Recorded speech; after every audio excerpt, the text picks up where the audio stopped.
Bueno, pero esto también es normal. A ver, ¿ya puedes? ¿Hola? No.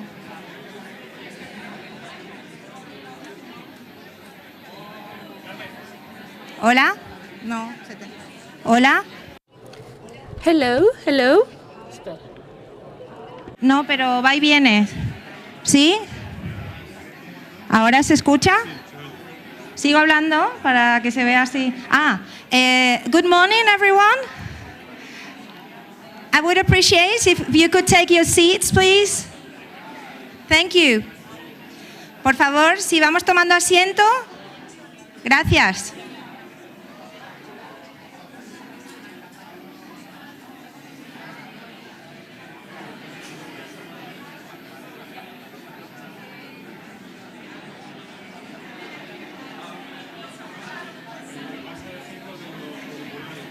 No.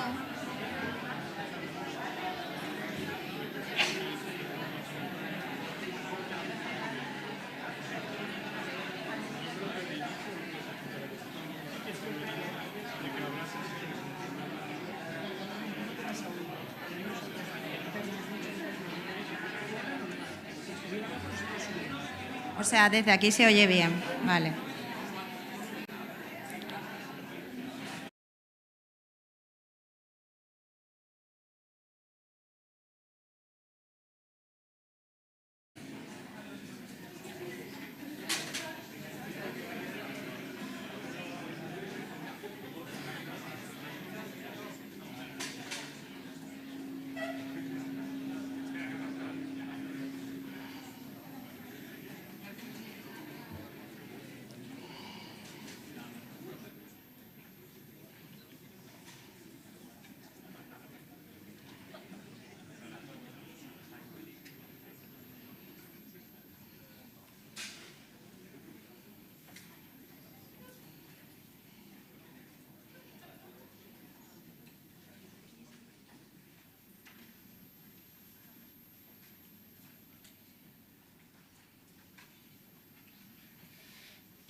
Muy buenos días. Good morning. Good morning. Let you know that you have some set of headphones on your chair in case you need for interpretation, since some of the sessions will be in Spanish and some of them will be in English. So you just have to have your sets on if you need to change language. Antes de empezar, simplemente recordarles que Before we start, we would like to remind you that you've got on your tables a set of headphones so that you can choose between English and Spanish. go. Spanish, Secretary of State for Education. Spanish, General Secretary for General Vocation. Educational authorities of the member states of the European Union. Educational authorities of the educational administrations of the autonomous communities and the Ministry of Education and Vocational Training from Spain. Experts, teachers, trainers, representatives of the educational community, and civil organization. It is with great pleasure that we welcome you to this conference on education's contribution to the promotion of common European values and democratic citizenship, which has been organized by the Ministry of Education and Vocational Training as part of the Spanish presidency of the Council of the European Union. Strengthening common European values and democratic citizenship is a priority for the Spanish government in the field of education, and is at the core of the proposal for conclusions of the EU Council that member states and the European Commission are currently debating on the Education Committee. Reaffirming the relevance of common European values and reflecting on citizenship education within the educational system are matters of profound significance for us at the current time. In the context of the implementation of the European education area and the advancement of the strategic framework for European cooperation in education and training, these topics need to hold a prominent place. Following the opening ceremony, the conference will begin with a speech by the prestigious Professor Adela Cortina. Thank you, Adela Cortina, for being here. After that, during the course of the conference, you will have the opportunity to listen to the political and institutional perspectives and insights of high-level representatives from the ministries of education of various member states, as well as from the European Union and the Council of Europe. Distinguished subject matter experts in the field will present the current state of affairs from an educational perspective, and educators in the field of formal education will share the experiences of their schools and institutions. Civil organizations will reflect on the contribution that non-formal and informal learning makes with regard to common European values and democratic citizenship. There will also be an opportunity to actively participate in the parallel breakout sessions during the second part of the day. These sessions will address the connection between citizenship education, education for sustainable development and digitalization, and of course, we'll aim to identify the challenges that lie ahead of us in terms of citizenship education. We sincerely hope that you will find the conference enriching and enjoyable. And without any further delay, we're going to proceed with the official opening of the conference. We are deeply honored to have Mr. Stefan Hermans, Director of Policy Strategy and Evaluation from the Directorate General for Education and Culture of the European Commission, and Mr. José Manuel Bar, Spanish Secretary of State for Education, here to officially initiate this conference. I would like to invite Stefan Hermans to join us on the stage and share his remarks. Stefan, the floor is yours.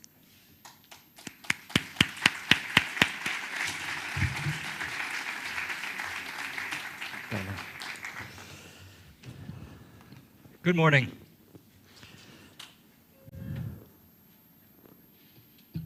You may have asked yourself, what really brings us here today?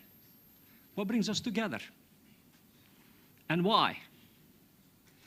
Because clearly there are different views within the European Union when it comes to values, when it comes to citizenship.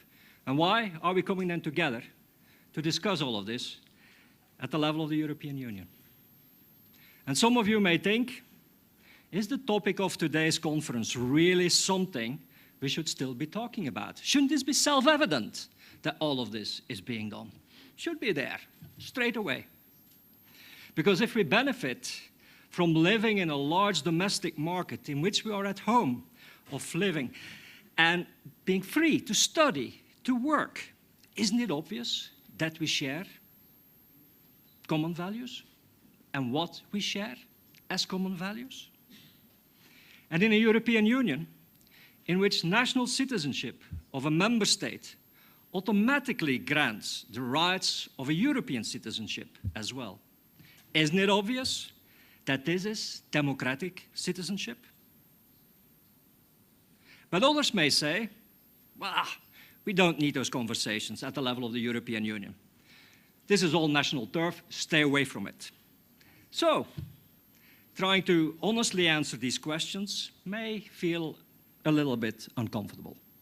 A gap between theory and practice may trouble our minds and hearts. But how big is the gap really? How much of this gap is perception? And to what extent does it represent pessimism or optimism about the future? So today is the day to reflect about who we are, who we want to be, what we stand for, who we want to be as citizens living together within the European Union. Citizens and everyone else living within the borders of the European Union. And the key question, of course, is, what's the role for education in this? What can education contribute to this?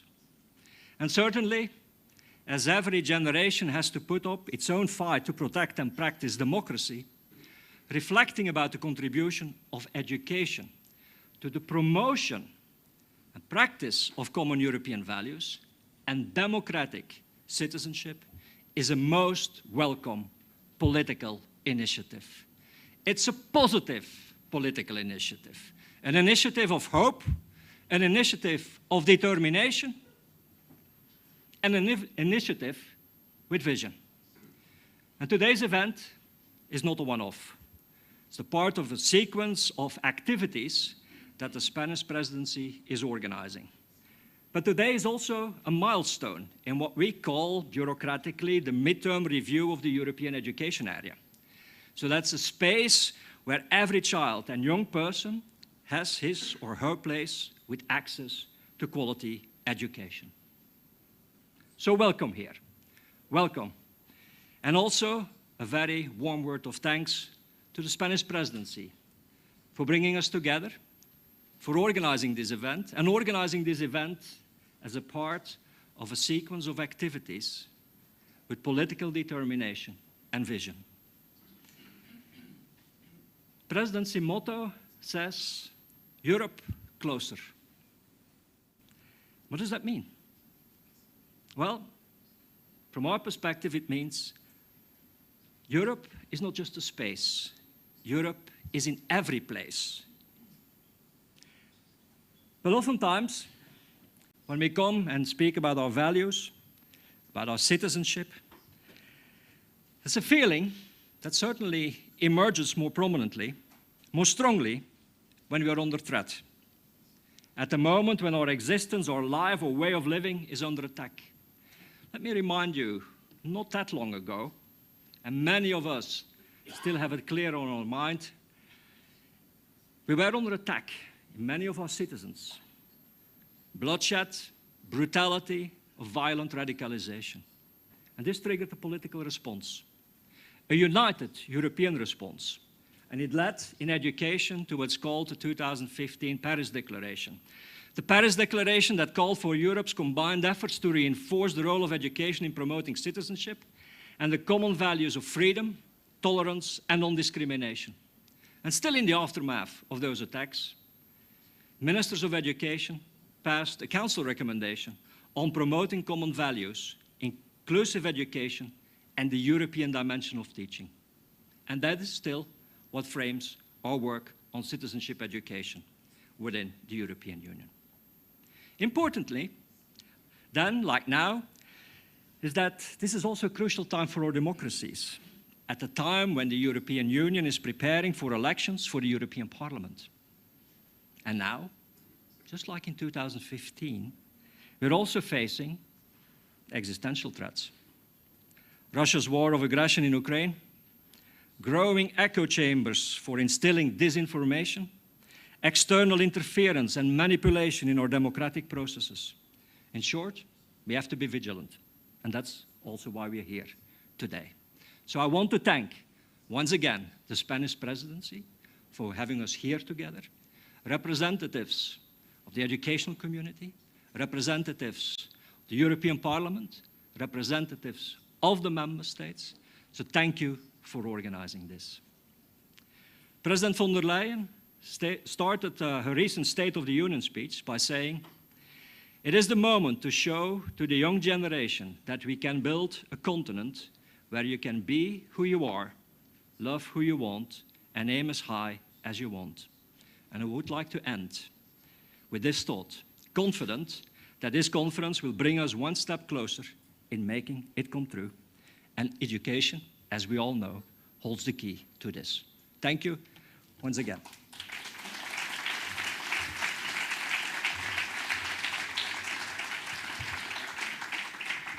May I extend our sincere gratitude for your enlightening address. We genuinely appreciate your valuable contributions. And now I would like to invite our Secretary of State, Mr. Barr, to take the floor. Secretario de Estado, cuando guste.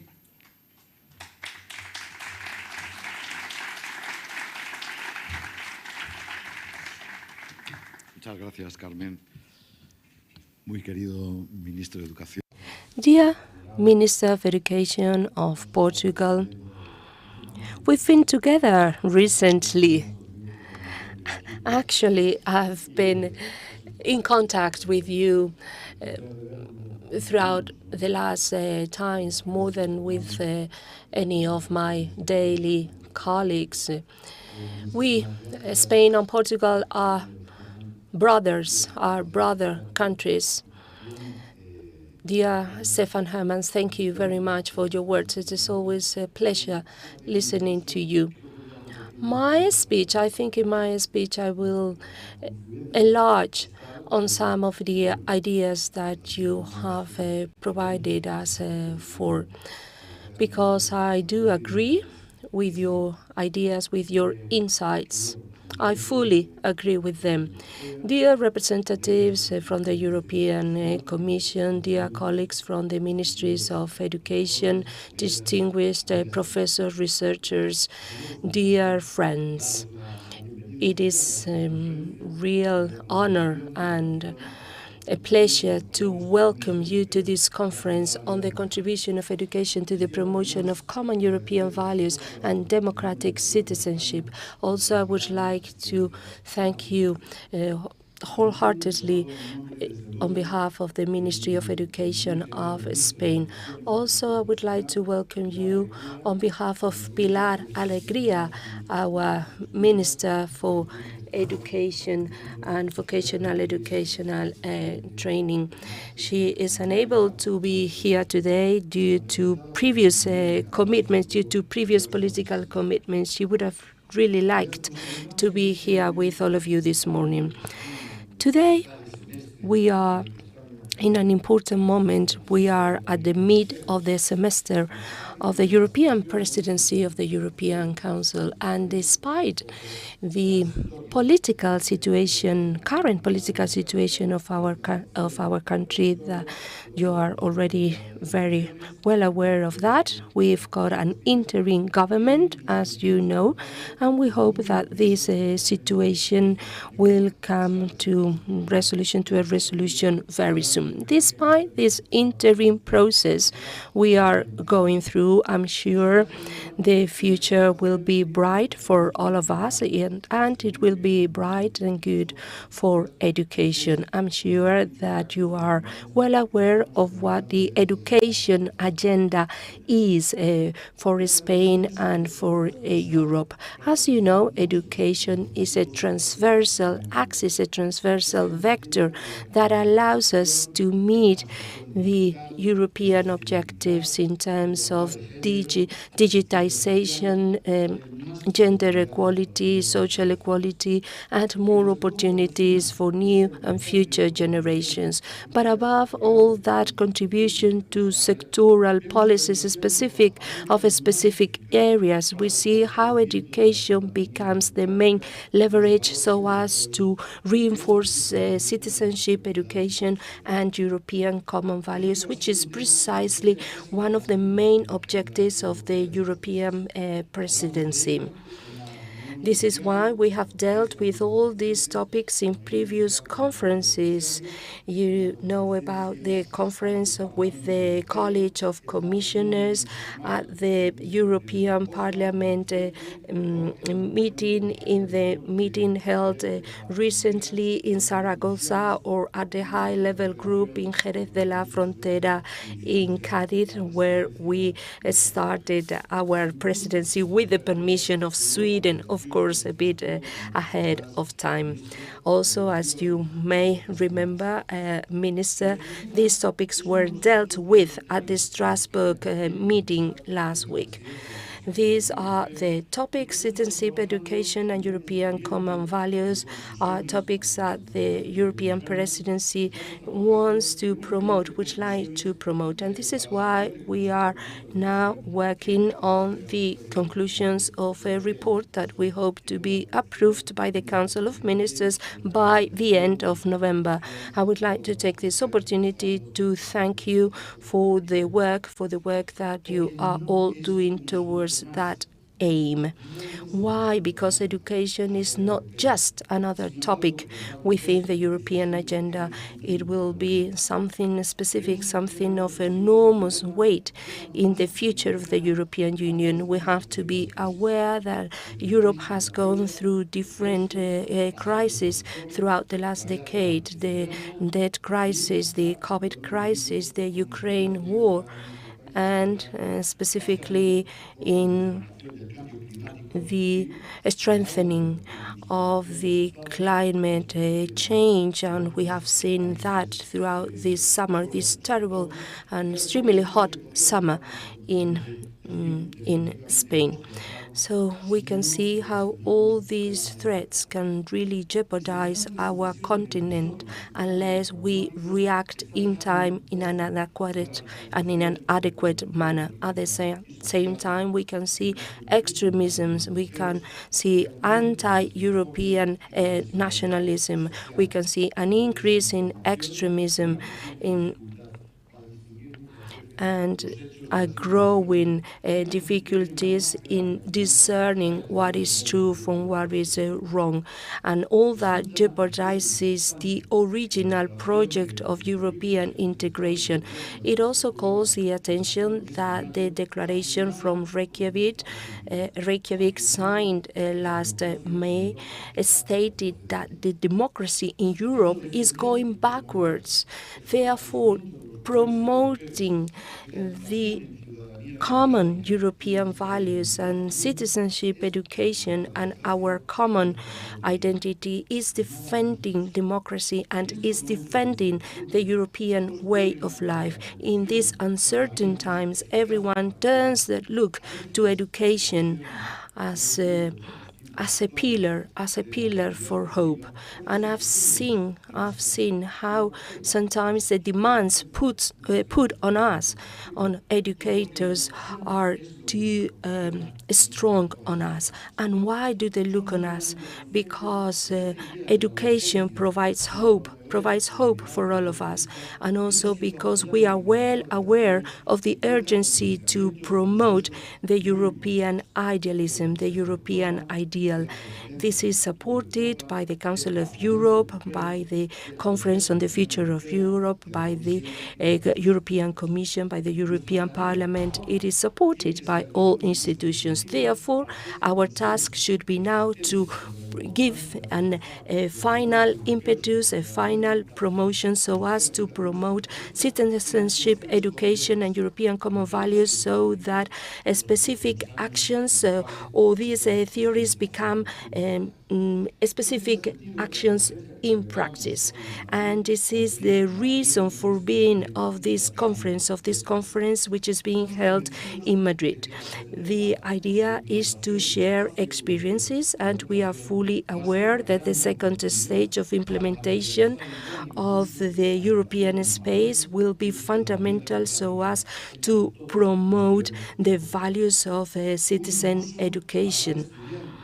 We will provide impetus to students, to teachers, to trainers, so as their experience becomes fundamental and becomes center stage in this European and citizenship effort.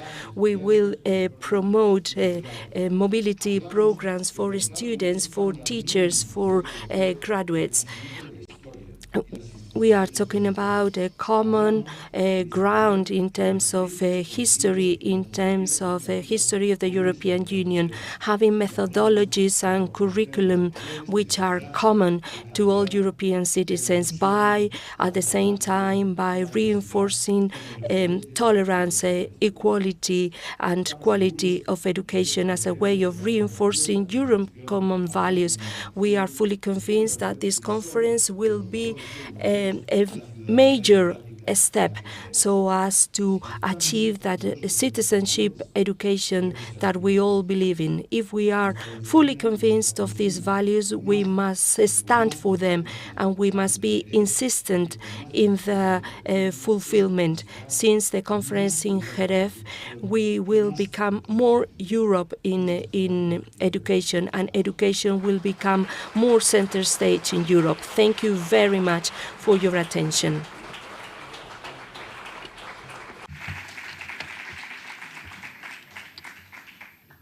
Thank you very much, Secretary of State, for your insightful and inspiring remarks that have set the tone for this important conference. Your presence and words are deeply appreciated. Muchas gracias, Secretario de Estado, por sus palabras. And as we conclude the opening ceremony, we now advance into the heart of our conference.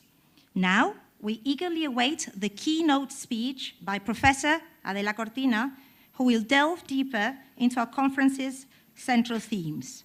Professor Cortina is an emeritus professor of ethics and political philosophy at the University of Valencia, and her speech will revolve around European common values, defense of democracy, and education. Muchas gracias, profesora Cortina, cuando pueda.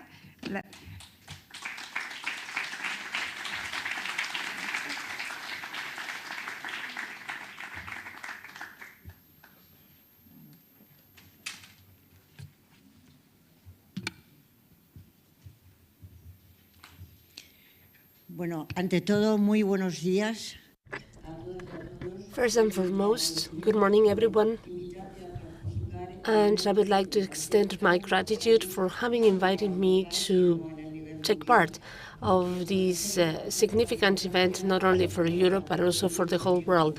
Protecting and defending democracy is a good, common good for all of us. It is a pleasure to be here with you.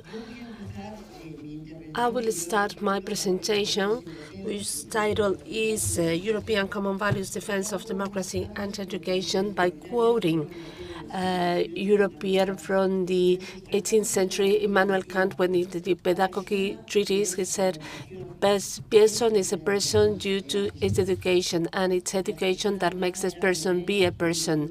The German expression word is merged, but I think it is better translation to talk about the person. Person is because of education, and education makes the person be a person.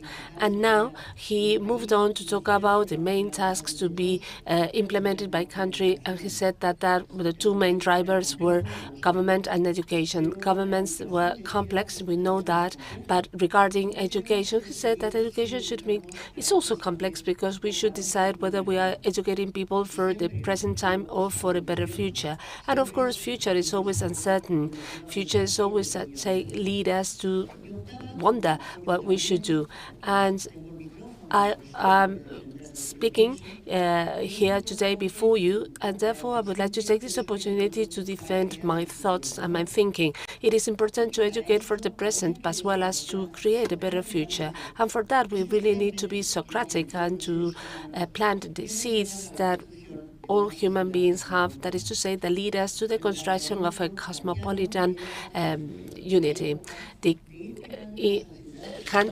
Immanuel Kant at the time wanted to create a cosmopolitan society, and now I'm making my own interpretation of it. Perhaps it is not that Kant approach it, oriented, and the ideal society would be a society where all human beings would not feel first-class citizens and included, but not at all discriminated against. This society we all dream of, a society free of discrimination due to ethnicity, religion, sexual orientation, or economic situation. No discrimination at all, where everyone is, of course, included. And I think Immanuel Kant was right. We really need to educate people to build up that cosmopolitan society, and where all, as Felipe Petit says, can look at each other in the eyes without having to look down to claim for the rights. We could all look at each other in the eye without having to look down, because if that were to be the case, we would be discriminated against, and we want to be equal. Building up that society is a European project. I will quote European scholars, and well, it is not that I'm not quoting any other person from EU, but well, European, we have very great people. And building up that cosmopolitan society, the big question would be, what would be the benefits? Benefits that I've just mentioned, but also the idea of building fair peace.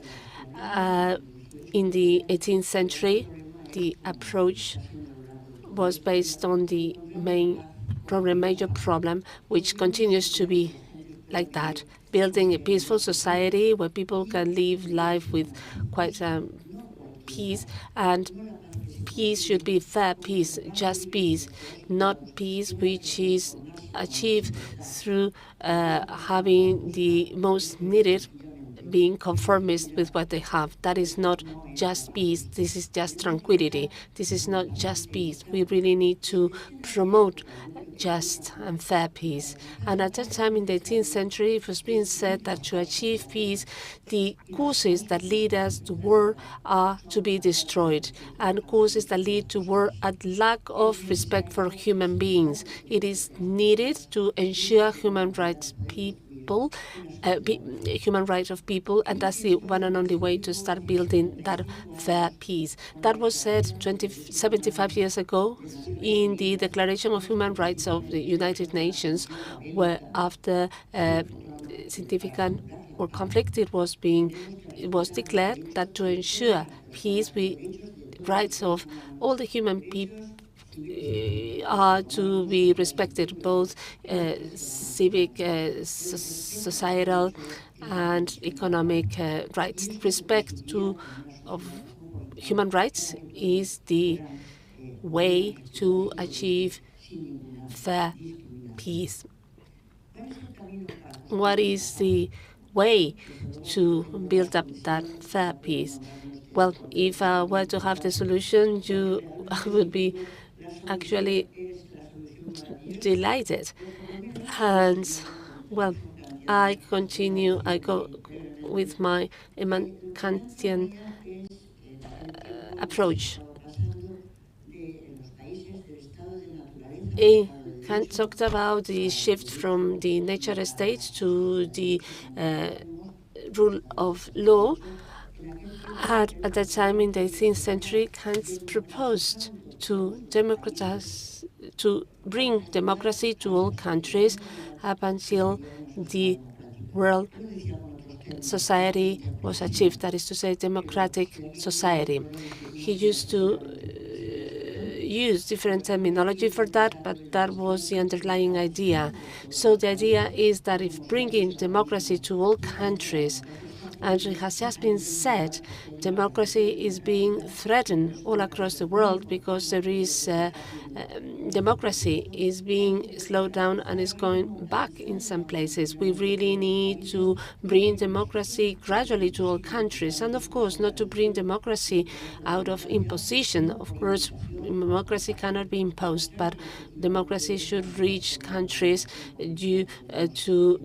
because it is the best way of political organization. It is a question of bringing democracy to all countries, and this is the European project which I want to briefly refer to in relation to education. How is democracy being built in all countries? Now I would like to talk about Philippe Petit, that provides a very beautiful solution, and we really need to recur to the visible hand of the market, invisible hand of the government, and he also talked about the intangible hand of civil values.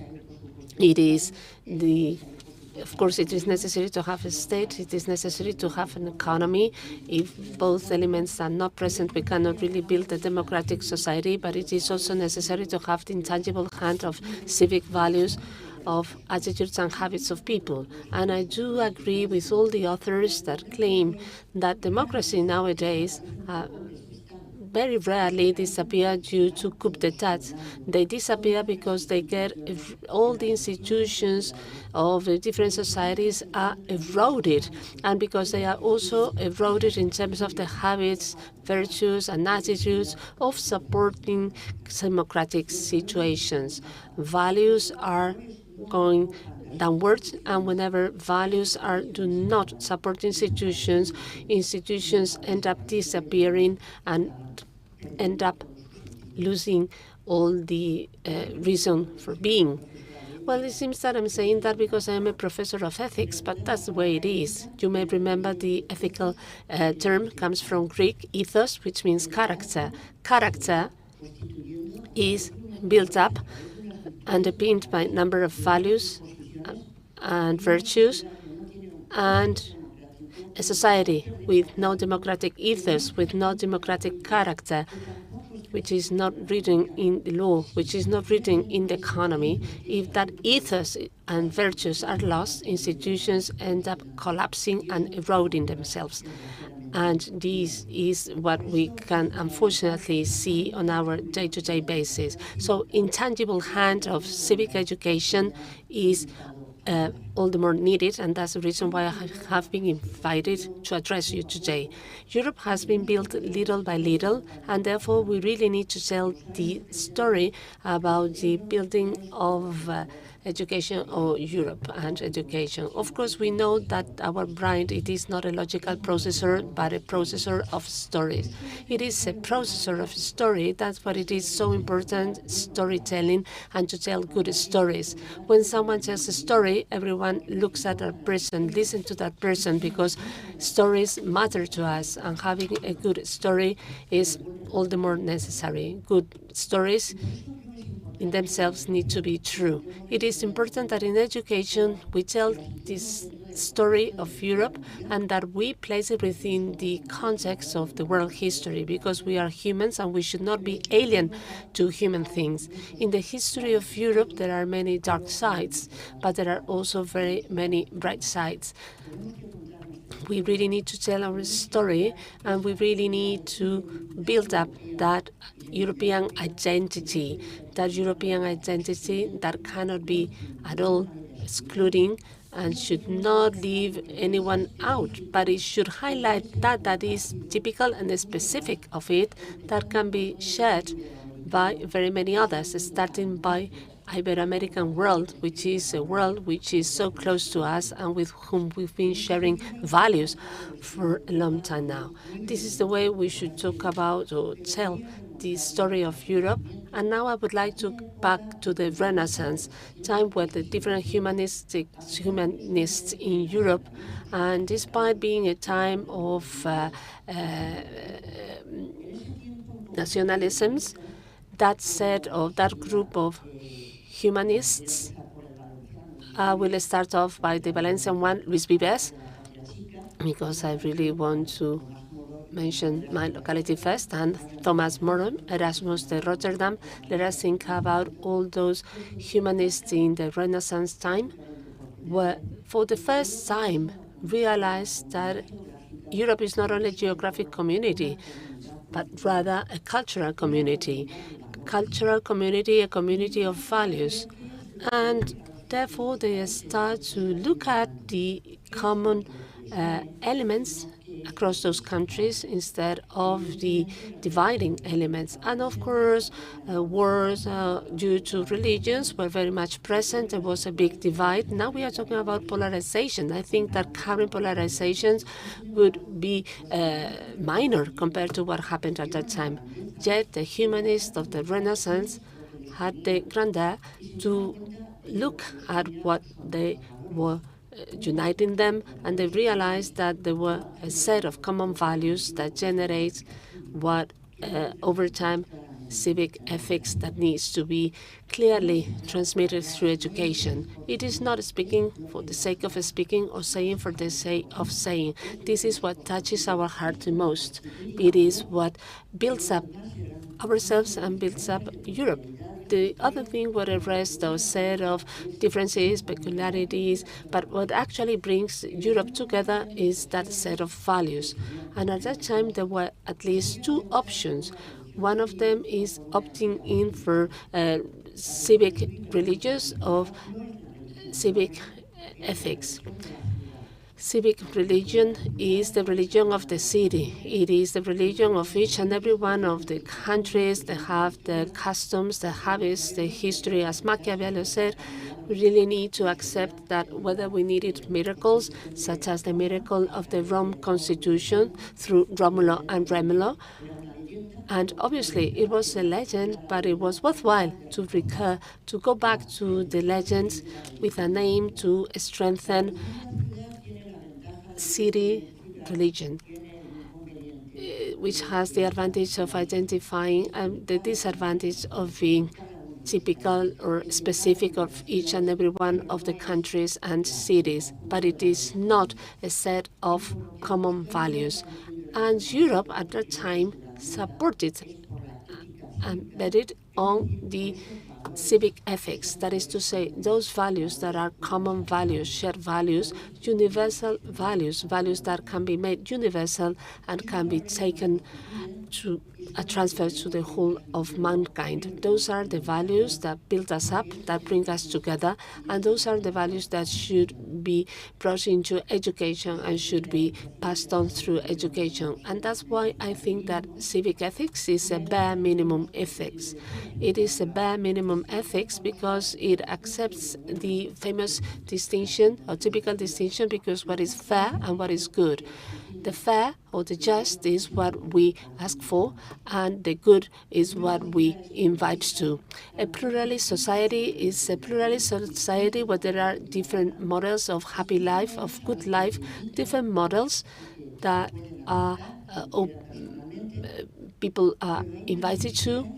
Yet there are a number of requirements for justice that cannot be a question of advice or invitation at all, but justice is demanded, is required. Happiness, people are invited to happiness, and justice is required. We read on the paper every day that people are starving and people are dying when they try to emigrate to other countries. So this is a world issue, a world problem. We really need to find a world solution to the issue of immigration. We cannot really have peace of mind when we know that people are dying when trying to immigrate to other countries. There are thousands of people who are starving. We need to require that justice. That lack of justice should not be allowed. Of course, and there are also very many models for happy life. Of course, different models, different walks of life that are to be respected, need to be respected as well. I'm running out of time, yet I would like to say the following. How to communicate all that or to transfer all that through education. For a long time, I've been saying that education should take into consideration three main axes: axes of knowledge, competencies, skills, and of course, education. Well, people should be educated and learn how to speak other languages, also to train people on digital skills. We are lagging behind in terms of AI, relationship with China, relationship with US. Of course, people are losing job opportunities because they do not have digital skills as well as scientific skills. People need to be educated on the scientific progress that comes from the age of enlightenment, but not only progress in terms of science, but also in humanities and arts. And in Europe, we have a good tradition of scientists and good tradition of humanists. We really need to work on that, and that needs to be tapped in. We also need to educate people on cooperation, learning and knowing how to cooperate, which is an essential thing that we need to move forward. We human people, to achieve things, we need to cooperate with each other. We also need to educate on the capacity to cooperate, on the skills to cooperate, to work together. All those skills are to be trained on. Also capacity to express yourself, capacity to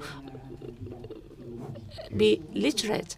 And second, we also need to educate people on the intention or on the possibility of achieve happiness. It is actually disappointing to see that at this current point in time, young people have dropped the towel in the aim or strive for happiness and to have fulfilled lives and to be realized in life. They are already saying that happiness is not for them. The suicide rate increases over time. There is also an increasing number of young people who are suffering continuous harassment and bullying, sometimes leading them to take their lives. So it is essential, needed, that education takes all that into consideration. Education should be sensitive to find out who is being harassed, who is being bullied, who is being damaged, because person cannot be happy. We cannot be happy if we see that people around us are not happy either. And the last point is about educating on justice.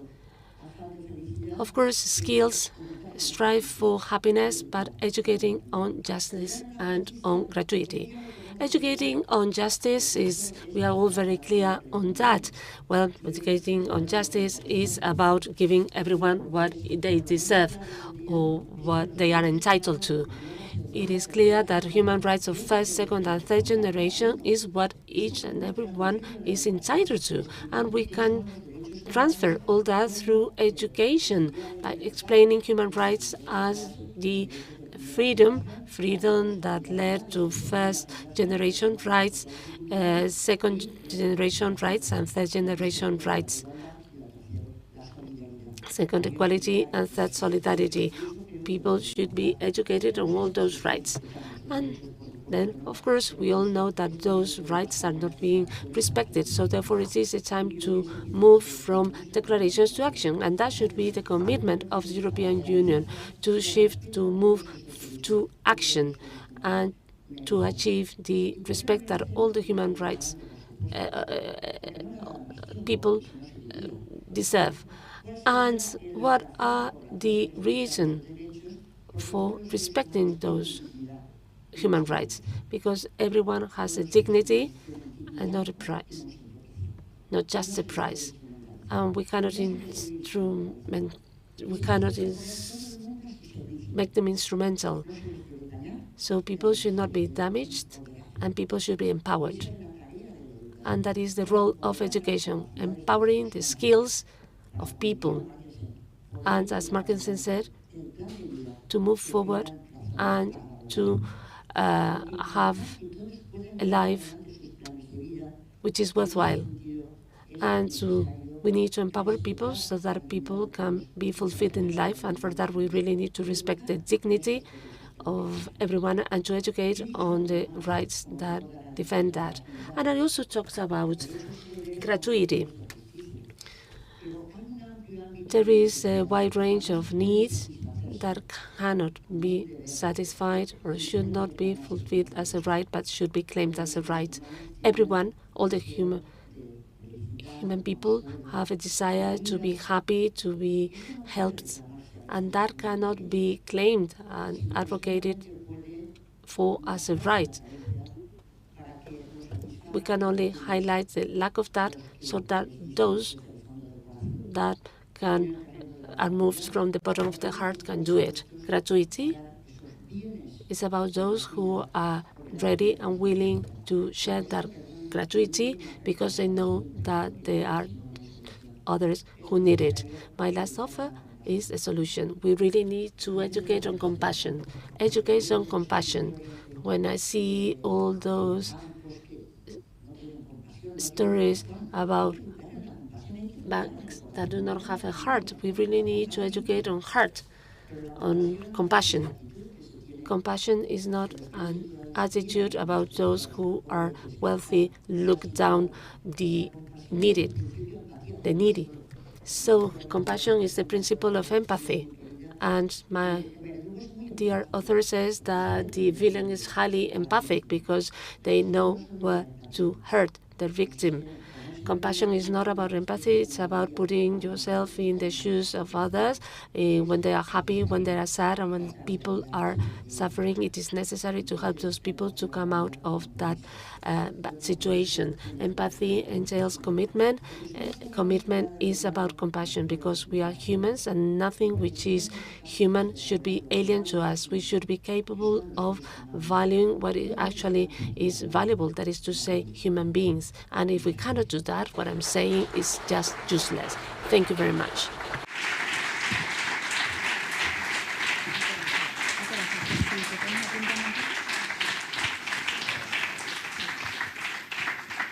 Thank you, Professor Cortina, for your profound and thought-provoking speech, which has set the stage for a very engaging conference. As you know, we're running a bit late, so we still have a couple of minutes to take some questions if you would like to. So if you want to ask a question, please raise your hand and please present yourself as you do so. Yes, I think we have a question. Yes?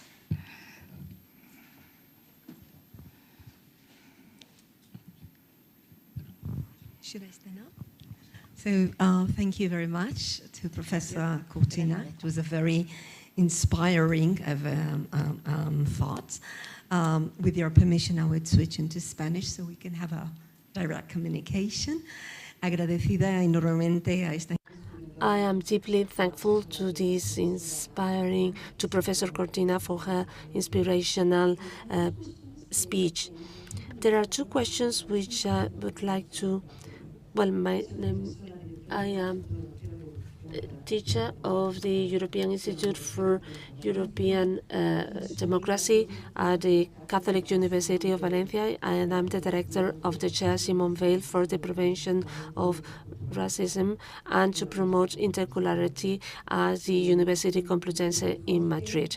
And now, from those, I would like to address or to ask you the following question from these two hats. One as a trainer and the other one as an education theorist. So you told us about the need to develop common European values and also to be committed to the commitment of dignity and inclusion. And in that way, we need to make a space, to create a common space. And my question is the following. Would it be, perhaps would be a dichotomy? Because in a world of inclusion, and if we talk about common values, or what is common, is generated around elements that not everyone feels part of, especially when we are talking about cultural diversity. So my question to you is, bearing in mind, taking into consideration the reality of our cultural diversity, which is so much typical in Europe, and the actual need of developing common values, how we approach that challenge? That is my first question. And if I may, I would like to ask a second question, just in case you would like to answer. I think that the main challenge that we do face as Europeans and the big failure of European Union is the rejection to the other, or to the otherness. The concept of intangible values, of civil values, intangible civil values, it is a great approach. And it is what actually we should try and work on together with the faculty, with the teachers. How can we work on that? How can we make those values more tangible so that teachers can feel that democratic values are being jeopardized or reduced? Thank you very much for your question. Indeed, there are common values in a pluralistic society, and this is something that we often are not aware of or think about it. In any society, whether it is Spanish society, European society, if there are no common moral values, the society will just be not capable of building anything together. And we should take this seriously, because unless we share a set of common values, that's what I talked about, bare minimum ethics. I'm not talking about having maximum values. Well, there are people who have different proposals for a happy life, for a good life, and this is what we see in very many of our countries. There are multicultural countries, but all the countries in the world are multicultural countries.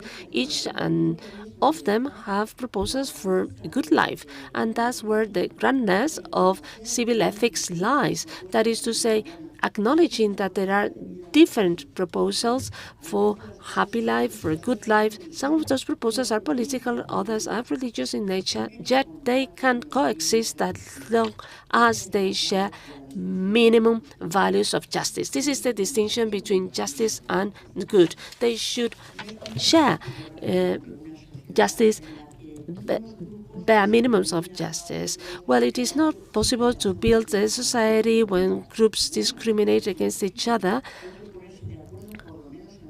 We really need to agree on the bare minimum values, and that's where we need to educate on through civil ethics.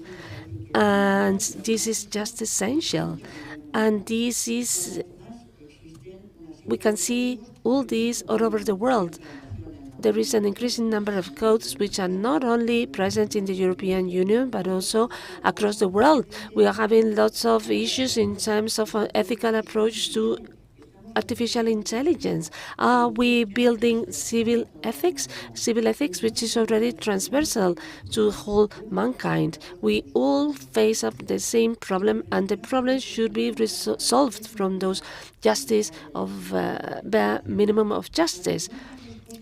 So we should do that, otherwise we would enter into debates that move us away from our actual educational task, which is about educating bare minimum values, and that is to say, making people able to have a meaningful life, and so that people can have a choice.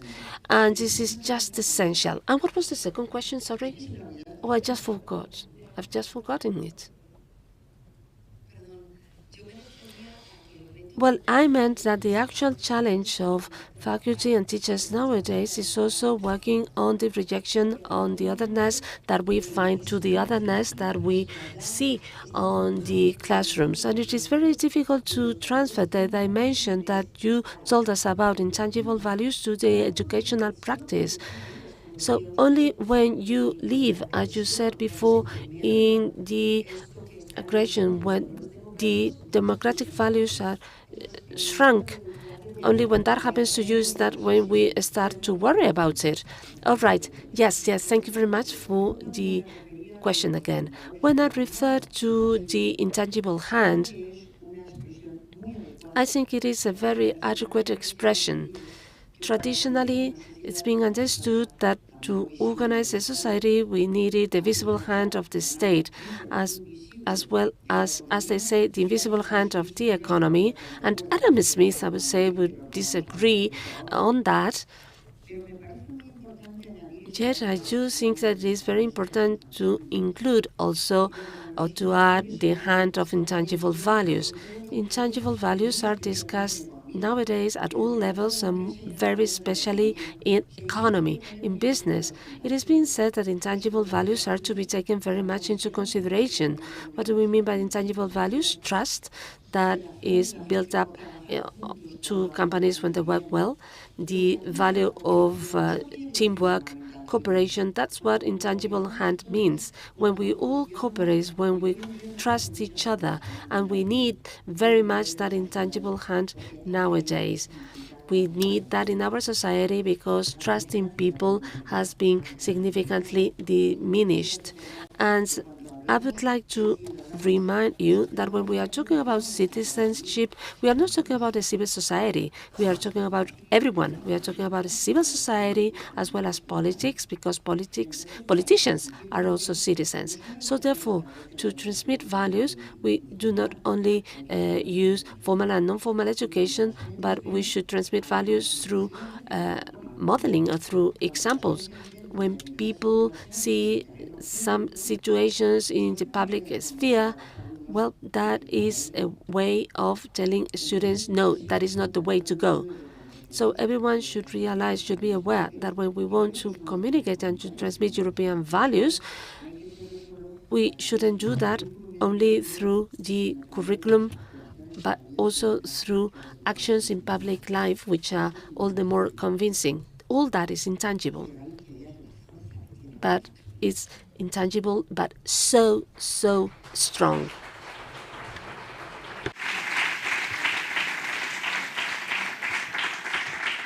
Muchísimas gracias, Adela, por esa respuesta. Thank you very much, Adela, for your resolute answer. Questions, but you probably can take advantage during the coffee break to ask Adela. So thank you, Adela. So if you'd like to take your seat. Thank you. Sí, gracias.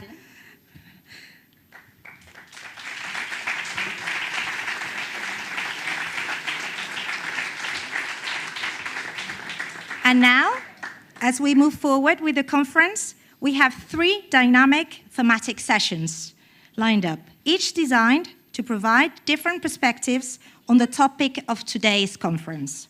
These sessions will provide a platform for in-depth discussions, exchange of ideas, and exploration of practical approaches to the challenges and opportunities we face in today's democratic world. The first session will delve into the political and institutional aspects of our topic. It will feature 2 concise and insightful interventions, followed by a distinguished ministerial panel.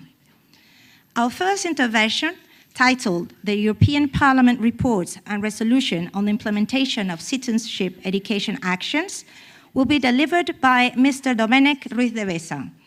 Mr. Ruiz de Besa is a member of the European Parliament and rapporteur of the European Parliament's report on the implementation of citizenship education actions. Mr. Ruiz, the floor is yours.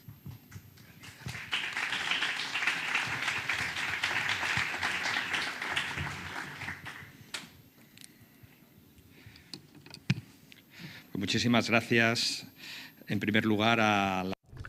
Thank you very much. I would like to thank the Spanish Presidency of the Council of the European Union, as well as the Ministry for Education, Ministry, Secretary of State, for giving me the opportunity to take part in this relevant meeting. And as our friend from the Commission, Stefan, said, that this is not a one-off conference. We are working through different events and conferences and actions on the topic, and I would like to thank the invitation to come over here to tell you about the vision of the European Parliament on the topic. Having made, I will say, a priority of the program presidency, this topic of European citizenship education and European values education. And I think, as it has been, I will say, already implied by José Manuel and Stefan, this is a strategic topic. I think in the past, we have, or it has been tended to see this topic a bit of a soft topic, not intangible, but soft, and something of secondary importance. And here I will say we are facing a very big contradiction because there is a strong connection, and also Professor Adela Cortina, in her magnificent keynote speech, the relationship between citizenship and education is so important. Is it really possible to exercise, to be a citizen without being educated to be a citizen? That's the big question of her conference, and also it has been highlighted by Stefan. So the European citizenship, this is something that no one is challenging, because it's in existence legally and constitutionally. It's part of the treaty since 1992, since the Maastricht Treaty. But at the same time, there is no competency, or at least a strong legal base by the European Union to act in the field of education for European citizenship. This is a big contradiction in a way. So that means, in practice, that if a member state chooses not to talk about European citizenship in their education system, and if the media of a given member state, public media or private media, also choose not to talk about European citizenship, so let's say no one in that, no agent in that member state does this job, this member state is not violating any obligation. as I understand it, legally or technically speaking, towards the European Union. So we cannot take this member state to the Court of Justice. I'm not saying that this should be the way, but it's a big contradiction, because this is a political community, because we have European citizenship. It's not just a common market. So how do we come out of this contradiction? Well, in accordance to the common rules, of course, we have to do that by way of cooperation among the member states, by way of recommendations from the European Commission, the positions of the European Parliament. And I think the presidency, the Spanish presidency, can provide a big impulse going forward in this topic, and I'm very much, and the European Parliament is very much looking forward to the conclusions of your Council in November, in which we expect that we can have some, as this was mentioned also by José Manuel Barcendón, concrete proposals to move forward, because I think we all agree that we need to do more. And we need to do more because we have data about the lack of knowledge of European institutions, the history of the institutions, and what entails to be a European citizen. It is true that we will need more. This will be the first, maybe, proposal for the future. We need better and more complete indicators about the situation. But what we have already points to not a good situation. So we have, according to the International Civic and Citizenship Education Study, that 50% of the students report not having opportunities to learn about Europe in a school. So 1 in 2. That's a big gap. Huh? And this is only self-report. This is not a test, a knowledge-based test. Huh? This is what the students self-report themselves. Taking the broadest definition of citizenship education, there is a predominant national focus also, with the international dimensions, not only European, but also the international dimension or global dimension of citizenship, secondary or absent. Of course, there are high variations across member states regarding the time devoted to the subject. The modes of teaching citizenship education also vary substantially. And the latest data available, which is from 2017, so a while back, the Commission is fully aware, says that half of the countries did not have in place regulations or recommendations about citizenship education competencies in the initial teacher education programs. And of course, this is particularly important or particularly lacking when it regards the European dimension. Now, there has been a lot of talk in the past in the European Union.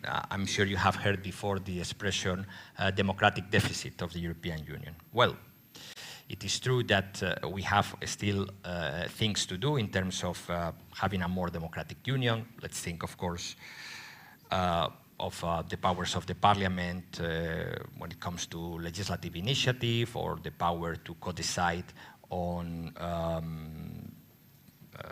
resources, taxation, and so on, but this takes me to a different topic.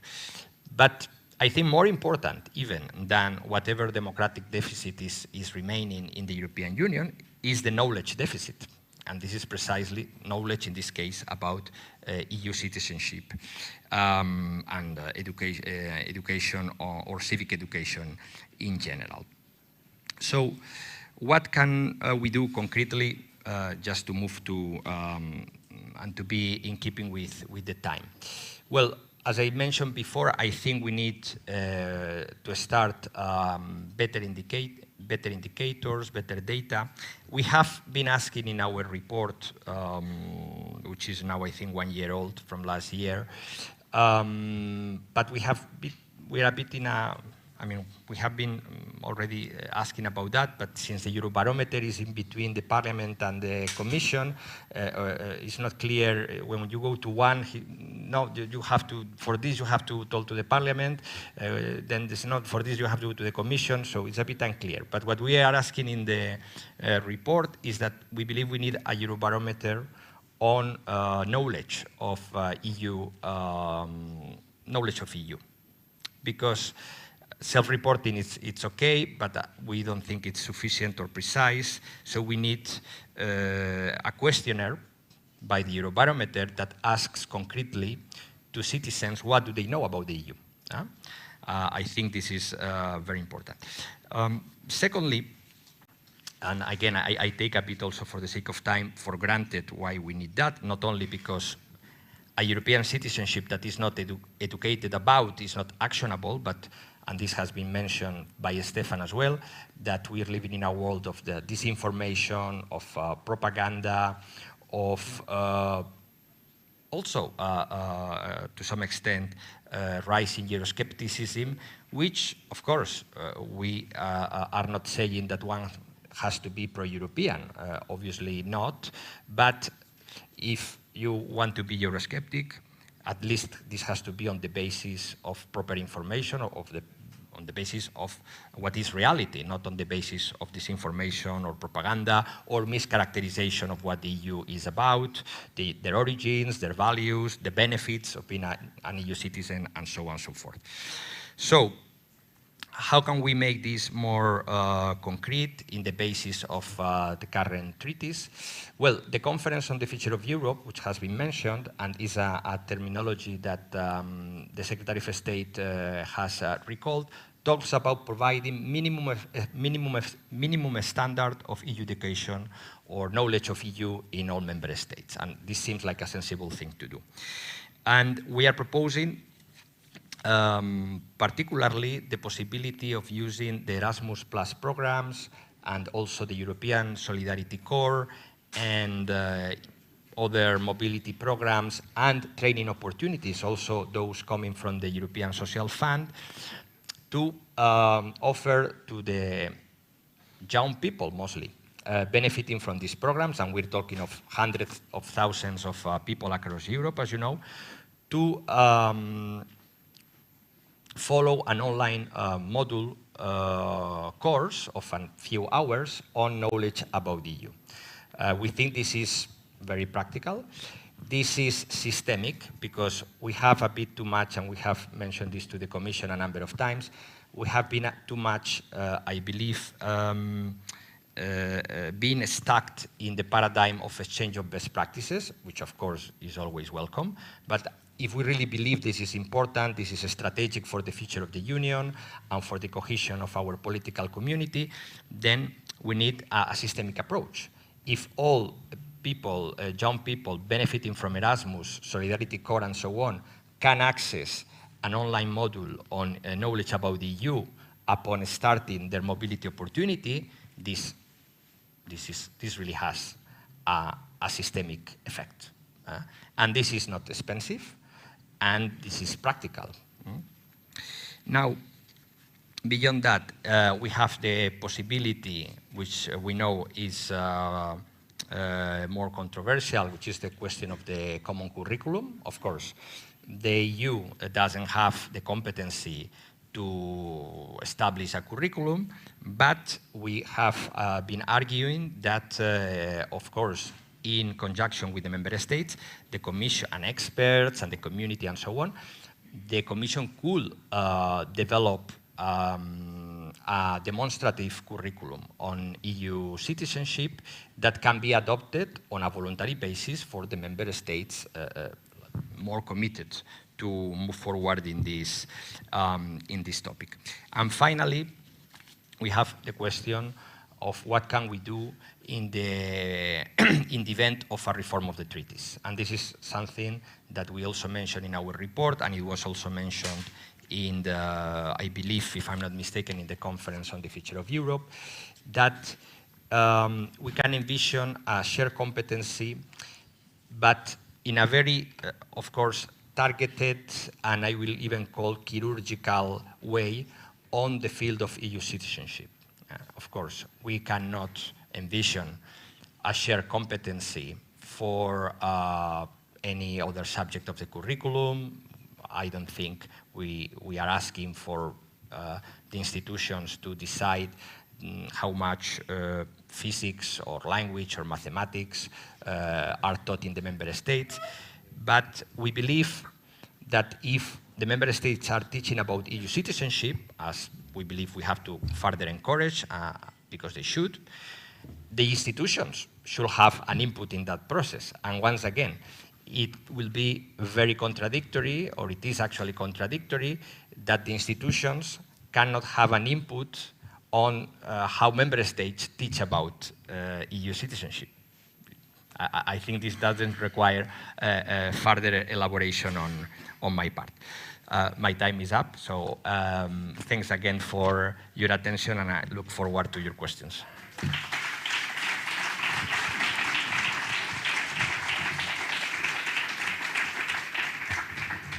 Thank you, Mr. Ruiz, for your instructive presentation.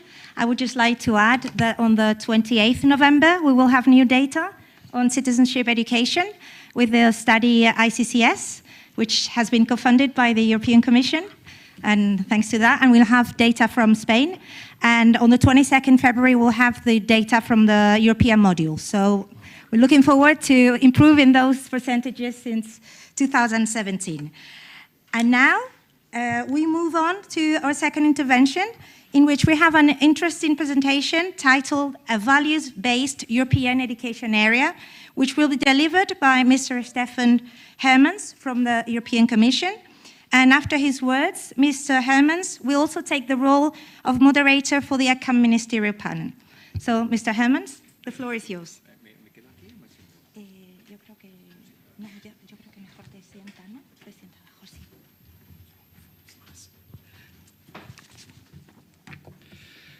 Well, good morning again, and I will not repeat what I said before now, because I think we're a little bit behind schedule.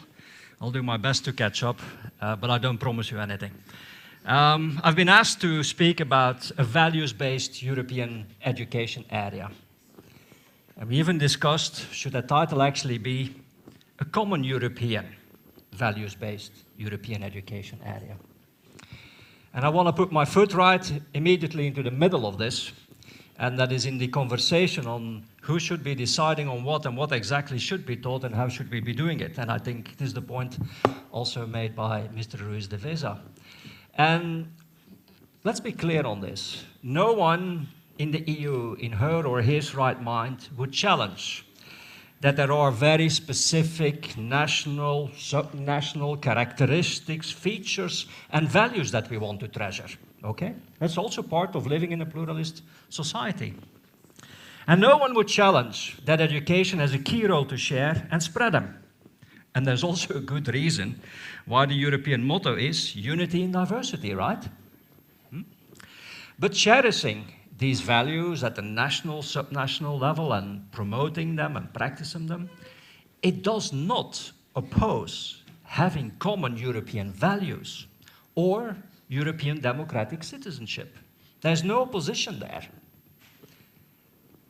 Because after all, within the European Union, we are supranational. Some will even say we have parts which are federal in nature. That's why we also have a European citizenship. That's why we have a directly elected European Parliament that has the power to pass legislations. So that's unique in the world, right, of what we have. And therefore, it makes perfect sense when you speak about the values-based education and European education area, that we also have common, shared values that we have. There's no opposition, the way I would like to present it. Because we have it already in the treaty. Article 2 of the Treaty on the EU is very clear. There's a respect for human dignity. Let's be clear, bullying is not part of that, okay? Bullying is not part of that. It's a question of freedom. It's a value of freedom, of democracy, of equality, of the rule of law, that we're all equal in front of the law, and that the law is equally applicable to everyone. that there is respect for human rights, including for the rights of persons belonging to minorities. So it is clearly marked already there, and I don't think anyone within any member state, because every member state has signed up to this, would find this contradictory, those European values, with also values that exist at the national level. But we all face challenges, right? I mean, that's part of being human. That's being part of living together. Climate change, socioeconomic inequality, I can go on for a long time. But what matters, I think, is in the way we respond to those challenges and the way in which, within our political systems, we also take into account and pay attention to the concerns of our citizens, of all our citizens. That we are ready to listen, that we are ready to go into dialogue, that we take into account that there are various values, specific interests, perspectives that have to be taken into consideration. But this approach is also being challenged. We have the rise of populist movements, growing polarization, attacks on democratic processes, very often creating environments of fear rather than environments of a willingness to cooperate with one another. And as we know, fear and pessimism, these are not good recipes, not for dealing with the future, and certainly also not for dealing with the present. So within the European Union and within the member states of the European Union, we need active citizens, engaged citizens, empowered citizens. And we need to find our capacity continuously renew trust in our democratic solutions. So that's also why we need to fight for fake news. We prevent those echo chambers of disinformation that strengthen those messages that are based on illusions and not in facts. And to reinvigorate trust, it matters to teach critical thinking in schools. And that's also what teachers believe. So we need to give people a voice.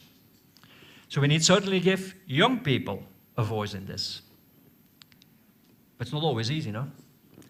Because how do we balance transmitting norms, values, and virtues to which students are expected to adhere, while at the same time expecting their critical reflection and active participation in society? How do you teach about respecting diversity between equality of all and freedom of each? So these are not that easy as a question. So we had a survey in spring this year through the European School Education Platform. So we asked stakeholders about their views on citizenship education. Most of respondents were teachers, and they identified knowledge of democratic values and practices and principles, but particularly also the critical thinking I was referring to, the media literacy, as well as an understanding of the cultural diversity as necessary for teaching citizenship education. So that's what teachers reported. And in their replies, they also said the best way to teach is to involve pupils, that they can practice it, that they can be engaged. And it's also important that there is a basic understanding of the EU, because we are a democratic society and we are an EU that also legislates, right, with the parliament. So different member states, through their national citizenship education strategies and related curriculum reforms, search for the right way to teach citizenship education. And we'll have an opportunity to talk about this here in the panel in a moment. But also, different EU institutions are supporting the citizenship education. Mr. Ruiz de Veza was making reference to it, but we also, the Parliament also has the European Parliament Ambassador School Program, Euroscola, so actually encouraging pupils to participate in all those processes. Also, at the level of the European Commission, we do have a number of activities that we support. And that we support within this European education area, which is values-based, and I would even dare to say we also work a lot on those common European values for this European education area. So this is very much bottom-up. It comes from the community. And within this, we do have a working group. It sounds very bureaucratic, but it is actually extremely practical because it brings together representatives of the member states with experts, with people from academia, so those who are in the know and those who do it, okay? And they come from different member states and even beyond, because we are interested in learning from one another, of exchanging, and also looking for common denominator in what we are doing. So quite some activities have been taking place recently, including an event that took place here in Spain in the spring, peer learning activity, with the State Secretary, I think, referred to earlier already. Which I think, as well as the informal council in Zaragoza, also had this great benefit that you took everyone involved into the classroom with the teacher, with the pupils, and no surprise, they discuss with one another. They have disagreements with one another, but they also come to a common message that they want to share, which I think is part of the essence of what we're talking about here as well. So within this group, we just published, but we published on behalf of the group as the European Commission, an issue paper. I'm just picking up a few elements. Teaching about citizenship for teachers, it's not easy. It's not easy. Because if you speak about values, if you speak about citizenship, you will be confronted with rather controversial issues.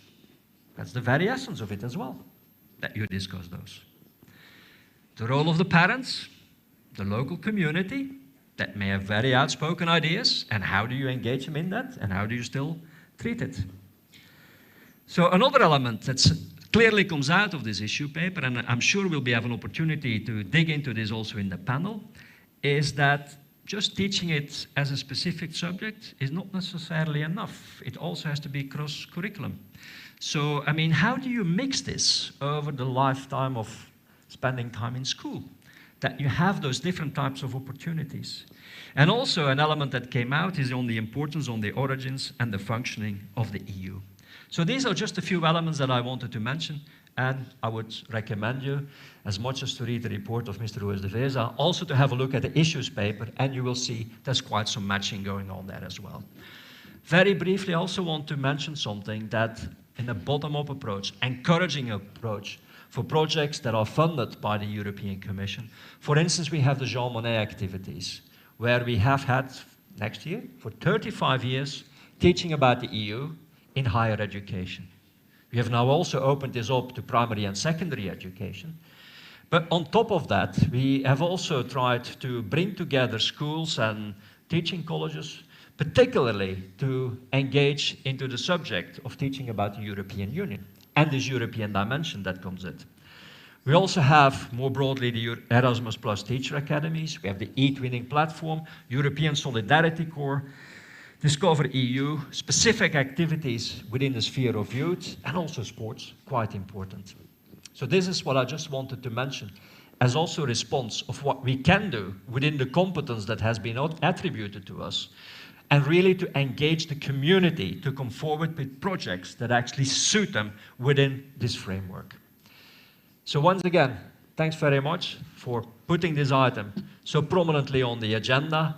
And we're actually looking forward also taking some of the messages of this into the Council conclusions in November. So thank you very much indeed for this.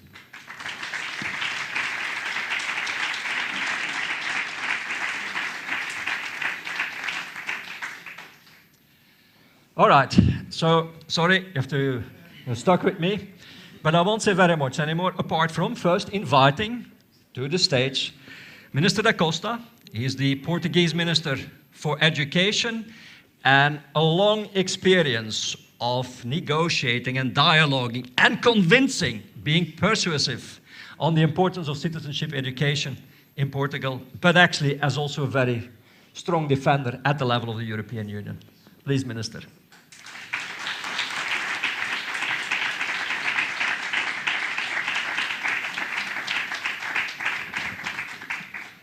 We also have the privilege of having, from France, a chief inspector, so the one who's feared by many teachers and adored by certain others, if I can say so.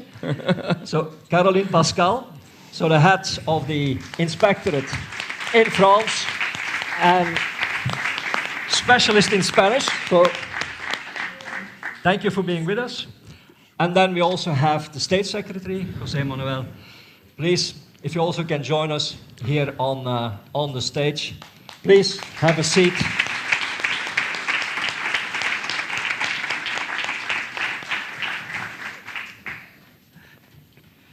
So we have 35 minutes. And after that, Carmen will take some time for questions coming from you, from the audience, for anyone who's on stage right now and will be on stage at the moment that Carmen takes over, okay? So you will have time to ask questions to each of everyone who has been on stage and will be on stage. I'll stand here for a second. And I actually want to start one word of introduction, I think from the strong message that we also have heard from the professor, Adela Cortina, where she said, those common values, they certainly don't stand in the way of different practices. Because this is actually the strength of a pluralist society where there is space for each and everyone. So this is where we want to start from. And this is also what we will be discussing. 3 different cases, 3 different member states within the European Union, but also with their specificity. And what we also will be discussing is the role of the curriculum. It's a national competence, but nationally you also determine and decide on what you do on those competence. So I will start immediately with turning to Minister da Costa with the first question, and that is related to the experience that you have been building up on the National Education Strategy for Citizenship, where you also have this unique blend of doing different sorts of approaches, cross-curriculum, specific, through the different layers or the different levels that you go through the education system. And my question immediately is, what are the strengths in terms of being effective of the approach that you have engaged in Portugal? Minister. Thank you, Stefan. Good morning, everyone. I'd like to first thank my dear friend, Secretary of State, on his behalf also Minister Pilar Alegria, for this initiative, for putting this important topic on the agenda, and also congratulate the whole organization, in particular my friend Carmen. She's the best. And of course, greet my other colleagues of this panel. So going straight to the point, one of the strengths, I think, is to be very firm about the role of citizenship education in the community. I often say school is one of the only places in the world where we obliged citizens to go. So we have the responsibility of saying, if I force you to go there, I'm bound to give you some decent and full service, because it's compulsory, it's obligatory. And when we think of the mission of school, there can be different views. One is to say school is a place where you're going to be instructed about very technical things and the rest is left for outside school. Or you can have a view on education which says school is a place where you form human beings. And then all the parts of the human being goes to school. The brain, the emotions, the body, but also the values, the beliefs, everything that makes us complete. And so our first position was to build a curriculum based on 3 pillars. One is a student profile where dimensions like creative thinking, problem resolution, aesthetic and artistic sensitivity are important keys, competencies to be developed throughout the 12 years of schooling plus the 3 years of preschool. The second one is a new view on inclusive education, taking the step from integration into inclusion, and I don't have the time to go deeper on this. And the third one is this national strategy for citizenship education. And why did we want, by saying that this is one of the pillars, what we're saying is that we are committed to a strong statement, which is to say citizenship education has the same importance in the curriculum as mathematics, chemistry, geography, physics, and it's not a side dish on the curriculum. And so one of the strengths is to have this organization, as you mentioned. On the one hand, we had to identify the topics for the citizenship education, and this was a difficult part. I will go back to this. But also to be very firm about this. If the big challenges that we face are the sustainable development of our planet, fighting populism and hate speech, fighting fake news, knowing more about human rights, preserving democracy, then these topics have to be there. And they need knowledge. I cannot be an activist or engage on sustainability if I don't know how to evaluate the loads of information that appear on my YouTube channel. Because digitalization brings lots of information, but this does not mean lots of knowledge. So citizenship is also about knowledge. And there is not one subject for fighting homophobia or for fighting the pseudoscience attached to environmental education. You need a bit of everything. You need to know science, you need to know ethics, you need to know history, and that's why this cross-curriculum dimension and granting space for it in the curriculum are complementary.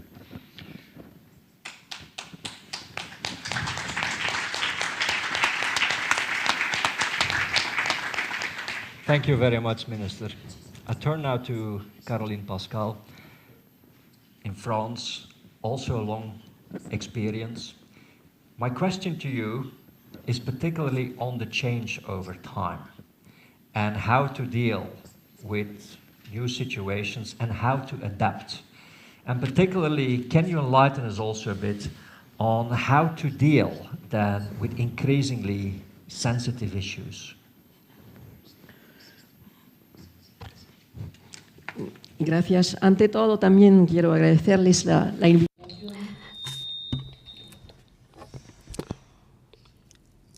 Thank you. Thank you very much. First of all, thank you very much for your invitation.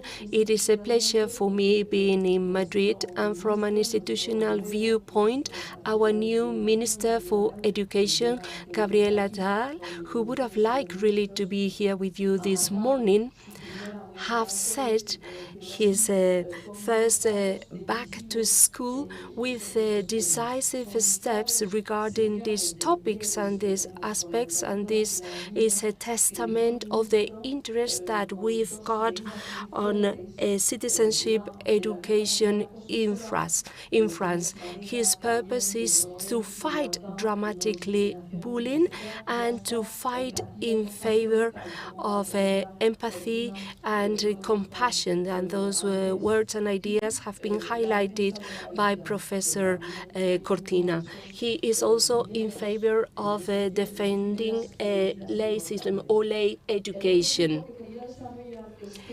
I also would like to say that this morning it has been mentioned the question of threats against common European values through the war in Ukraine, and in the case of France, through Bataclan attacks that took place in 2015, or the killing of Professor Samuel Paty in 2020. Those were key moments in France to reflect upon citizenship education and our national curriculum.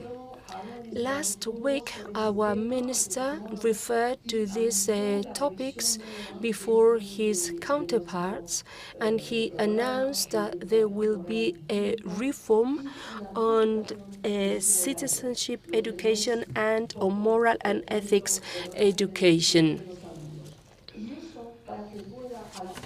In order to adapt that new initiative, it will be introduced as part of the curriculum of young people. That curriculum promotes the values of the French Republic and the common European democratic values, based basically on human dignity, on human rights, on the fight against all types of discrimination, and specifically in the case of France, that defense for lay education. In France, education is not only an education, but actually a training, a rational training based on a specific planning, a specific timetables. It is based on 4 main pillars that provide response to the expression of sensitivity and opinions, respect to others, so as to create the right conditions for debate, for discussion, and respect among others. It is also based on norms and rules and regulation. And here comes into play the lay approach, how to understand European and French institutions, discernment and capacity of reasoning, so as to discern properly in the midst of our digitized society. Sense, the 4th pillar, is sense of commitment, of civic commitment, because citizenship also entails commitment. As for methodology, we will be using active methodologies that puts into place the appearance and the teaching of values in real situations, by organizing debates and by making students participant of the created situations. We refer to engagé classes, engaged classrooms, where students can engage into citizenship education. They can participate. We also appoint delegates, classroom delegates among the students. And this is a universal, national approach of working in France that also provides us to offer a civic universal national service at national and engaged level, not only at voluntary level. Because in France we have seen that that service should never be imposed. It should be proposed, it should be suggested, and it should be taught via the sharing of common experiences, just as Adela said, for showing students that what unites us is much more stronger than what divides us.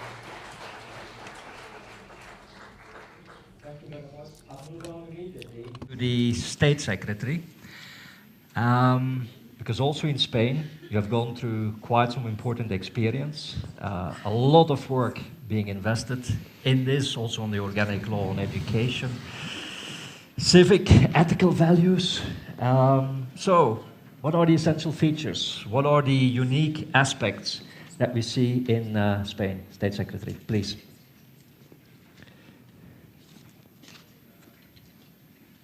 Sí, ante todo, First of all, I would like to start by saying that for me it is a privilege to share this panel with high representatives of 2 main countries, Portugal and France. We've learned a lot from these 2 countries. I remember that together, very recently, I visited together with my Secretary of State the city of Minho. We were sharing experiences, and we also saw how Portugal was very advanced in that regard. We also shared with the General Inspectorate from France these ideas, because I am a colleague of Caroline Pascal. I myself, I am also an inspector, an educational inspector. So please forgive me for this small, brief introduction.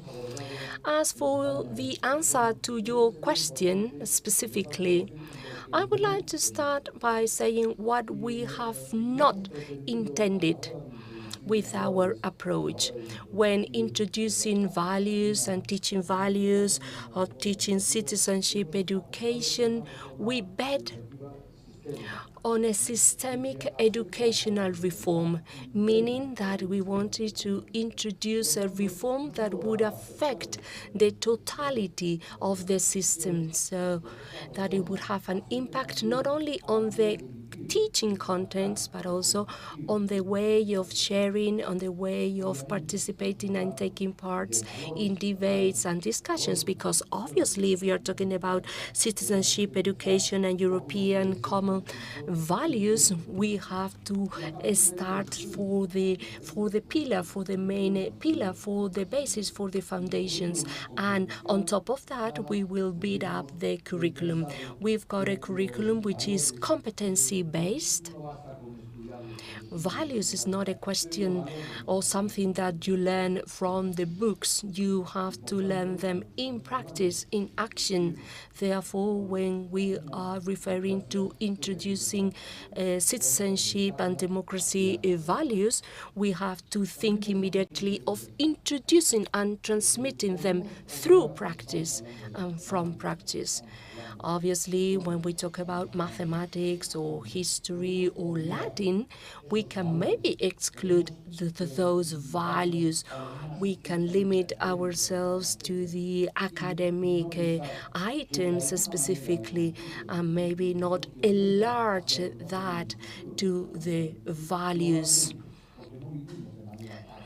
But we are using a different approach, because we know that in our daily life we do not live in compartments, but that those values do really affect and impact all the subjects and all the areas of our life.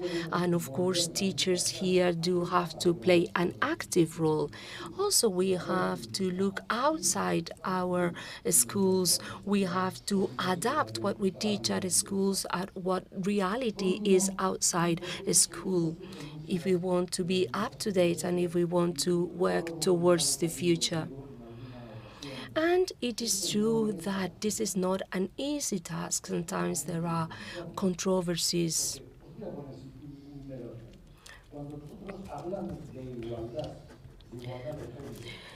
When we refer to gender equality, we are not indoctrinating people.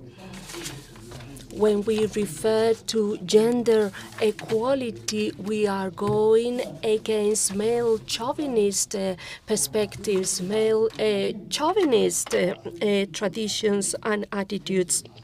We want to create citizens who are more critical, who have more who are more open-minded, and we do that by means of debates and discussions, so that our citizens do not fall into traps, do not fall into fake and false messages. I think this is all on my side. So far, if I may, citizenship education is as important as learning language or math or chemistry. But when you teach about this is not something fluffy, okay? It's not something awkward, strange, abstract. It's something very concrete. But the State Secretary came already to an issue which I would like to hear the view of the Minister from Portugal on, and that's about how do you build a consensus?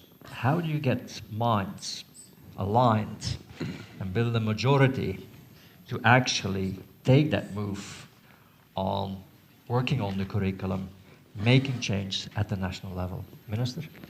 Yeah, thank you. The first step is not to take consensus for unanimity. We in Portugal had the same experience as the State Secretary mentioned. We had strong opposition to citizenship education, always about the same topics. It's gender equality, it's multiculturalism, and sometimes even environmental education by those who think that climate change is an opinion and not a fact. So the best way to establish a consensus is to debate, is to promote debate, is to promote discussion about this. And also, I'm going to say something that is polemic in some countries, but there are some movements, especially those movements that are against the presence of citizenship education in the curriculum, that try to stand for what they call an ideology-free education. And it's very clear that that doesn't exist. That does not exist. When we say that education is compulsory, this is an ideological statement. When we say that we want inclusive education, this is an ideological statement. When we want, like we're doing at the Council of Europe, a multi-perspectivity approach to the teaching of history, this is an ideological statement. So, like José Manuel said, when we say we see in our countries that domestic violence, aggression to women, homophobia, racism is still a reality, fighting it through education is also an ideological statement. But it is also an ideological statement to believe that there is ideology-free education, because that's the best way to say we are going to perpetuate behaviors, attitudes that are at odds with our European and national values, with our European agreements, with our national constitutions. So to say that women have the same rights as men, that no one should be discriminated by sexual orientation, this is to say that we are committed to break cycles of violence. Normally, for instance, taking domestic violence, children of offenders become offenders, and there is some place where we have to break the cycle, and the best place is school. So, just to conclude, the consensus is established by stating very clearly what we are going after, and also by, like José Manuel said, by eradicating that idea that we are indoctrinating. No, what we want through citizenship education is to provide knowledge. Many people don't know the very basic data on, for instance, suicidal attempts because of homophobia in teenagers.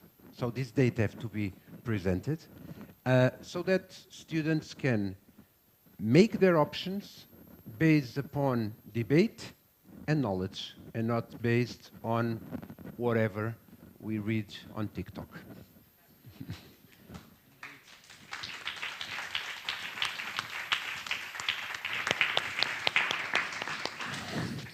The one in the middle is the teacher, right? The teacher is the one who has the difficult task to translate the policy into the classroom, has to face the parents and the rest of the community that sometimes may come with it. Caroline Pascal, I wanted to come to you on this, also from the perspective of the teacher, the support you can give to the teacher, the expectation of the teacher. So please. Sí, es evidente que son temas delicados. Yes, obviously we are talking about sensitive issues here because we are touching the heart and the sensitive of the students, and And this is why the role of teachers is so important. This is why the narrative and the discourse of the teacher is so important. I'm going to be very brief. In France, an important decision was taken regarding a massive training program so as to teach all the teachers in primary and secondary school, also extended to directors of schools, so that they would have the means and the capacity and the resources to fight against the arguments coming from students and from parents when they were being accused of indoctrinating. This plan, national plan in France, was first implemented in September 2021, and over 300,000 employees, education employees, have been trained. We will continue providing training along those lines, and a success, a dramatic success, was the killing of Samuel Sussex, and this ignited again the debate on common values. So, basing on that terrible and tragic event, debates at national level were organized at schools.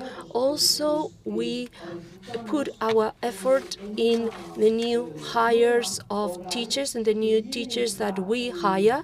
They have to pass an oral exam, so for us to evaluate their capacity to transmit and to pass on those democratic values, and also to check upon their capacity to transmit or to apply strategies when specific and controversial, sensitive issues appear in subjects, in different academic subjects, for instance, gender equality, abortion, climate change, etc., and also strategies regarding the daily life of a school, for instance, whether to wear uniforms or whether not to wear a uniform, etc.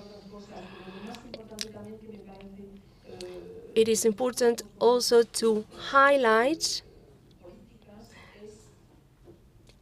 that we, in France, we are betting on creating common and collective objectives, awareness campaigns, and programs, because the idea is not only implicating or engaging the educational sector, but also society as a whole. By this, I mean that we need to engage young people and we need to engage parents.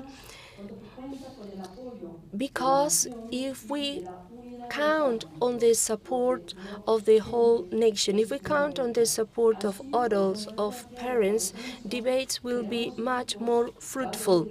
In order to do that, we have set up teams, working teams at national level, so that they can support our teachers in case of conflict and in case conflict with parents, etc. They work also in collaboration with law enforcement agencies and with families. Therefore, teachers do not feel alone. They feel that they are supported by all these national stakeholders.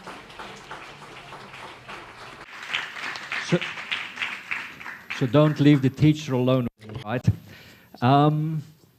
They're more into this educational community, and I come to the State Secretary of Spain now again, and particularly also on the participation of students, the broader educational community also within this, because this is where the delivery happens, that's where also the take-on happens. So can you share your thoughts on that, State Secretary? Sí, bueno, lo primero decir. First of all, As regards the engagement of students or the educational community as a whole, for us this is a rule of law. This is provided for in our constitution. It is a must. It is said that education must be co-engaged, must be co-participated at two different levels.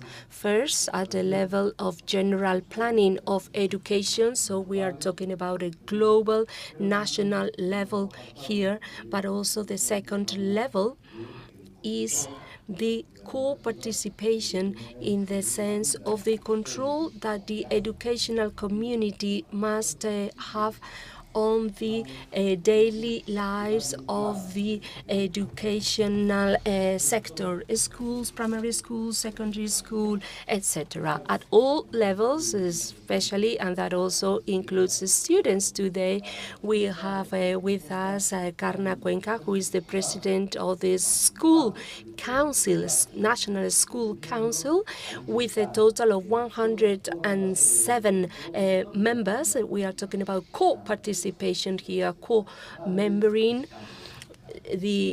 Have here included the Association of Parents, Students Associations, different civil institutions and trade unions, etc. So this body has the obligation to consult on all the new norms and regulations and to inform about that. And thanks to the work of the president here present, I can see that the consensus that has been reached is breathtaking. In all autonomous communities, we find a representative of this national body. At those school councils in the different schools, we have representation from all the sectors, different stakeholders. That's as far as the structure is concerned. What is the reason for participation, for co-participation? Why? Because citizenship education is a democratic element, and also because it lies at the root of democracy, because democracy is by nature co-participated, and also because we want to create a school of democracy. It has been said that the only way of transmitting and applying values is by applying them in action and by learning them in action. I think this is all on my side. Thank you.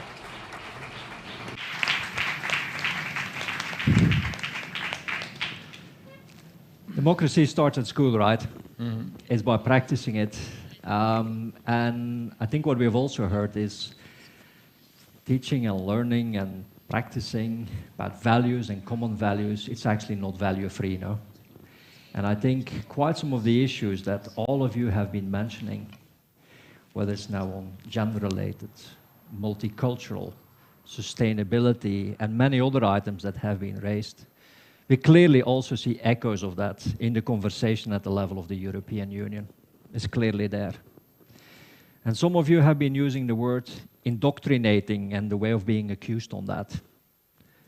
I mean, let's call a spade a spade. There are also those who believe that when you speak about values at the level of the European Union and that you teach about the European dimension, that they say this is propaganda, right? It's the same indoctrination sort of a debate that we also see echoed at this level. I know we have limited time, but I would like to ask you still one question specifically from the level of the EU, and particularly also on the very sensitive subject of the curriculum, the national curriculum. And my question to you is, what can you do and what are you willing to do on the European dimension within your curriculum? Minister, can I start with you? Yeah, that's an easy one. We included the topics in our national strategy for citizenship education. Two topics, democratic institutions and referential for the European dimension of citizenship. Mm-hmm. And the reason we do that is that we cannot say that we are preparing for active citizenship and having youngsters who are 18-year-olds, and when there are elections, they have no idea what. It's not the party they are going to vote for, it's what they are voting for. And this is very important because when we think of the downsliding of democracy, it has to do with lack of knowledge, but it has also to do with something that is very important for our EU discussions. The downsliding is also related to the loss sometimes of one of the biggest assets of the European Union, which is the social state. And inequalities make the downsliding of democracy bigger. And students feel that. Okay, you're touching a very sensitive but very real subject on that area. In France, Caroline? Pues en Francia también la... Yes, in France, European common values are part of the national curriculum in France, curricula.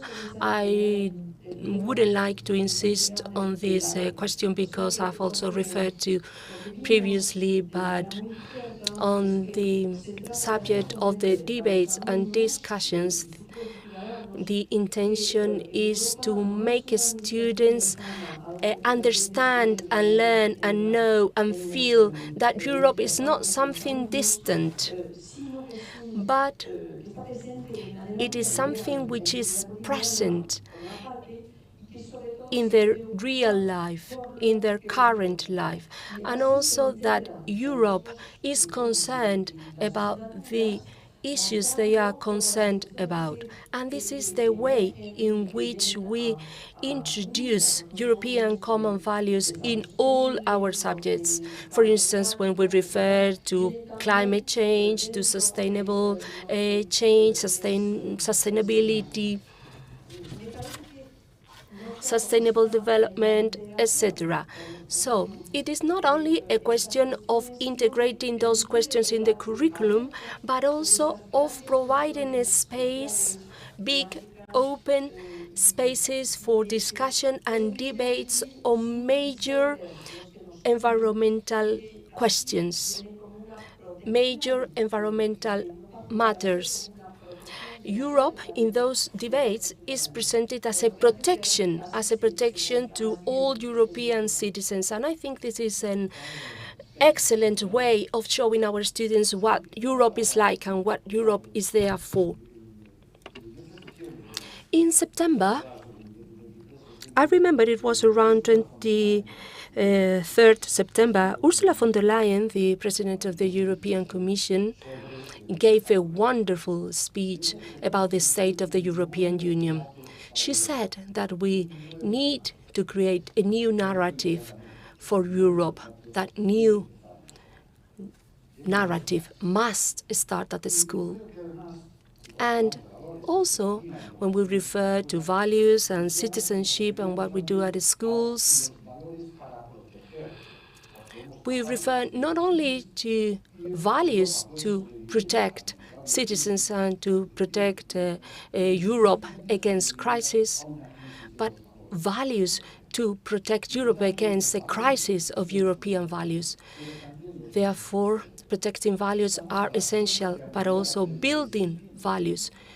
We are on the verge of extending our European Union to 36 members. So protecting values, but also constructing values. Of course, at the national curriculum in Spain, we include the European directives, so the European dimension, European topics are there, always present, but it is important that our approach is an ethical, a moral approach. And as you will remember, in Zaragoza, in our Zaragoza meeting, an informal ministers' meeting, we created a role play with the students. Each of them represented a different country, and we set up a discussion for them. It was a wonderful and very fruitful experience to them. Can I thank you very much already? Carmen will take over right now, but I think you have all heard that citizenship education, standing up for the values that we share, is a task for every day. And it involves all of us, from the pupil to the teacher, to the administrator, to the politician, to the parents, to the local community. And it's a commitment that has to be made. It's not value-free, but the value is essentially that we have respect for one another and that we are living, actually wanting to live in a just, a fair, and a peaceful environment. And I think, to quote the professor, also to seek a happy life in the way that we wish. Carmen.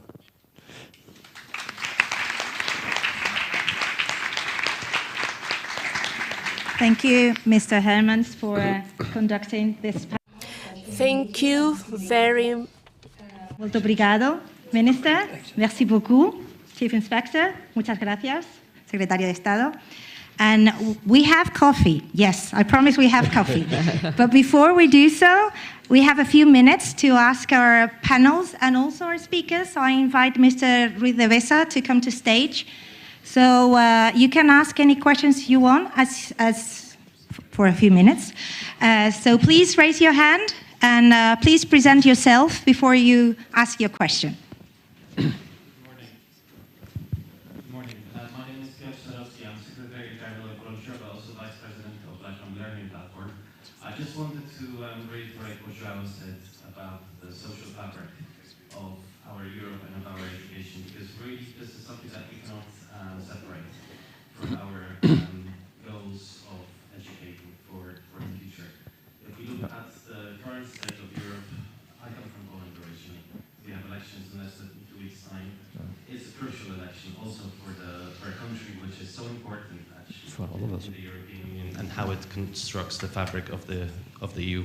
And João, I have been working with Portugal for a long time, with your colleague Ana Mendes Godinho also for a long time, on making sure that social justice is retained at this level. And let's not forget that social justice can be very much retained at the educational level, and not always at formal education, but very much often at informal and non-formal level, which has been alluded to as well during our conversation. So thank you very much for the contributions from this panel. Can I say something? Yes. Well, there was no real question, but I'd like to continue your intervention. We mentioned, but we didn't have the time to go very deep into this. Citizenship education is challenging because it has to be coherent. There is in our strategy two important features. One is to have project-based learning in citizenship education, so that the students act on things, but also a whole school approach. And that's why, I mean, we cannot talk about recycling and then not having the place to recycle. And we know that education is transformative. Recycling is a very good example. I don't know how it was in your countries, but in Portugal, parents started recycling because kids came with the little containers from school. So it is transformative in this way. But coherence is also a big challenge for Europe and for the member states.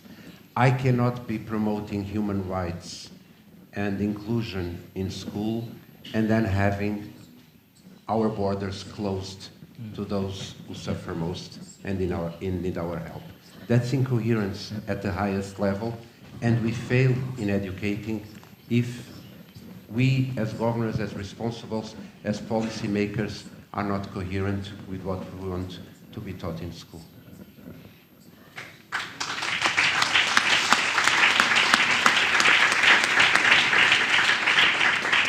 Thank you, Minister, for your answer. Any more questions? Yes, I have seen at the back first, and I think there'll be questions for this time. Hola, muchas gracias. Buenos días a todos. Thank you very much, and good morning, everyone. I am a representative of Spain in the EDUCACTION network. At the EPAN network, And I would like to thank you very much for such a fruitful and thought-provoking discussion. I've got a question. Do you have a strategy in place at European level so as to stop that idea or that accusation of indoctrination at the time of implementing citizenship education? As Adela Cortina mentioned, said that values should never be imposed, but they should be lived, they should be suggested, they should be embodied. And it is important that those values are never transmitted in a dogmatic way so as to avoid further possible accusations. So do you have any strategy, any approach related to the European critical dimension and tradition so that those values are transmitted from conviction, out of conviction, so that we avoid any possible accusations of indoctrination? Wouldn't it be possible to create and to devise a European-wide strategy so as to transmit those values or to transmit citizenship education? We're all looking at you. Bueno, yo creo que. Well, I believe that Minister Da Costa and Secretary of State Zendon, they have rightly pointed out that the question of the so-called indoctrination is a way of diverting attention from the main question, from the main focus. Because, for instance, when we set our attention on citizenship education, we are told that if we want to teach that subject,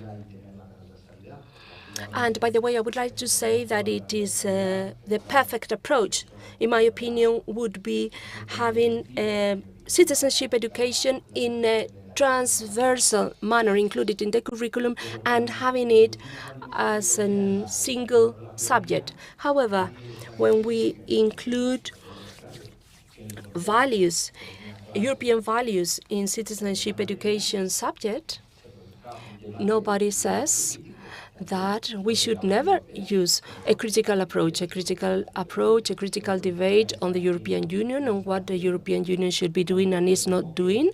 Therefore, the approach is instructional, it is critical, and is formative.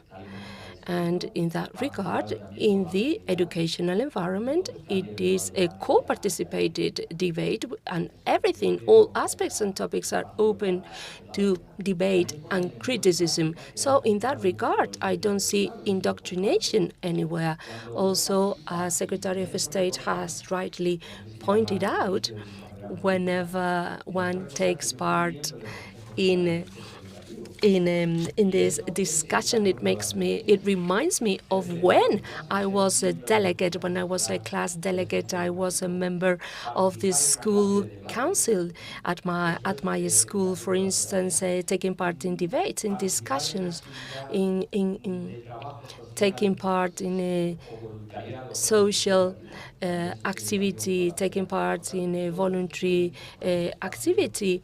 All that is considered citizenship education, social engagement, and that reinforces the idea and the intention and the approach of forming and educating our citizens, the future European citizens, from a critical approach. My name is Edurne Aguirre. I am a representative of the Organization of Ibero-American States. Thank you very much for this conference. Thank you very much for such an important conference.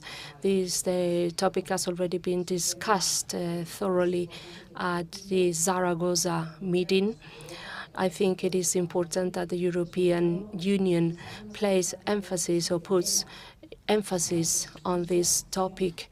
As Adela mentioned, it is essential to translate discourse into action, to translate words into action, so that we put at the disposal of all stakeholders, so that European citizenship and democratic citizenship becomes a reality.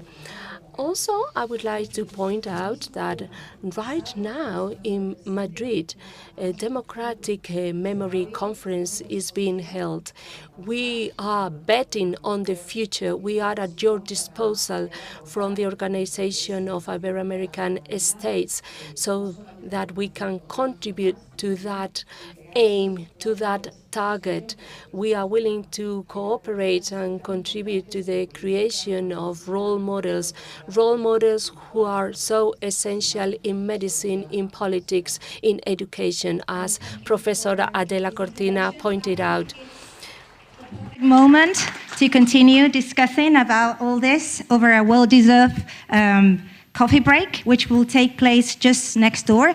And I would like you to come back to reconvene by 10 to 12. So we have some time for coffee, and in which you can also network and recharge. So thank you very much, and I will see you here at 10 to 12. A las 12 menos 10, por favor, volvemos con más. 10 to 12, we'll be back. Thank you very much. Por favor, los micros déjenlos en la silla y no se saquen fuera, por favor.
la conferencia.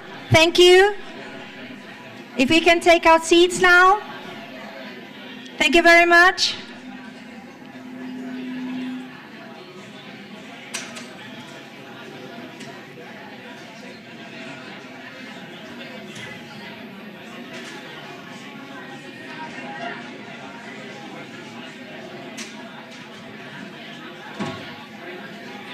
A ver. If we could take our seats, please, so that we can reconvene the conference. Thank you. I know you had lots to discuss after the simulating sessions.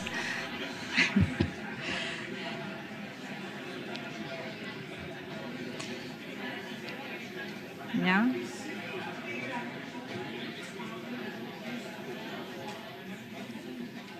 So welcome back.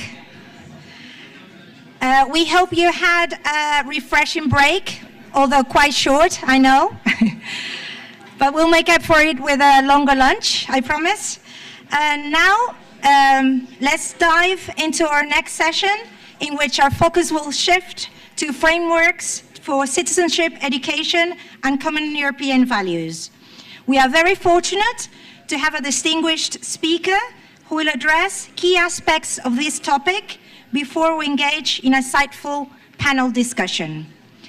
Our next speaker is Mr. Villano Kyriazi, Head of Education Policy Division of the Council of Europe, who will share with us his thoughts about creating a European space for citizenship and education. Thank you, Mr. Kyriazi.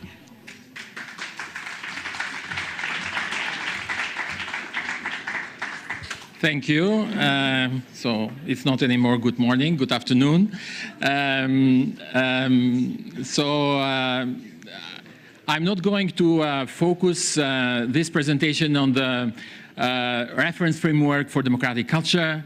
I will mention in my presentation, of course, but many of you know already the reference framework for democratic culture and the 20 competencies in the butterfly: values, skills, attitudes, knowledge and critical thinking.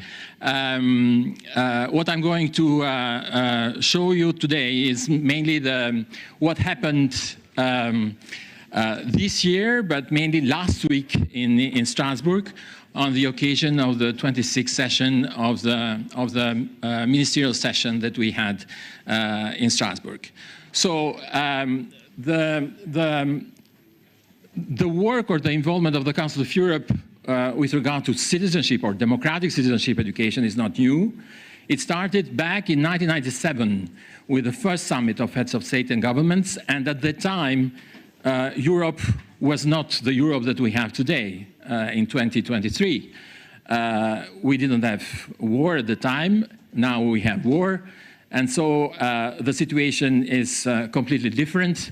This morning, from different presenters and speakers, you had a good overview of the challenges that education systems are facing today. We have tried along these 25 years to give some answers to educators, to practitioners, to policymakers, with mainly a very long-standing commitment to democratic citizenship education in the Council for almost 25 years now, and with two key instruments that are the Charter on EDCHRE, on Education for Democratic Citizenship and Human Rights Education, that was adopted in 2010, and in 2016 on the Competence Framework.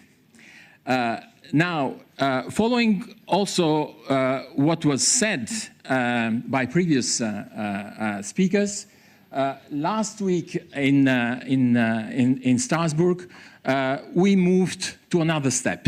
And then I will show you what were the discussions, or the content of the discussions last week in Strasbourg. So this year, for the fourth time, the heads of states and governments had the fourth summit of the organization in Reykjavik. And then the Reykjavik declaration, or in Reykjavik, heads of states did mainly two things. One, which is very much related to the situation in Ukraine, with establishing a new partial agreement on risk register for all the damages that Russia through the war is doing in Ukraine. So this was the big, let's say, topic. But the second one was a declaration and that heads of states called it United Around Our Values, and also the adoption of the 12 principles for democracy. We call them Reykjavik principles. And then one of these 12 principles is very much related to education. And so heads of states and governments, they asked the education sector to work in order to ensure or secure a future democratic, a democratic future for all the new generations. So, and they asked precisely the education sector to work on education for democratic citizenship, on education for human rights, and also on the culture of democracy, which is the central piece of the competence framework. Now, 3 months later, the ministers of education last week in Strasbourg, they first adopted a new strategy for the Council of Europe from 2030 that is called Learners First, educating for today, but also for tomorrow's societies. And then the strategy is organized around 3 pillars or 3 priorities. One on the renewal of a civic mission of education for all levels, from primary to higher education and lifelong learning.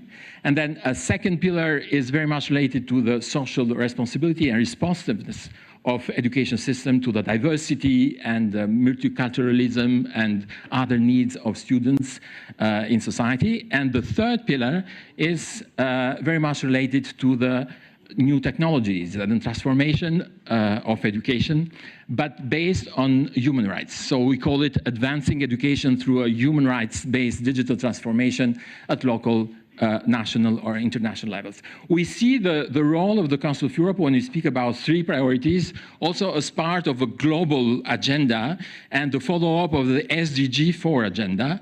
And then the Council of Europe, together with other countries, Portugal, Slovenia, France, and Latvia, is also playing the role of regional organization together with the European Commission when it comes to the follow-up of the SDG. So we try to bring the European agenda in harmony or linked also with global developments that are happening right now at UN level. So the ministers adopted a strategy and 5 resolutions. One resolution is related to the renewal of civic mission with precise action that I will develop further. And then other resolutions that are related to regulating artificial intelligence in education. So very soon we'll start working also on that area about what type of regulations in Europe we need to bring in the education systems. And then a last resolution that is the establishment in 2025 of a European Year for Digital Citizenship Education, which is a project that we started in 2015. So these are mainly the results of the ministerial conference.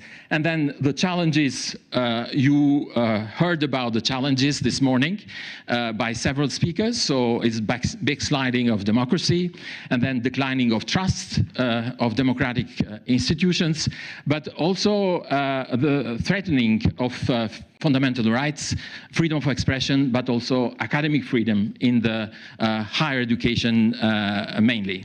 And so the basis for, or the starting point for our new action with regard to the renewal of education are several reports. One of them is the SG report on the state of human rights and democracy in Europe.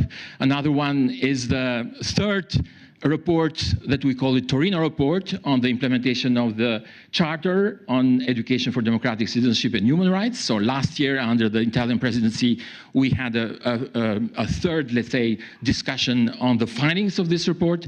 And then another one is, it's not published yet, but we carried out also a report on the implementation of the framework on RFCDC.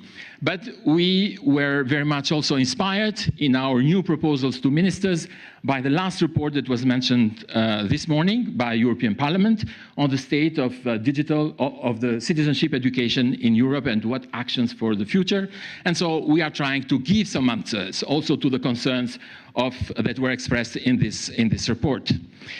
So in the implementation report of the reference framework of competencies for democratic culture, so as you can see from the slides, we have a kind of repetition of almost the same concerns. So one concern is the lack of evidence and the presence of citizenship education in vocational education and training, so but also in the study programs of higher education. So this has been repeated also in other reports of the implementation of the Charter. Then a second concern is related to the use of the reference framework for learner assessment. So this is also pointed out as a priority for the future. And then a fourth one is related to the new, let's say, concepts or definitions that are challenging citizenship education right now with emerging trends like the ethical implications of AI or the climate change. And Gabriel Attal last week called it eco-citoyenneté or eco-citizenship that should be associated with democratic citizenship. But also we lack, as we just pointed out also this morning, we lack evidence and monitoring at country level, but also at European level. So how to deal with all these challenges? I mean, these are very few, but there are others that are mentioned in the report. We'd like for the next year to keep the competencies for democratic culture at the core of the work that we are doing on democratic citizenship in education. What does it mean, keep those competencies at the core?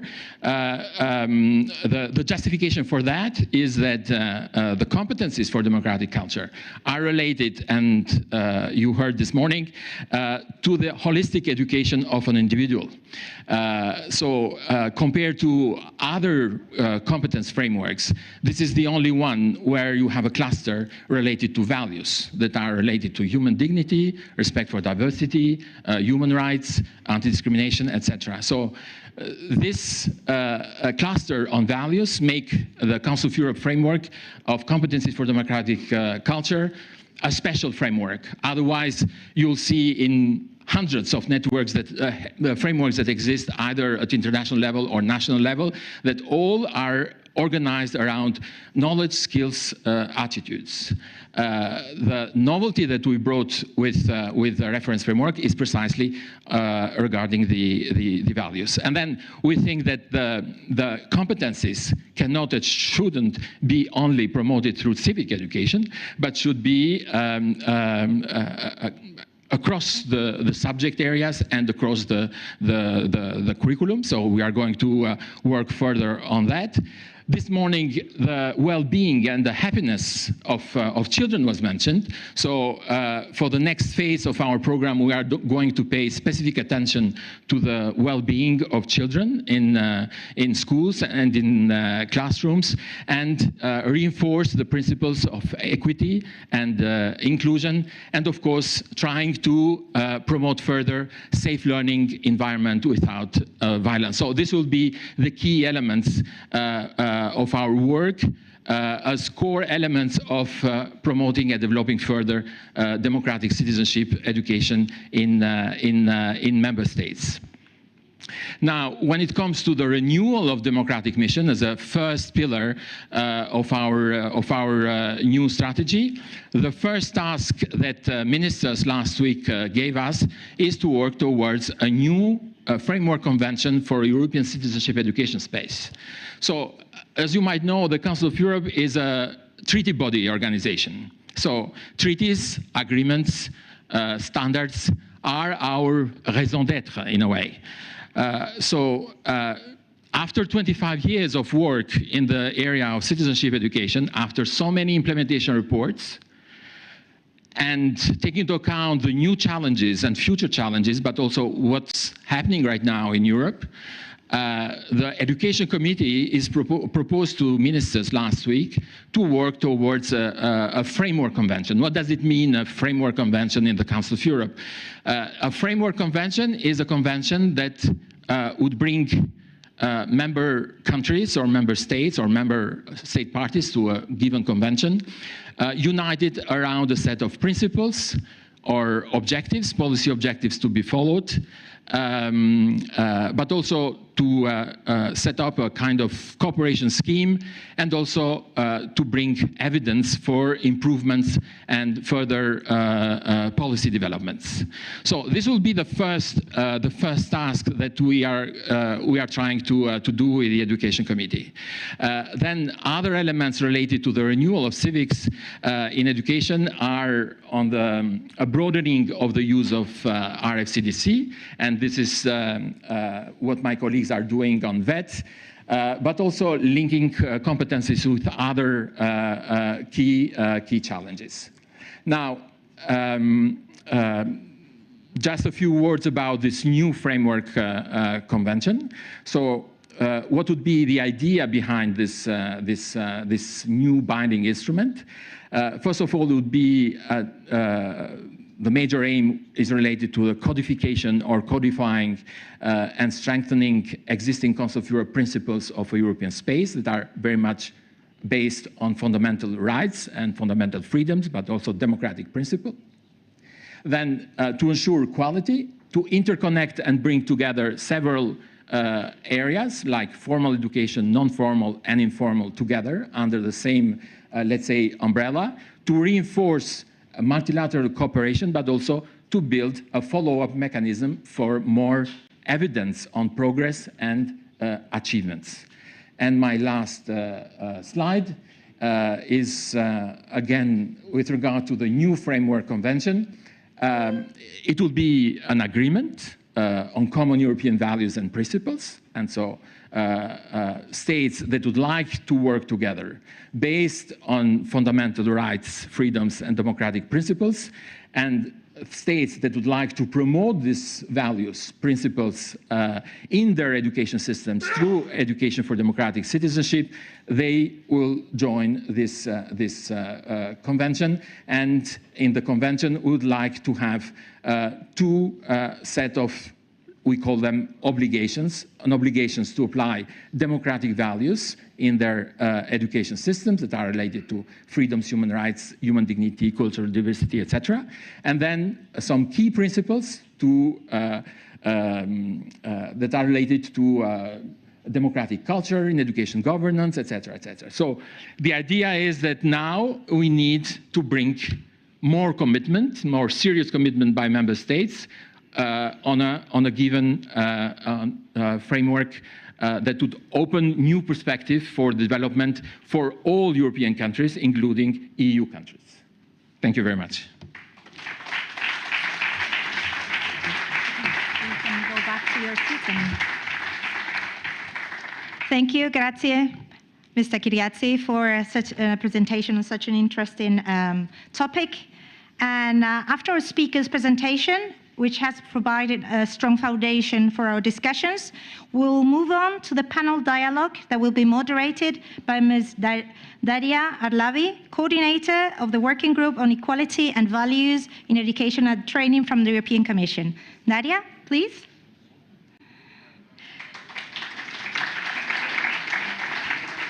And to give you an overview about the panel, this panel brings together experts from 3 member states, Finland, Austria, and Slovenia. They will discuss their interpretation and implementation of your European reference points for citizenship education, such as the Council Recommendation on Common Values and the Council Recommendation on Key Competencies for Lifelong Learning, and the Council of Europe's Reference Framework of Competencies for Democratic Culture. The experts will also discuss the extent to which EU-related topics are integrated into national citizenship education curricula and consider whether and how future EU action should contribute to overcoming unevenness of practice across member states. Okay, so Daria, the floor is yours. Thank you very much, Carmen, for the introduction, and welcome and good afternoon. Indeed, in this second panel, we are going to discuss some of the citizenship education-related issues in different member states this time. I am delighted to welcome today our panelists, and I will start from my left. With us today, we have Kristiina Kaihari, who is education counselor in the Finnish National Agency for Education. Then, right next to her, we have Doris Wagner, who is Director General for General Education, Vocational Education and Training in the Federal Ministry for Education, Science and Research. Was that correct? Great.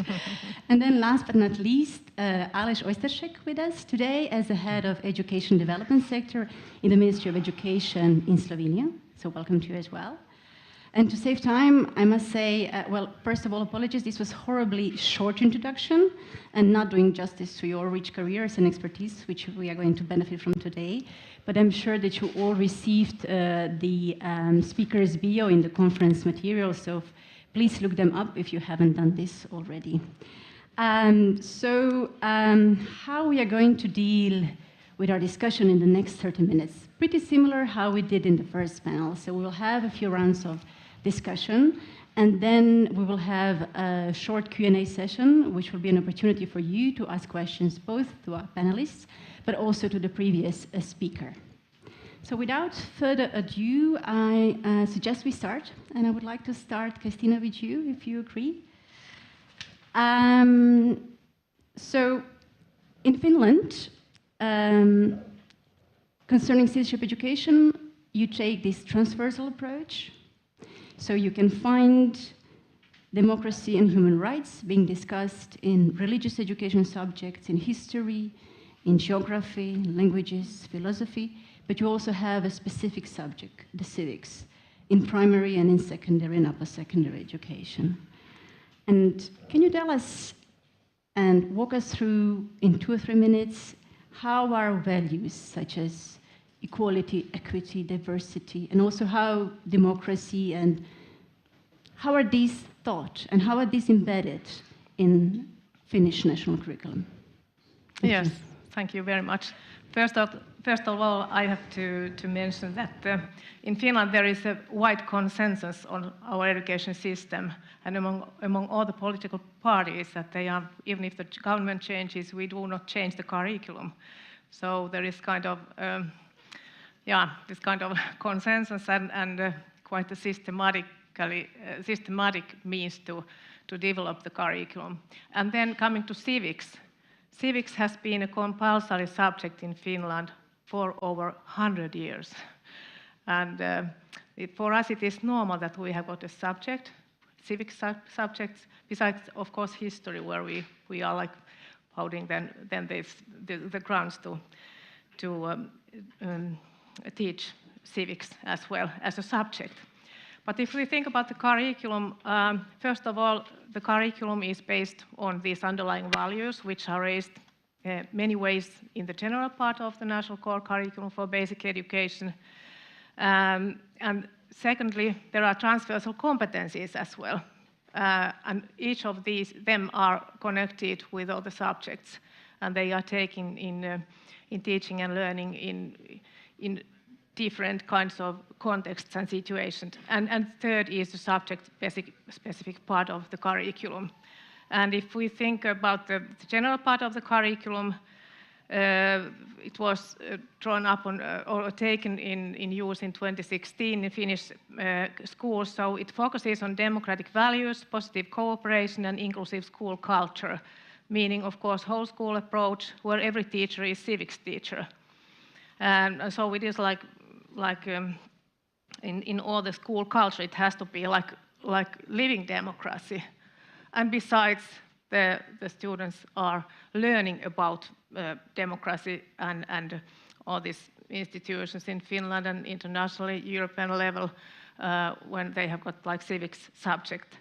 And we have in Finland given more resources for civics in 2016 when we started civics education as well for primary, 2 hours more there, and then we have got lower secondary and than in high schools, like a compulsory subject.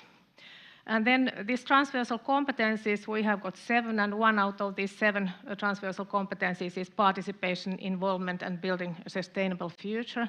And there is another, the name of which is cultural competence, interaction, and self-expression. And all these have got like the tasks and objectives.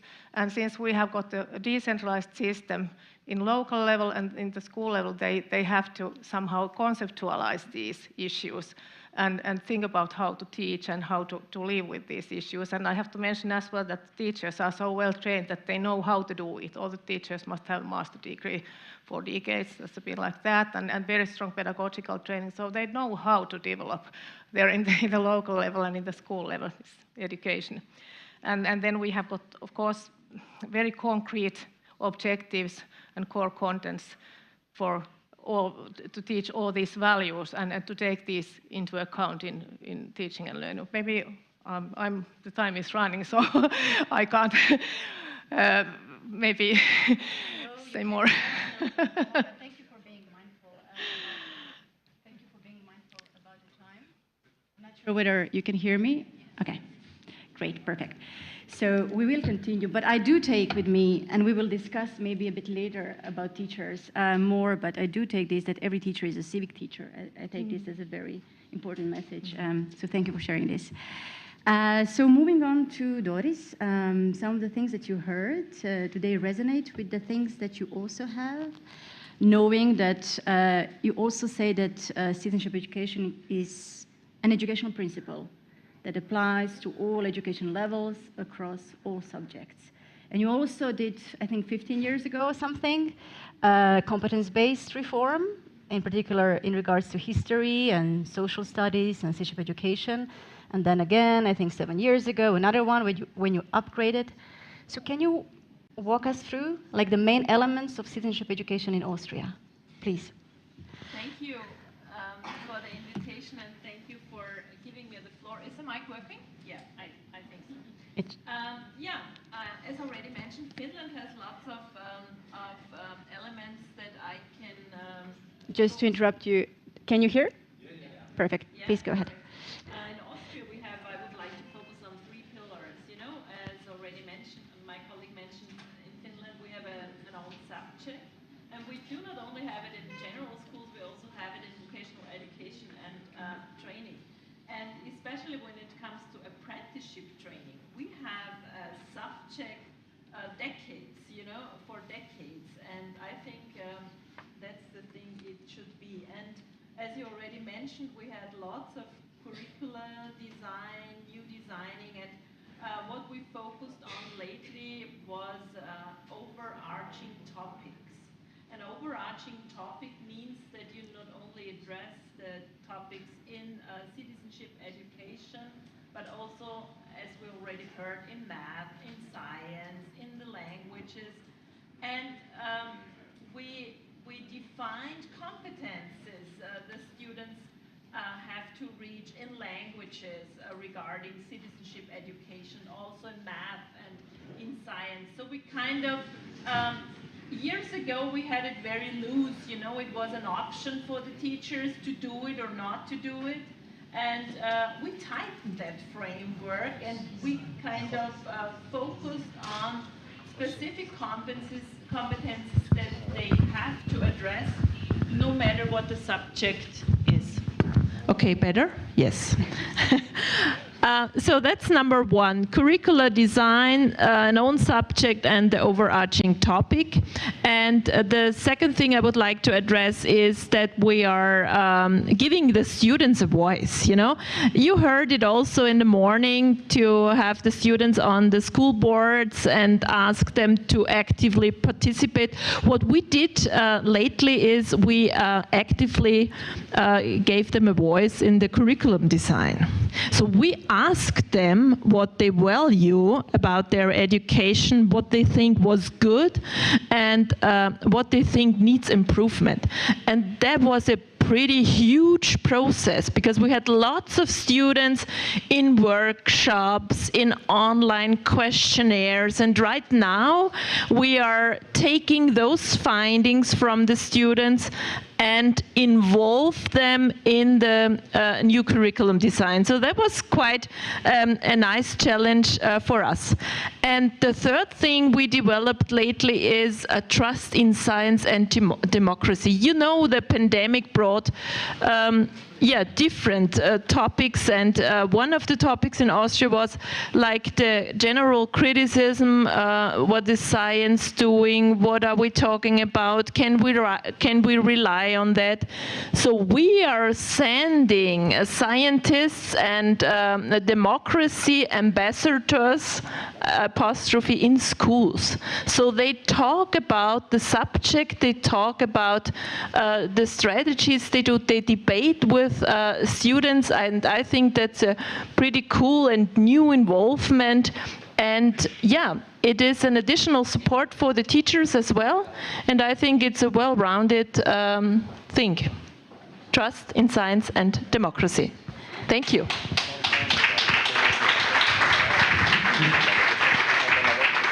Thank you, Doris. Thank you very much for this. Can I turn now to Aleš? So in Slovenia, there is a mandatory and also elective subject called in different names, but and it's also a cross-curricular approach that you are implementing. But what actually took my attention was that recently you have introduced an active citizenship module, and it was, I think, implemented last year, right, for the first time. If you can maybe share more about what is behind it, how it's thought, and do you assess it, and if so, how? Thank you. Thank you. Hello, everyone. So it is somehow modular, but the debate in year 2020 was to be a compulsory subject, but it was impossible. Through the debate, the finish was so it could be the compulsory, but other. So in upper secondary level, you have now the compulsory subject, then elective subject, and compulsory other. The other means that there is 35 hours of activities, and those activities are assessed formatively, descriptively. So it's not graded, but the student should at the end show the results to show that he was or she was an active one and understand the basic principles. Why it could not be a compulsory subject is also interesting, we heard today, because also the civic has to compete with other subjects, and the minister was not prepared on that well. So that's why it failed. It is somehow that it might be now the side dish, as Mr. Minister De Silva mentioned, but we believe it is maybe more as a starter.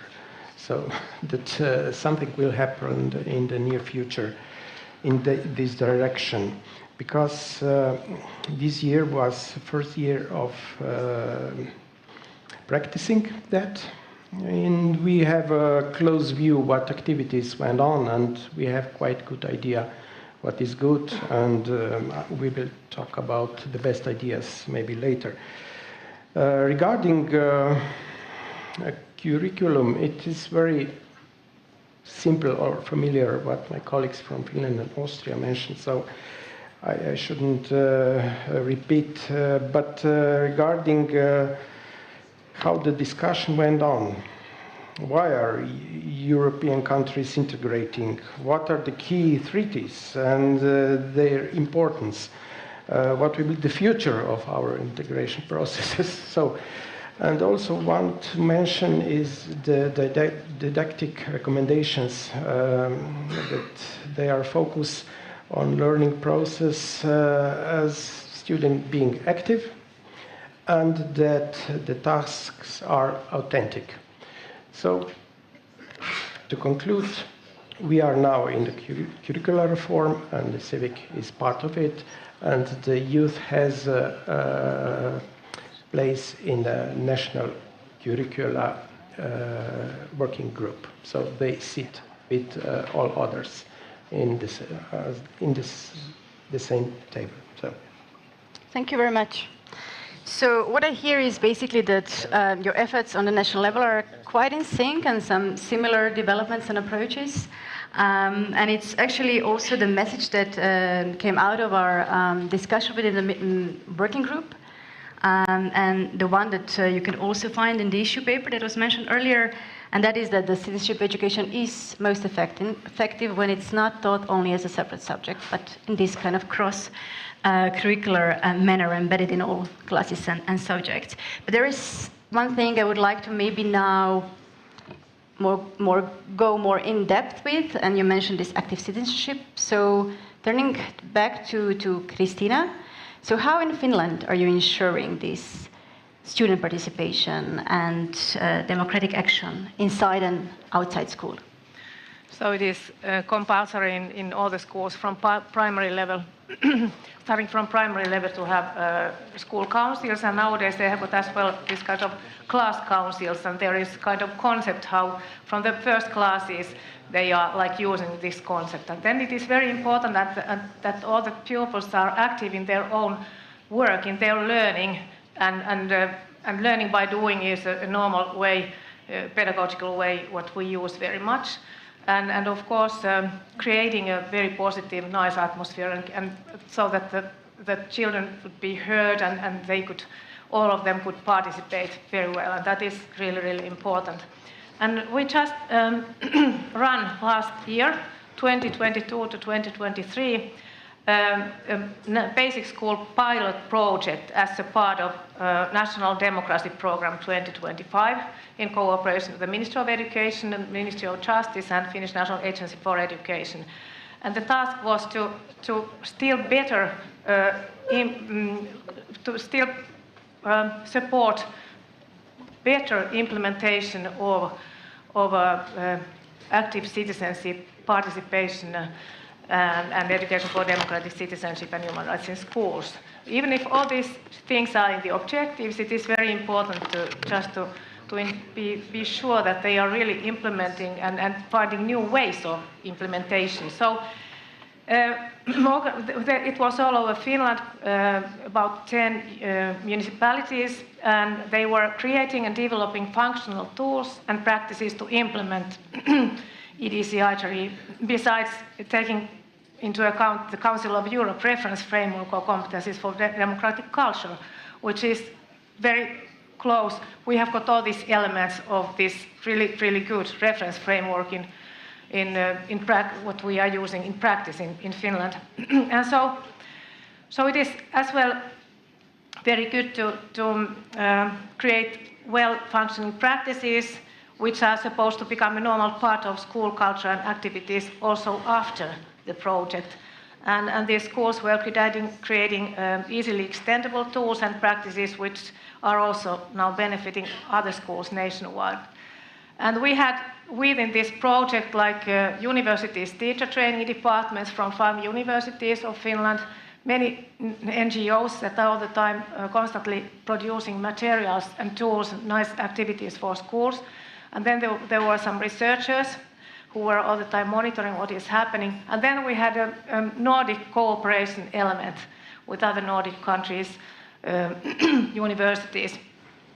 And of course, we organized many seminars, and we were very much like working together with the providers of schooling and with the heads of schools. And of course, it was very important that the students were as well active in these processes. And they created so nice and different kinds of activities in local levels, and we are very happy for that. And then we as well published 3 publications on that and shared. It is so important to share these best practices.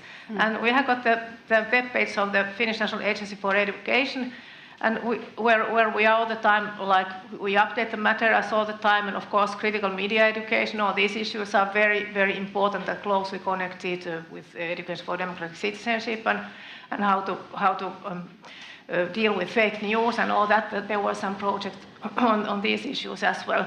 And so I'm sorry that all the material is not in English. It is in Swedish, of course. If some Swedish-speaking people are interested, they are found in our websites. now we have a new government. We had elections in April, and the new government will continue to extend these kind of activities and this kind of projects. So I think that it's a very good initiative because it really goes to the roots, to the schools, and then these doors and windows open to the society so that they could then cooperate together with the local, all the local partners, and of course using, and then it is very important all this, if we think about these international programs and frameworks, to use them as well. Thank you very much. It's good to hear that there are plans that this will be continued. So we heard several times today indoctrination, challenges, and propaganda. And what we discussed also in the working group is that obviously the teaching about citizenship education and EU values and also about the EU should not come across as dogmatic and be top-down, that in the classroom and outside classroom as well, in the activities, students should be able to reflect also critically on the things being discussed. So they obviously need to be empowered to be able to do that. But the teaching shouldn't be too prescriptive, right? And we should leave room for critical reflection. For that, we need some new or, I don't know, advanced pedagogical approaches. They are more action-oriented to allow for all this. So, and it's not an easy task, right? And teacher is in the middle, as we heard and we know. And it can be demanding, right? And daunting to teach about these things, which are often controversial. Doris, can you tell us, what do you do for your teachers in Austria? How do you support them to implement citizenship education? Thank you. I use this mic, I guess. Is it working? Yeah. As I already mentioned, we designed a new curriculum, and now we have it in the 1st and in the 5th grade. So we're kind of moving up, and the curriculum is a piece of paper, you know, and there are lots of goals and competences and all the descriptions. But the key to get the curriculum alive, as you already mentioned, are the teachers. So we have to really support them, and we have to have a variety of strategies to get them involved with the new curricula. First of all, it's the teacher training in the beginning, of course, you know. So all the curricula at the university level for teacher training, they have to be adopted as well, especially with the overarching topics, you know, how to go about it, how to do it in math, how to do it in science, how to include it in languages. So that's the first one. But we already have lots of teachers who are teaching for decades. So we have to kind of motivate them and bring them the new strategies to the classroom. So we decided to offer lots of workshops for the teachers so that they can really think about how they are gonna bring the new curricular strategy to the classroom. And especially because, you know, Austria, we have like center cities and we have the regions, and so we also did a massive open online course this time, so they can do the courses online, and they can set the date and the place where they're going to do it, and I think that works out pretty fine. And also we combine it, of course, with seminars where they can interact face-to-face, because I think it's very important to share the experience. And in addition, we have the Police Center. It's an Austrian service center for citizenship education, and there we provide lots of materials, you know, so they can rely that the materials are up to date, our teachers, and they can get support there. Yeah, I think that's a whole variety, but as I already mentioned, we have to have great teachers to get the things done in the classroom. Thank you. Thank you. Aleš, would you like to comment this and compare this to what you have in Slovenia in relation to supporting teachers? Thank you. Yes, we could find quite similar activities in Slovenia. Maybe when I was discovering today, last days, was the very strong role of European Parliament and their EPAS network, so European Parliament Ambassador Schools.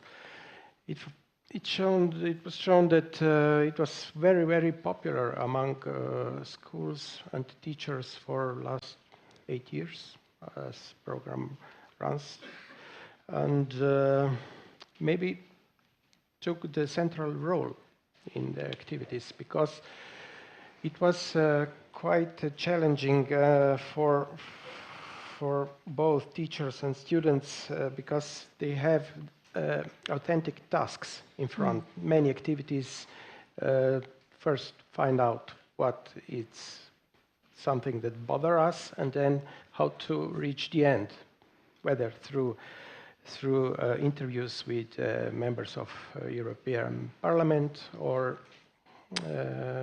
something like that.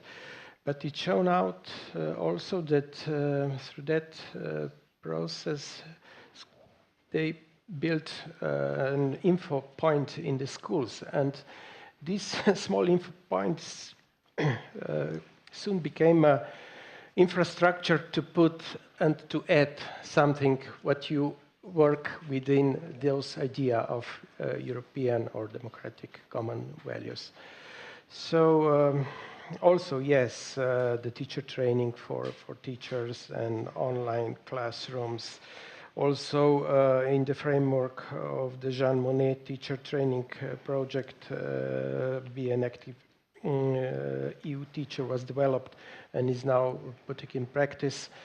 Also, publications are freely available, and sharing examples and presentations of pedagogical practices as well. So, but also we have to mention the other techniques like theater, pedagogics, and so that's why I think that we have similar approaches across those three countries. And but EPA's shown as a good and strong player.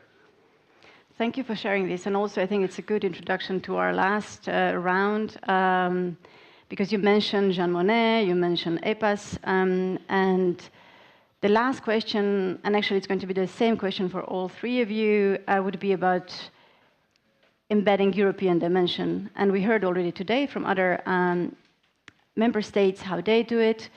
But like, and we heard a lot of times like European dimension. So what is it? Like, what is European dimension of education? And it's in the treaty, right? But what does it mean? So in the treaty, what it says is that EU action in education should be aimed at developing the European dimension in education. And then in 2018, EU ministers agreed in the recommendation on common values and inclusive education and European dimension of teaching that actually what it means is that teaching should aim to help learners experience European identity in all its diversity and strengthen positive and inclusive sense of belonging, which is actually complementing local, regional and national identities and tradition. And then, of course, in 2018, again, we had a very important recommendation on key competence. Unfortunately, Professor Kay Livingston couldn't be here today, but that was supposed to be her presentation about. But in a nutshell, what this recommendation defined about citizenship education, citizenship competence is that it should be about knowledge and understanding of European common values, also about main developments in relation to national and European, but also world history, European integration. It should also be about diversity and cultural identities and how these contribute to European identity. And concerning skills, it should mean constructive participation in community activities and decision-making. And obviously, when it comes to attitude, students should be willing to participate. So with this kind of background, and there are other initiatives and frameworks, such as the one in the Council of Europe on the cultural competence framework. So with all this in mind, well, I said two questions. You can choose. You can share good examples if you want, But I would say that the main question I have for you today would be, what do you need else on the EU level to support you in implementing your citizenship education? What kind of EU-level action do you feel that would be needed or upgraded? So who wants to go first? The quickest hand. Please go ahead, Christina. Yeah, thank you very much. We have heard very interesting and important things during this morning, and from you and from the Council of Europe. And I think that we have got like common goals, if you think about European values and citizenship education and all these issues that have been mentioned. And so I think that it would be very important to somehow have like more synergies between all these things, because if I think about this reference framework or competencies for democratic culture, there is already an existing basis. And there are the values cluster as well, as Vilano mentioned, and maybe you don't know, but I've been the lead expert of Finland in this EPAN, Council of Europe Education Policy Advisors Network org, from the beginning, and before that in this EDCI project.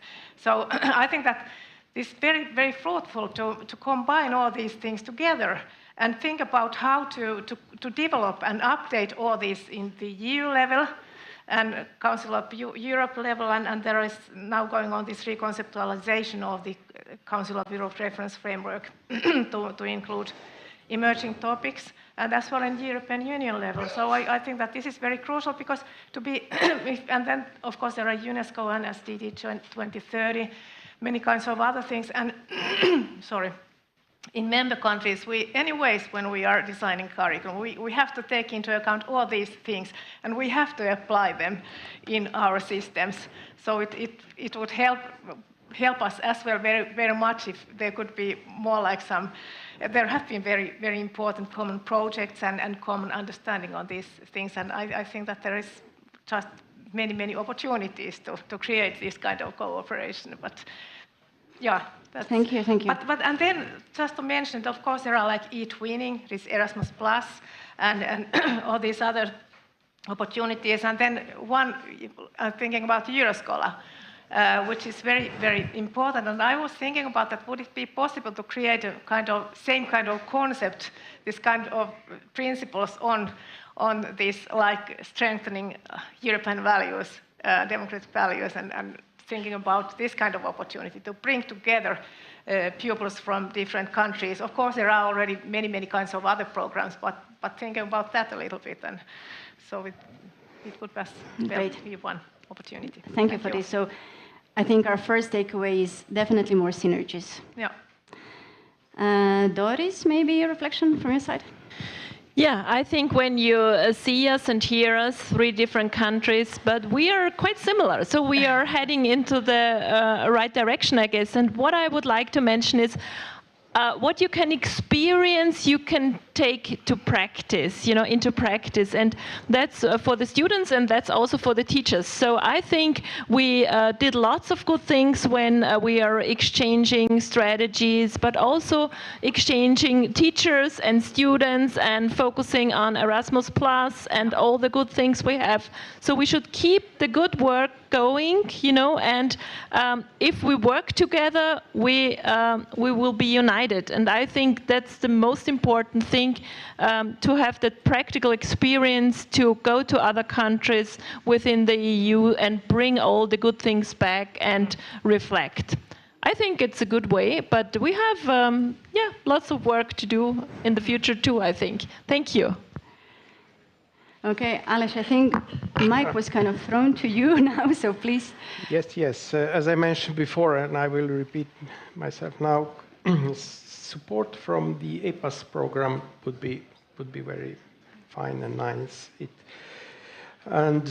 Secondly, the European Center for Modern Languages is something also the infrastructure we usefully and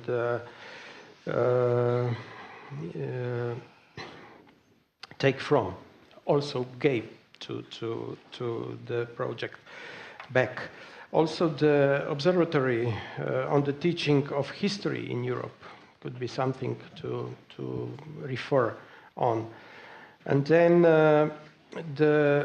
having a strong network of NGOs is also very important for national systems of education, I believe. So everything that the European Commission or Council of Europe do on this is very important. And also to mention the idea of OER, so Creative Commons public repositories. It's very important to share the knowledge, and if it on the OER or Creative Commons license, it's very supportive and helpful to our teachers. Also programs of mobility, Erasmus Plus and others are to be mentioned.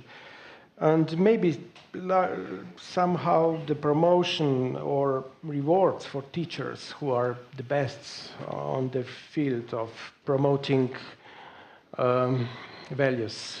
Something like that is also could be useful and supportive. And in Slovenia, where we are now within the curricular reform, the special focus will be in the rhetoric. So the subject of rhetoric is something where we came from, ancient Europe. And so let's go back and discuss about on the best way. Thank you very much. That was quite an extensive list. Well, I think awarding teacher is always a good idea, right?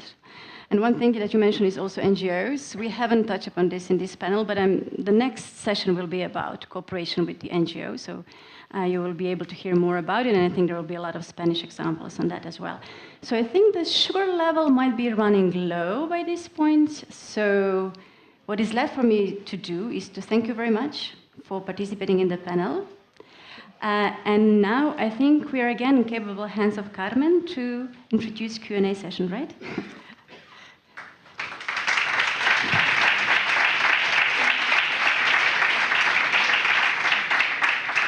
Thank you so much for such an interesting panel on the implementation of European reference points in different member states.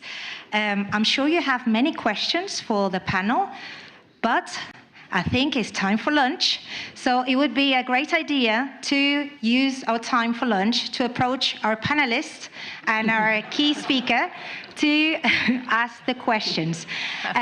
So we are going to adjourn now for lunch. Please be back by 2 o'clock.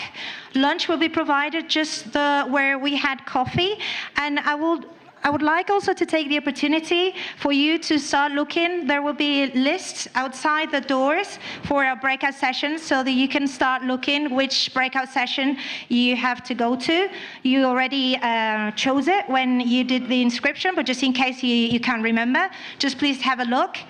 Enjoy lunch and continue with such engaging discussions on citizenship education. Thank you very much.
seats, please. Por favor, si podemos ir.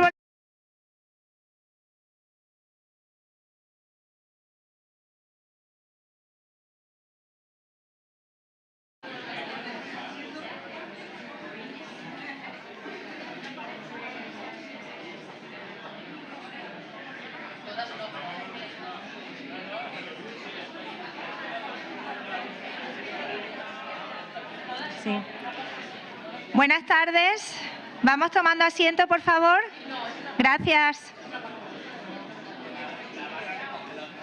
I would appreciate if you could take your seats, please. Yo creo que ya sí.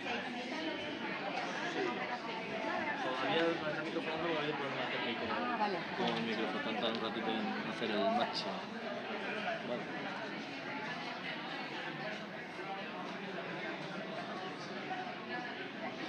O sea, ¿faltan todavía 3 por micrófono? Sí. Uy.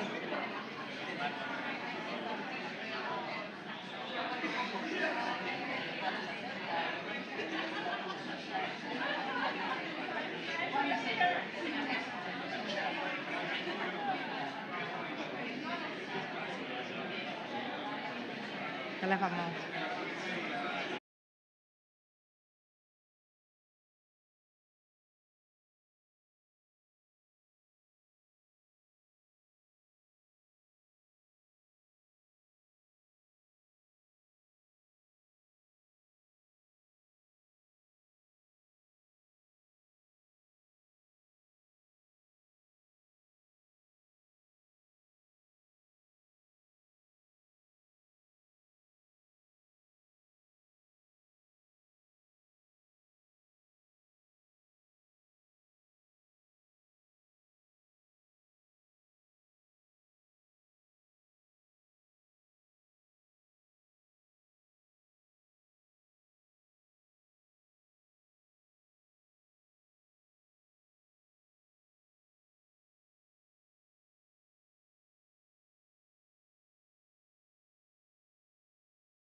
I hope you have enjoyed. Muy buenas tardes a todos. Espero que hayan disfrutado del almuerzo y que también hayan tenido ocasión de recargar pilas y de hablar con sus compañeros. Bien, es un placer para mí presentar la sesión número 3 sobre la educación ciudadana y los valores comunes europeos. Vamos a centrarnos en distintos programas, iniciativas y herramientas y más concretamente los proyectos y las iniciativas españolas en materia de ciudadanía democrática. Bien, tenemos con nosotros a representantes de instituciones educativas que han desarrollado iniciativas y herramientas para fomentar una cultura democrática y hacer que la ciudadanía democrática sea una realidad en sus centros. Tenemos, como digo, a profesores.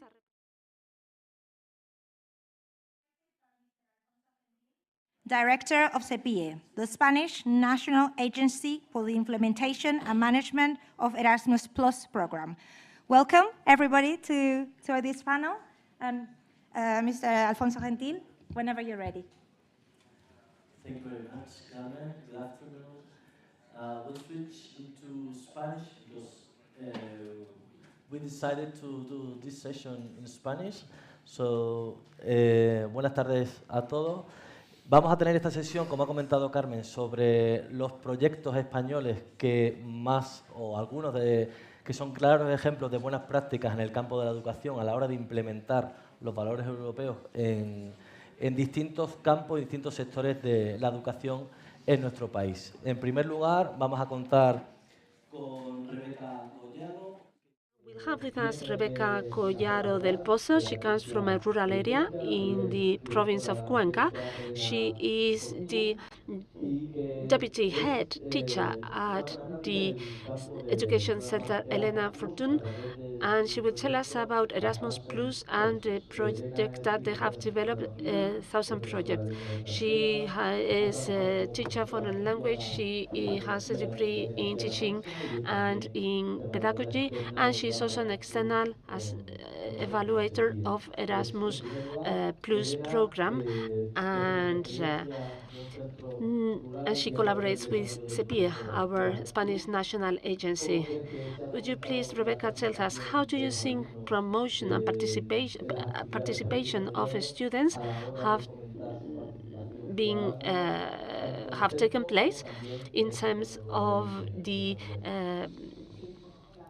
the topic that brings us together, that is to say, citizenship education. Good afternoon, everyone. As I say, I come from a primary and secondary school educational center in a rural area. We promoted on the promotion of European common values through specifically the Erasmus Plus program. Well, I will tell you what was our flagship program about Catches One Europe, where we worked on these European common values, not only in an implicit manner, which is the case by default in every single Erasmus programs and other European projects we work on, but we work, as I say, this time on an explicit manner. So we had people from member countries, 3 people more specifically, that came to us to tell us and to show us the common values that we wanted to introduce in our project.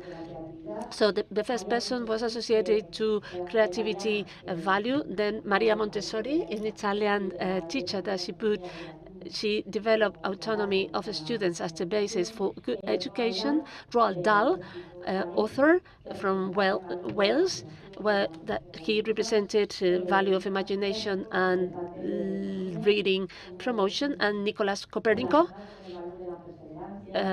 embodying perseverance and development of critical thinking, and Comenius, representative from Czech Republic, and he said that experiential learning is important as well as opening up our mind to the world. And Tamile Kike from Lithuania, she embodied the value of effort.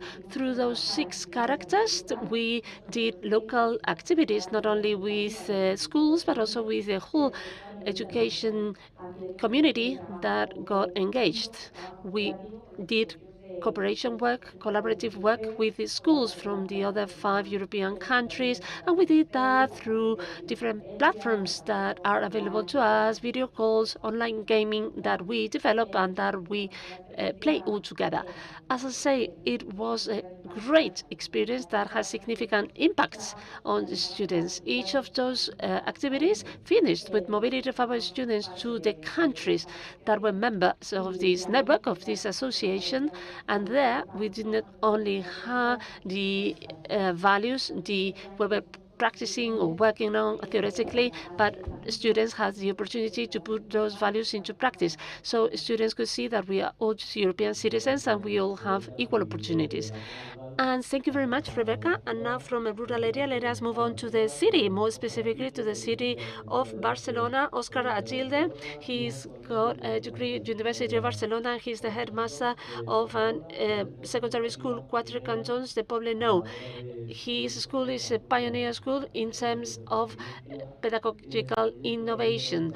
The project that you have carried out contributes and promotes pedagogy innovation. Tell us, please, what you did in your project, what it was your project about, and how you engage students in it. Well, first of all, I should like to say that our center is quite recent. It was born in 2012, and it started with the motto or the idea of understanding the past, intervening the present, taking action in the present, and imagining a future. And I would like to add, imagining a better future.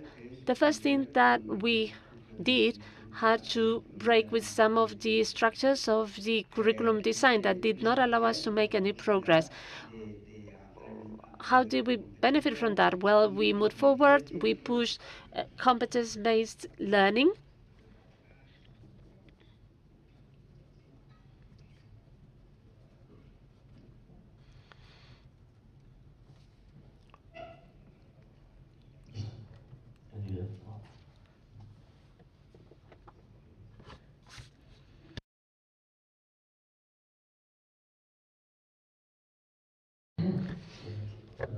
Well, I hope you can follow me all right. Right, the challenge ahead of us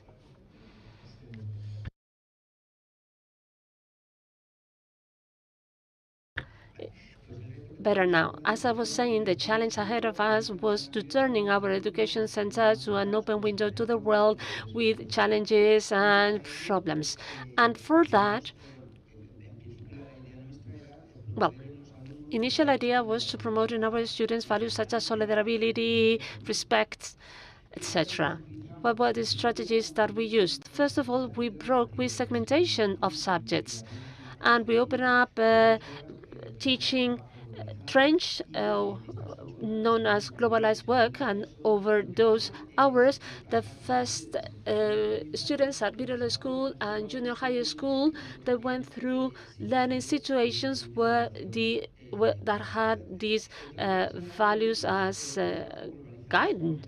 So this globalized work becomes also an external proposition, and that is where we get into relationship with the outside, that is to say external entities that ask us to do a task, either scientific related or social related, and they also offers us the opportunity to become professionalized. That system in the third and fourth year of junior high school, we started to implement it, but the students were not chosen. Well, they couldn't really choose or weren't sure about the proposals that we wanted to develop. So therefore, we open up blocks for research and service to people. In those blocks and modules, the students have a range of nearly 100 proposals, and throughout those two grades, they decide what to do, which one to work with. There are two blocks of 6 hours. The first block is about STEM, that is to say science and technology, and the second one is more about artistic subjects. And I would like to tell you or share with you some of the titles of these didactic proposals for you to have a feel on the topics we work. For instance, environmental issues, sex affectional relationships, our planet, recycling plastic. We are bringing down Columbus statues, which is has to do with racism, welcoming of refugees. It is not true that you're not interested in politics. We participate in democracy, people at risk of social exclusion, how world start, and then story history, play on words. I am a member of parliament and speaking in my neighborhood. So these titles illustrate the pathway that we've been traveling for some years now with our students.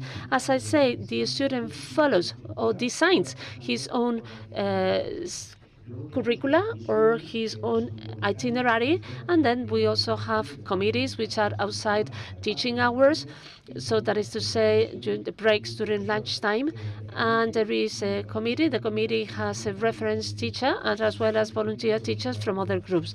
And here we could talk about the committee on feminism, committee on sustainability, committee on informal spaces and solidarity, and the work that we did with the Erasmus program that has accompanied us from the beginning, and now collaboration with the university, which is a very important pillar because it provides us with a theoretical framework. At this point in time, we are working with two research groups.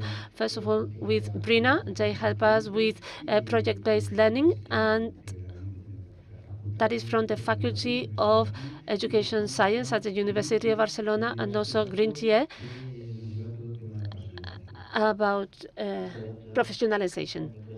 Thank you. Thank you very much, Oscar, for your feedback, which is very interesting. We move on to project-based learning, to another star and flagship program of the European Union. Name is e-twinning.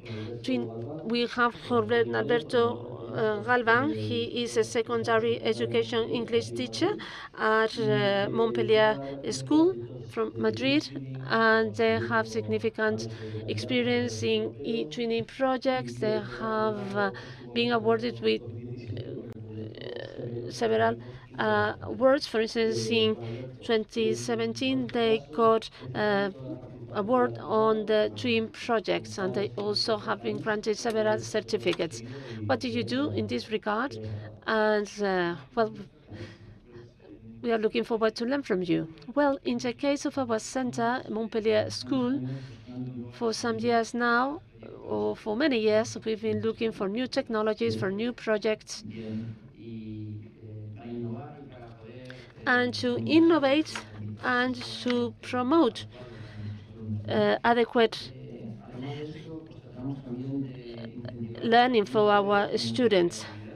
And we also foster values such as creativity, critical thinking.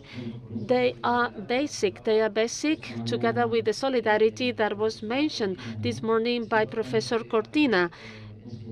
It is important to teach our students in compassion, to teach them compassion. So, and well, this is the basis or one of the drivers of our projects. It was 10 years ago when we discovered that training projects fitting within this methodology, this learning. Our students were used to working collaboratively, and they started working with the European twins in these projects. And they also, our students use the digital tools that they used to use on a day-to-day basis on the classroom. And as I said, they use those e-tools for the twin projects. We also offer to our students a number of challenges, for instance, to problem solving in our society, such as social inequalities and climate change. By doing so, we were motivating our students to have an attitude of action, have intention to take action, not only to get information, but to act on it. And we offered them the possibility to take part in Imagine Action, a project which was a combination of imagine and take action regarding a specific problem that of your choice or that would come up to you. They worked on sustainable development goals on the Agenda 2030. We invited experts from each of the objectives to our schools so that students got first-hand information about those sustainable development goals. And they also had to participate in the neighborhood, and they had to act on and to work or do things from compassion and from commitment.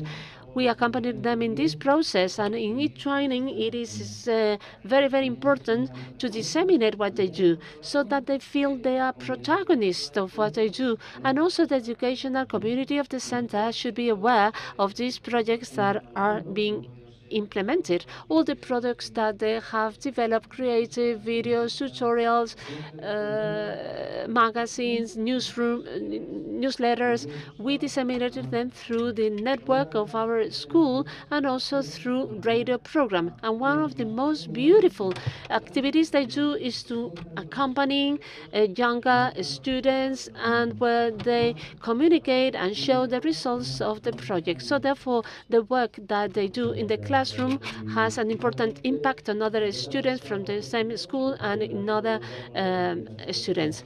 So now we give the floor to Jorge Tuñón Navarro.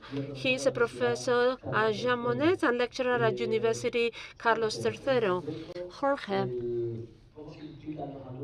what about the engagements and involvement of students when it comes to disseminating and transmitting these European common values, which come hand in hand with Jean Monnet training and teaching? First of all, thank you very much for Alfonso for inviting me to be here to take part in this roundtable, as well as to everyone present here. Well, this is a complex question because in higher education, itineraries are quite closed. So sometimes it is difficult to introduce the European Union as an axis of some of the subjects. In this case, more specifically, Jean Monnet projects are highly interesting projects as they somehow allow us to offer this type of content. And in addition to that, well, these opportunities are not always well known at universities. For instance, the department I belong to, the two chairs and the modules that we have developed were pioneers because, well, they did not exist before. So, therefore, how do we succeed in engaging students? Well, we try to develop a set of tools or strategies. First of all, the ad hoc training courses with acknowledgement of credits. We need captive targets, so to speak, or public. And this is where it was kind of necessary to grant credits as a starting points through hybrid formats. And then also we engage them through co-creation of resources, audiovisual resources more specifically, because in an audiovisual area, so resources that were available on our network or website. For instance, we ask students to verify fake news or biased information. We ask them to produce a video so that they can do the fact-checking of fake information. We also carried out another initiative which was about the development and production of academic materials. Well, there are some good examples of that. For instance, this book about European communication. We did it jointly with one of the students of the first module of Jean Monnet. And we also want students to push them and to advance the knowledge on European Union by preparing speeches with reference stakeholders, whether they are politicians, journalists, so that they could better understand the EU reality and impact on their lives. And we also did the typical traveling and trips for them to go and visit the European institutions so that they will get kind of immersed or they could dive into this European spirit. One of the those students actually got a grant to become a teacher on this topic, which is a great achievement. And last, it is worth noticing that those tools, those strategies should be based on social media, which is a way that helps us better reach out these European young populations. So thank you very much to all of you. And after this first round, I would kindly ask you to be briefer in your answers. In the second round of questions, I will be asking you specific questions to some of you. Rebecca, which one do you think is the impact of Erasmus Plus program in a rural area, such as the area in the countryside where you work, and more specifically in primary education? Because, well, in the beginning, it was known as a program targeted at higher education, but we know that it has an impact also on primary education and more specifically in rural areas. Well, program Erasmus Plus has significant impact on any educational center, but if we are talking about rural areas, it has all the more an impact. Our school is very small. We only have 12 students between 3 and 12 years old. So they live in a very small villages of 100 population, 200 population. As I say, very small villages will more often than not have a sense of isolation. Therefore, it is very hard for them to feel that they belong to a part of a big entity such as Europe. Feeling themselves as European citizens is very hard for them and difficult. So these projects help develop values of respect, tolerance, equity, critical thinking, and also the relevancy of equity, cooperation, teamwork. We have seen not only that in students, but in teachers, in families and parents. Every time we organize an activity all the village gets engaged, gets involved in sharing the culture, gastronomy, ideas. So at the end of the day, it's highly enriching for the whole educational community. And I would like to say that we have just seen that it is the best way to develop a sense of belonging to Europe in rural areas. Thank you. Thank you very much, Rebecca. And that impact that, as you say, is very much noticed in the rural area. What happens with cities and rural areas? Development of these values through this international program, where the program is a tool. What are the other tools that could be implemented and put in practice to foster European common values, and not only Erasmus Plus program, but also other programs? I think that educational project should be targeted at that, and that education project should be aimed at developing cross-curriculum competencies. Also, distributed leadership or shared leadership, and also sharing all that with faculty, also transmitting and communicating these values, and also using active methodologies, which is all the more important. So project-based learning or personalization, as I mentioned before, and also the relationship with the environment is also very, very important. And as I said before, Erasmus Plus program has accompanied us and has helped us make these projects reality and to share them with other European countries.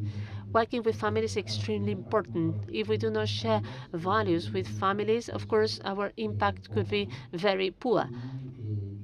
And training, training, and training, and more training. Thank you very much, Oscar. And now, Juan Alberto, Erasmus Plus program is just an implementation of European common values in the European education space, with values of, sustainability, digitalization, participation in democratic life. Those values, to what extent can be specified or translated into the activities that you develop and implement in your center? Well, the starting point is that training summarizes all the European common values. So our students can break down the walls of the classroom, they can come out of the classrooms and share synergies with other students. As I was saying, well, them sharing synergy and meeting with the students from other countries help them a lot when it comes to making a choice or making decisions, when they are engaged in kind of negotiation, and they learn how to listen to each other and how to yield sometimes. And so we, teachers, accompanying them throughout the process, we ensure freedom of expression within the educational context. To that mentorship, we add the importance of them knowing about data privacy and others. When it comes in the project, the students are asked to create labels that help them interact with the classmates. And also we promote care for the environment. We have developed some projects focused on sustainability and care for the environment. Another important topic is inclusion.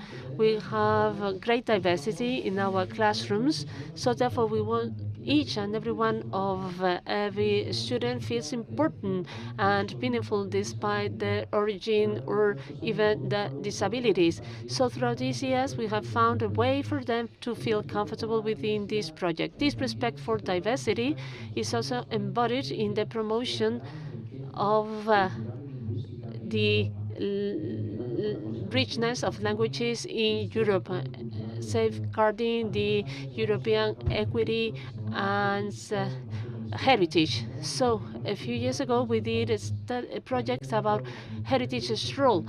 And the first project was international communicative twins, so we did it together with an Irish school.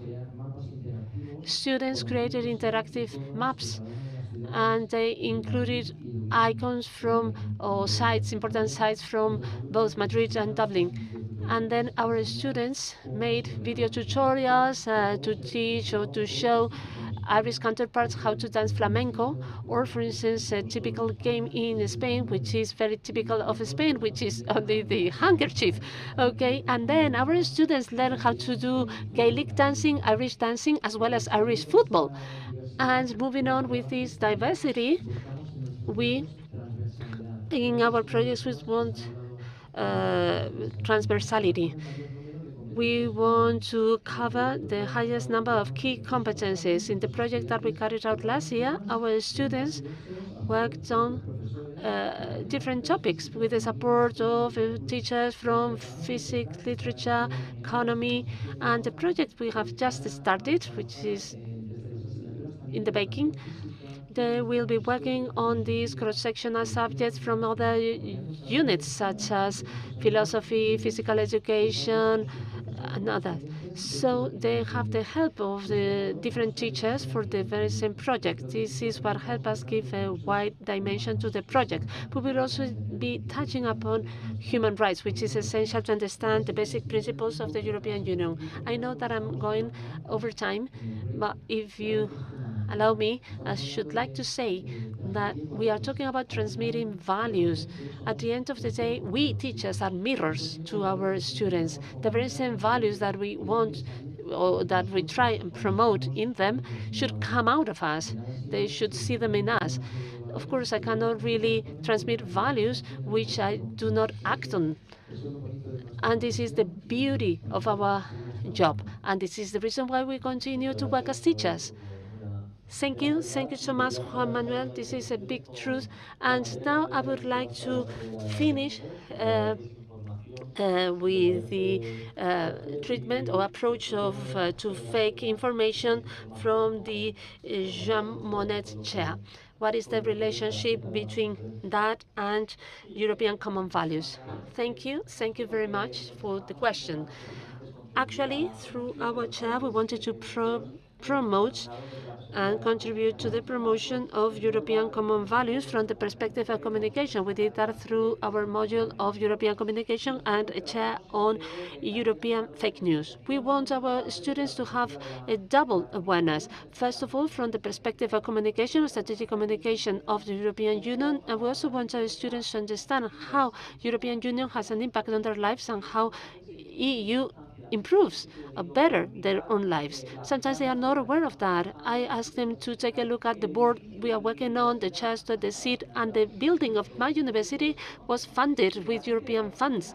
So they are not aware of that. And somehow we need to tell them and to explain them that many of the daily realities that have improved their lives and that of very many people in Spain is thanks to European participation.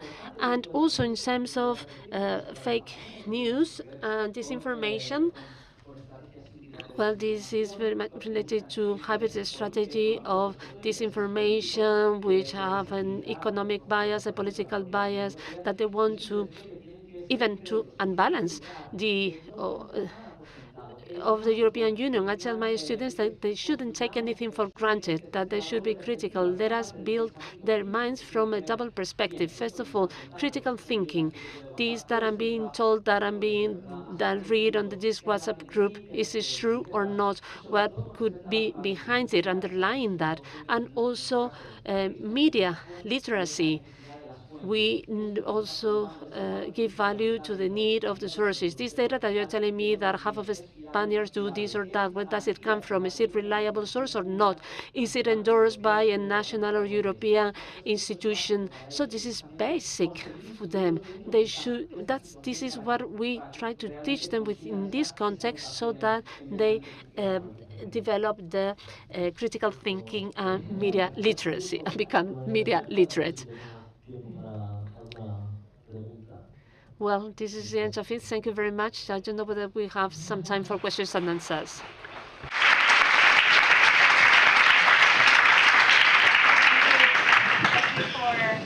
discussions. It's very interesting to see how European frameworks are put into practice in schools in different settings in Spain. Thank you. We have just 5 minutes in case you want to ask any questions to both the panel or Alfonso Gentil about the discussions or anything you would be interested. We just have time for 1 or 2 questions.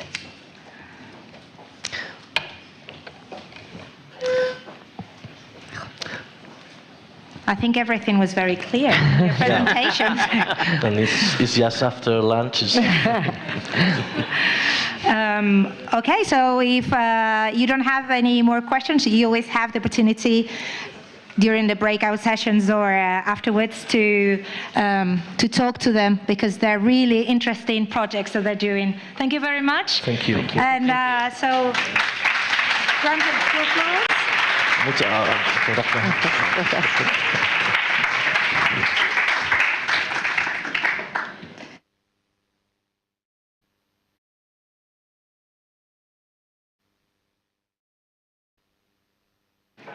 Just have some time.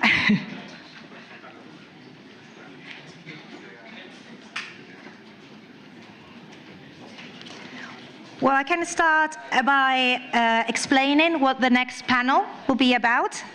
And after this interesting debate from a formal education approach, it is necessary to identify the contribution of non-formal and informal education from a lifelong perspective to common European values and democratic citizenship. It's something we've been talking about. It's not only important, the formal part of education, but also the non-formal and the informal part. This panel brings together representatives from organizations and networks related to the youth field, childhood, the adult education sector, and social action. They will discuss how to encourage participation in all areas and throughout life as a right and as a possibility for the effective exercise of citizenship rights.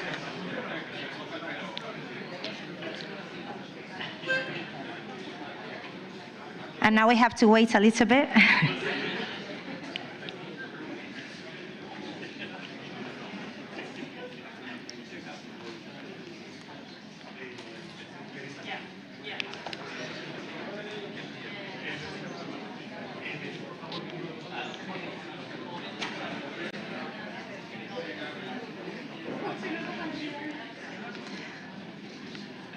Well, I can also take advantage to remind you to have a look outside when you come out afterwards for the breakout sessions, in which breakout sessions you are. And if you have any doubt, please contact a member of the organization who will assist you in any way you need.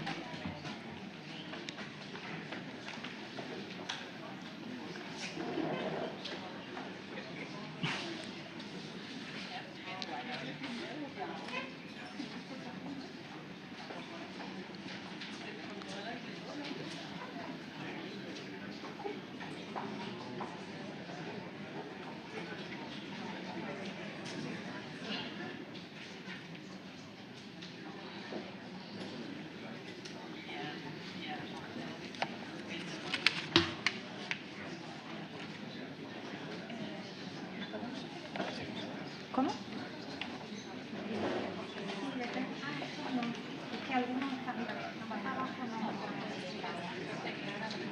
Espera, ¿puedo traer alguno más? Espera.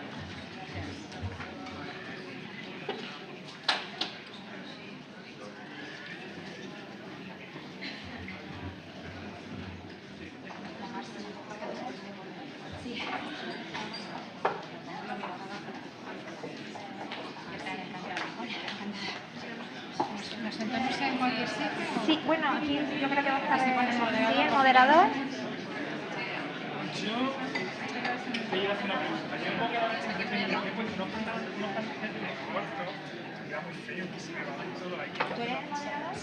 Sí. Bueno, entonces te vas a presentar el medio, vale, fenomenal.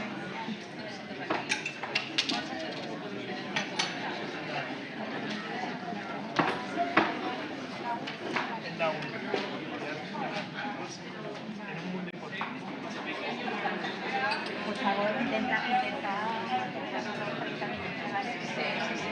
Lo voy a leer para no salirme de... Vale, porque es que si no, sabes, al final no se nos va acumulando detrás.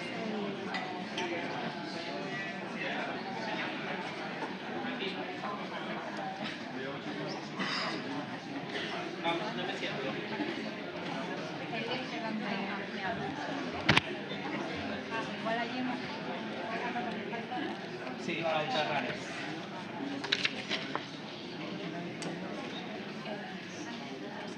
Bueno, preséntanos bien y cosas bonitas de nosotros. No, eso lo tiene que decir el moderador. Yo lo he dicho, Pablo, de cosas bonitas. Pues ha dicho que vemos rápido, No, que no. Sí, sí, sí. Vale.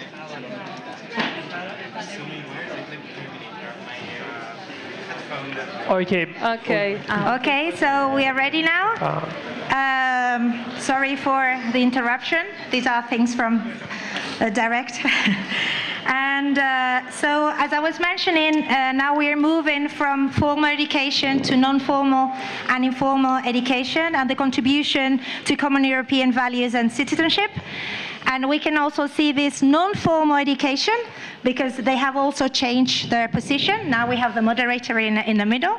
And this panel will be moderated by Pablo Morente, who is the representative from the Youth Council of Spain. Thank you very much, Pablo. So the floor is yours. You have 30 minutes. Thank you. Thanks. Well, good afternoon. It's a pleasure for me to be here. And also because I came from the Spanish Youth Council, but also from the Scout movement. So I was involved for many, many years in non-formal education programs. So for me, this panel is very, very important. And I thank the Ministry of Education in Spain to invite us to speak about non-formal education, which is super relevant right now. I know we don't have enough time, so I will turn to Spanish to ask some panelists. Sorry for the translators. I will start with Carles. Carles es el presidente de la plataforma de infancia y bueno, es una persona que a mí me hace especial ilusión empezar a preguntar. I would like to start by asking Carlos the next, our first question. We've been colleagues for a long time, and to me, Carlos is a role model. So my question to you, Carlos, is why in your field of work, which is infant education, that non-formal education can play a fundamental role in the construction of democratic citizenship and European citizenship. Thank you very much for this invitation. Also, since I don't want to go further into time, I will not thank everyone specifically. I am very happy of being here and of having heard throughout this morning how important informal participation and societal participation is for the creation of the European citizenship and European identity. There are several associations in society. Some of them deal with problems related to violence, aggression, etc. However, although these associations are fundamental, it is true that the place where students spend most time is at a school. That means that a school has to play a fundamental role, the fundamental role. It is, we have to acknowledge that in Europe, we have a total of 20 million children at risk of poverty. 1 out of 4 children are in a situation of poverty or social exclusion. This is a premise. This is a basis for us to work towards the creation of safe spaces for children so as to avoid any child to be left behind.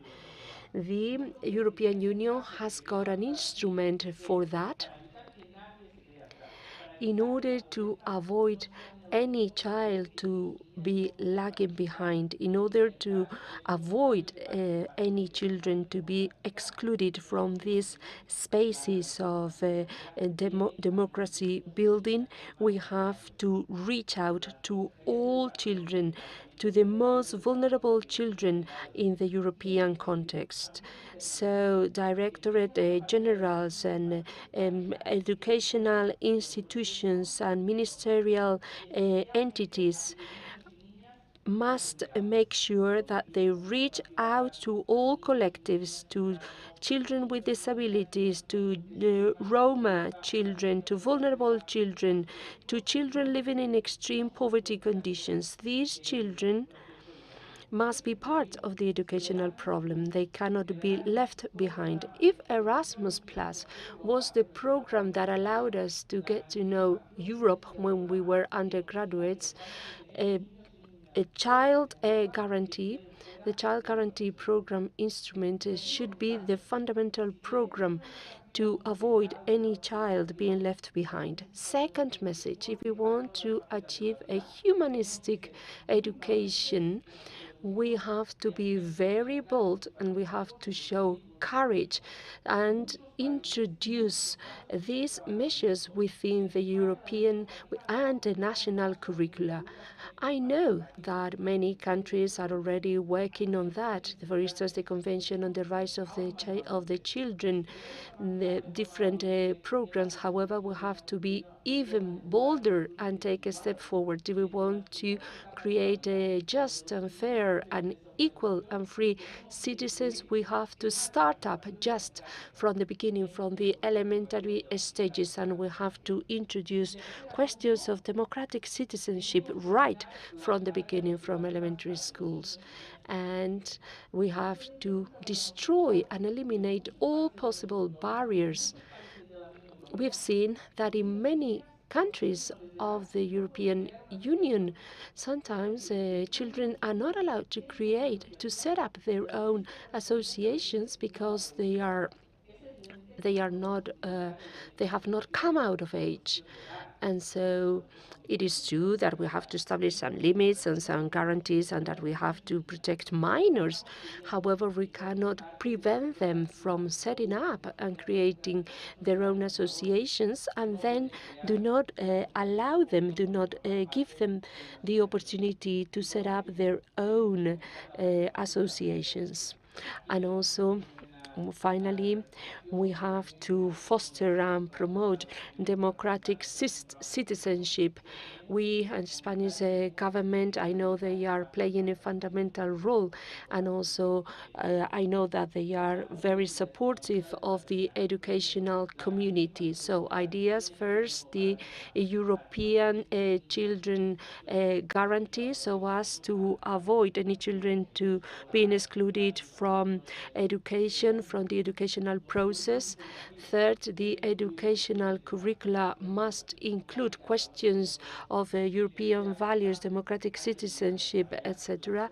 And third, we have to eliminate all possible legal barriers so that minors and children can participate as fully citizens since their early ages. Thank you.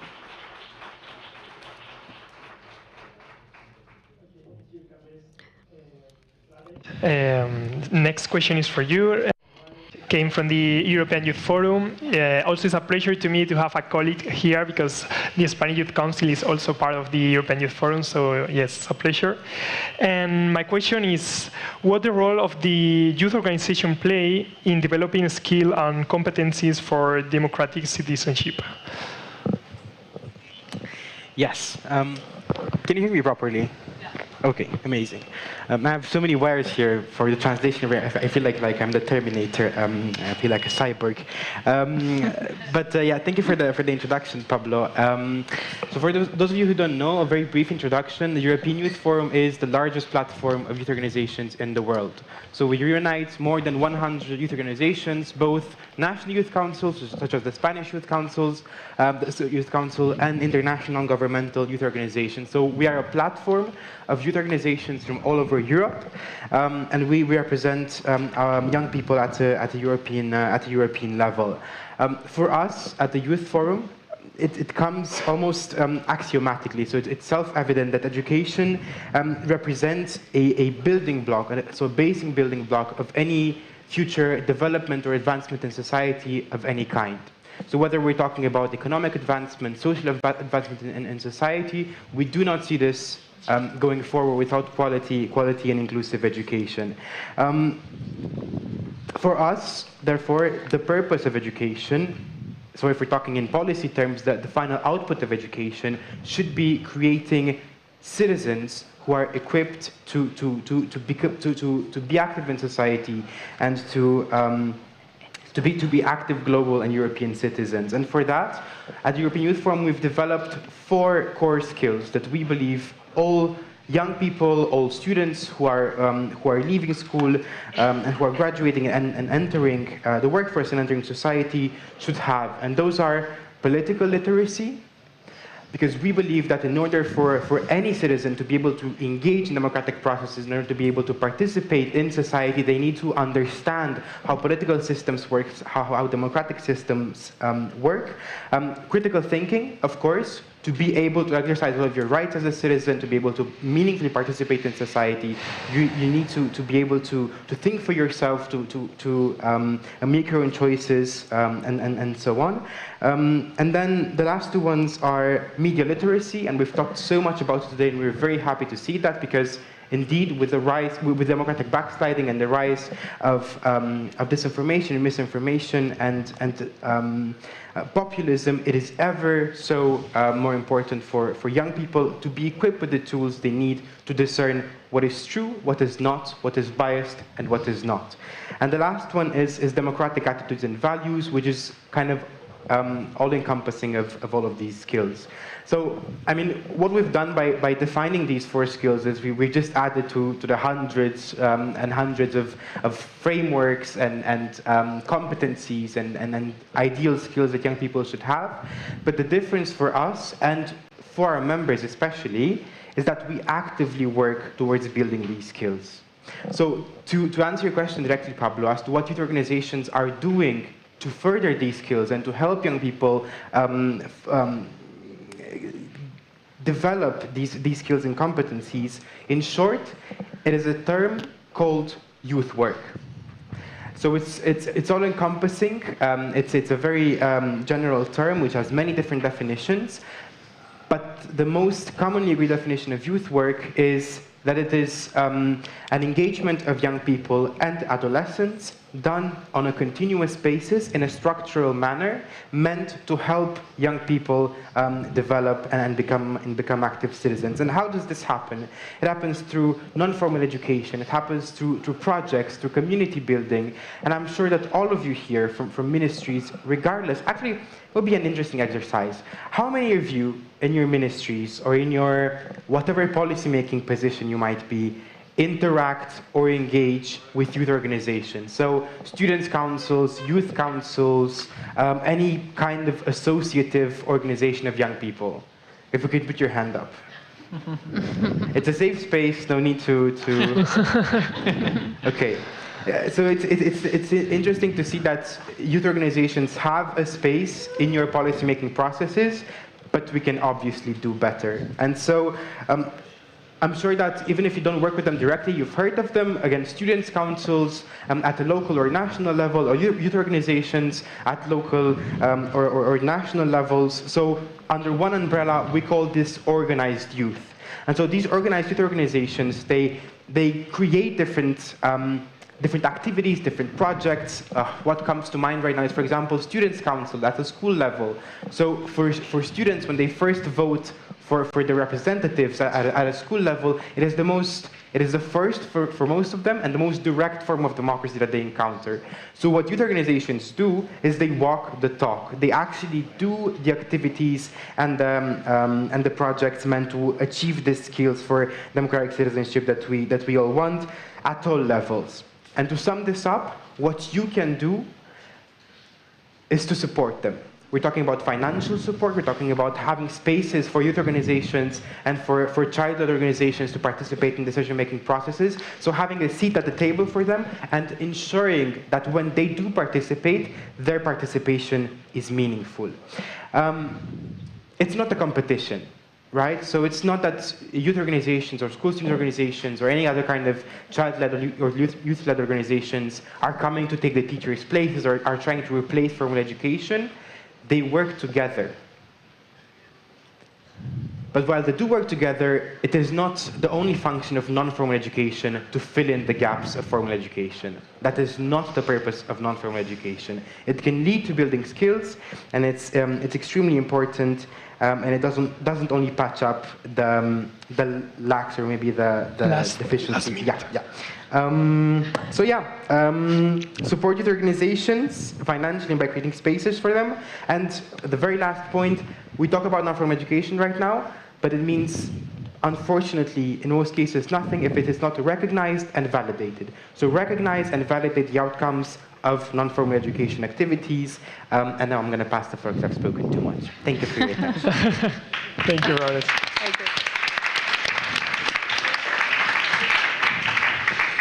Bueno, la siguiente panelista también tiene una trayectoria.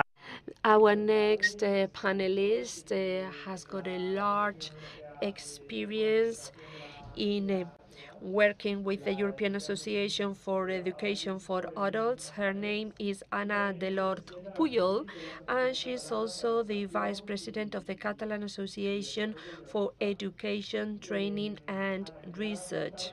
Ana, I've got a question for you. How non-formal and informal education have contributed or can contribute to the development of basic skills for active citizenship and also to lifelong learning?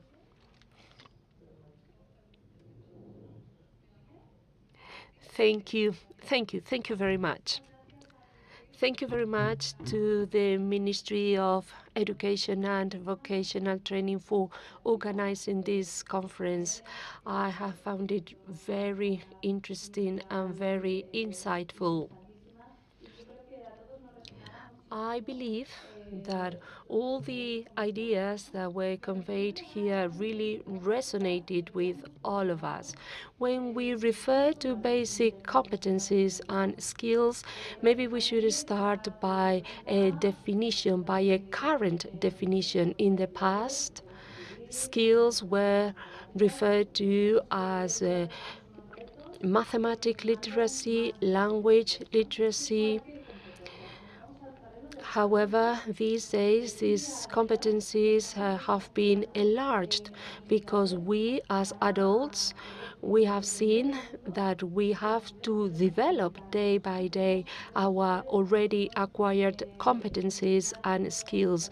We have to be ready to face up challenges like political radicalization, disinformation, digitization, etc., meaning that all those traditional set of skills which were centered around instrumental functions, nowadays we've seen that they are not enough, that we have to acquire live skills. So how can informal education contribute to the development of these life skills competencies?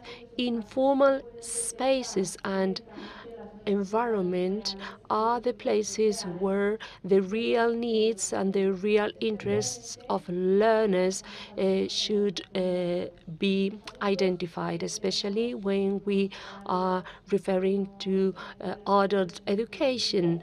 Adult people do have different schedules, different needs, different obligations as opposed to other type of children under education, such as primary, secondary school learners.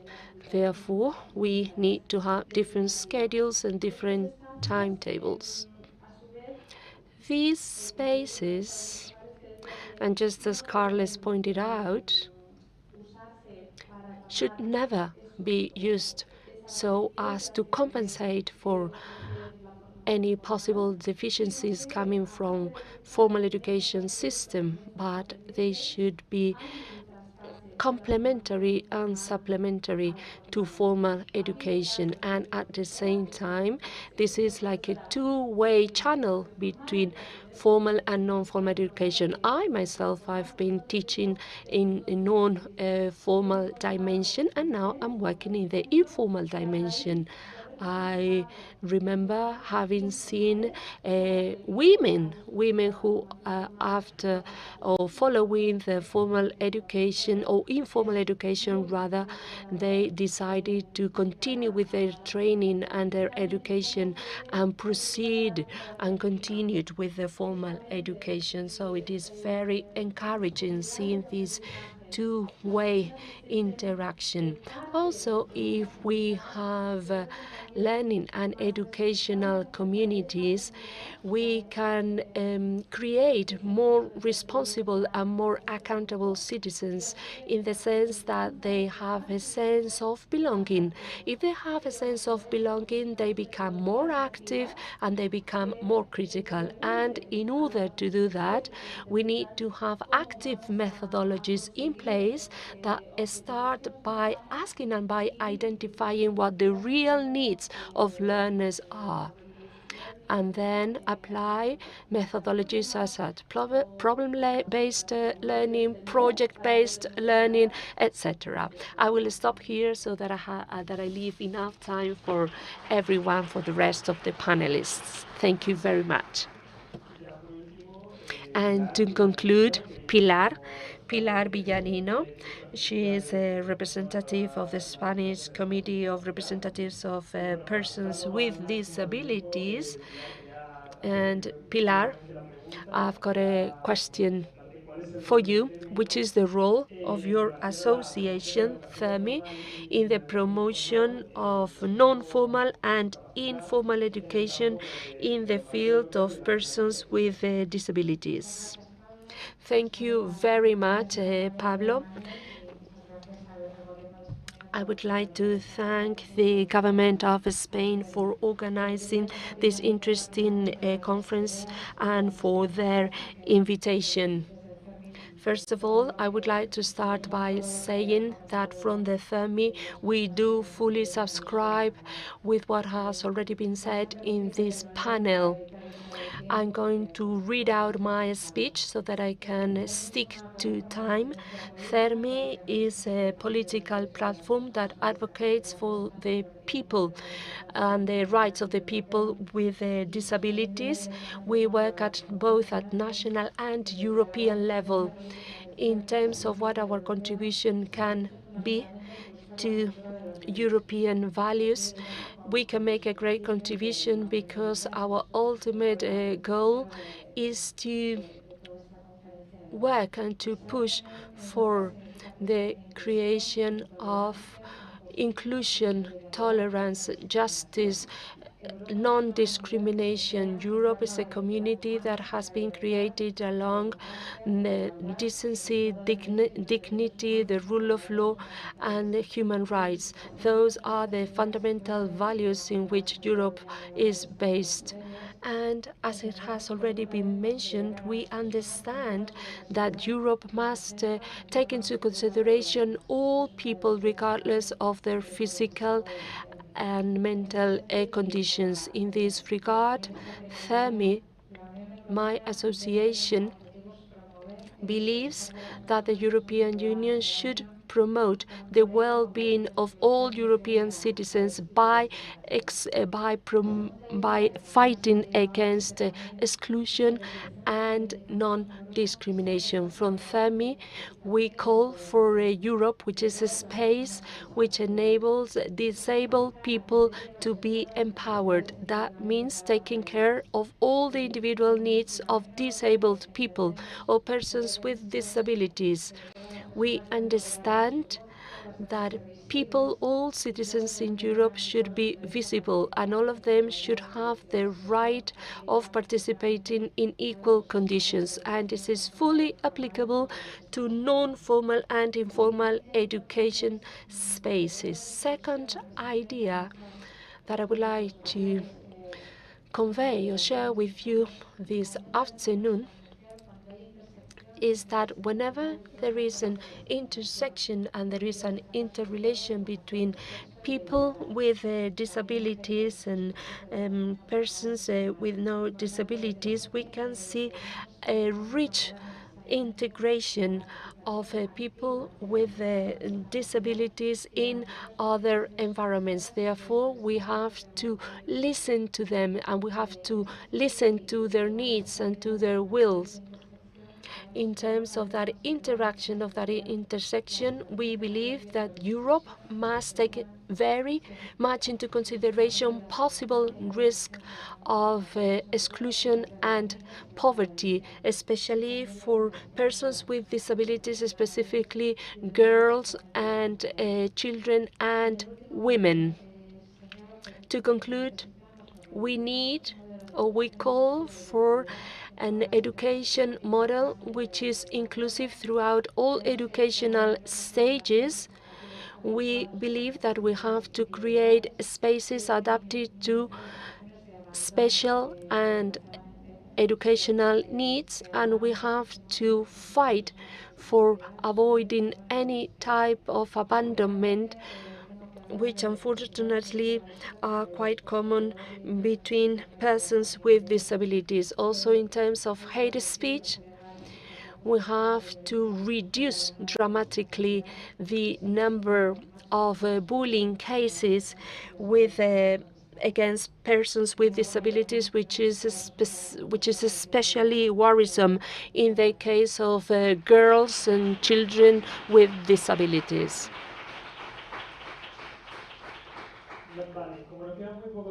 Since we are running out of time, I'm going to make a question, and I'm going to provide me with a headline. In the last educational reform in Spain and law, the LOMLE, it has been recognized the need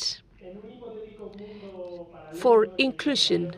In case we had a hypothetical ideal where non-formal and informal education were the mainstream system, meaning that a system where inclusion was were absolutely guaranteed, which would be that society? Which would be the end result of that society?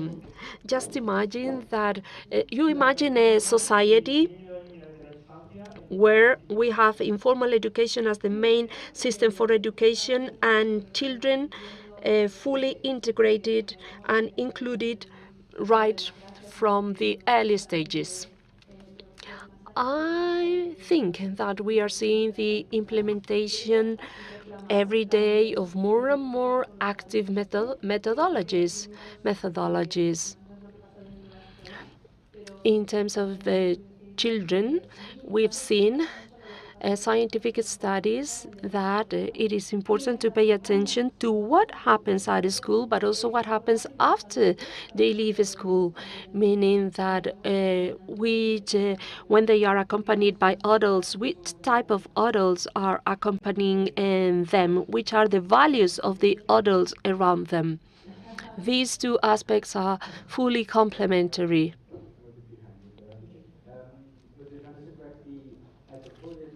Ideal world in which informal and non-formal education are the main educational. Yes. Well, I think if we were to say it very shortly, it would be empowered,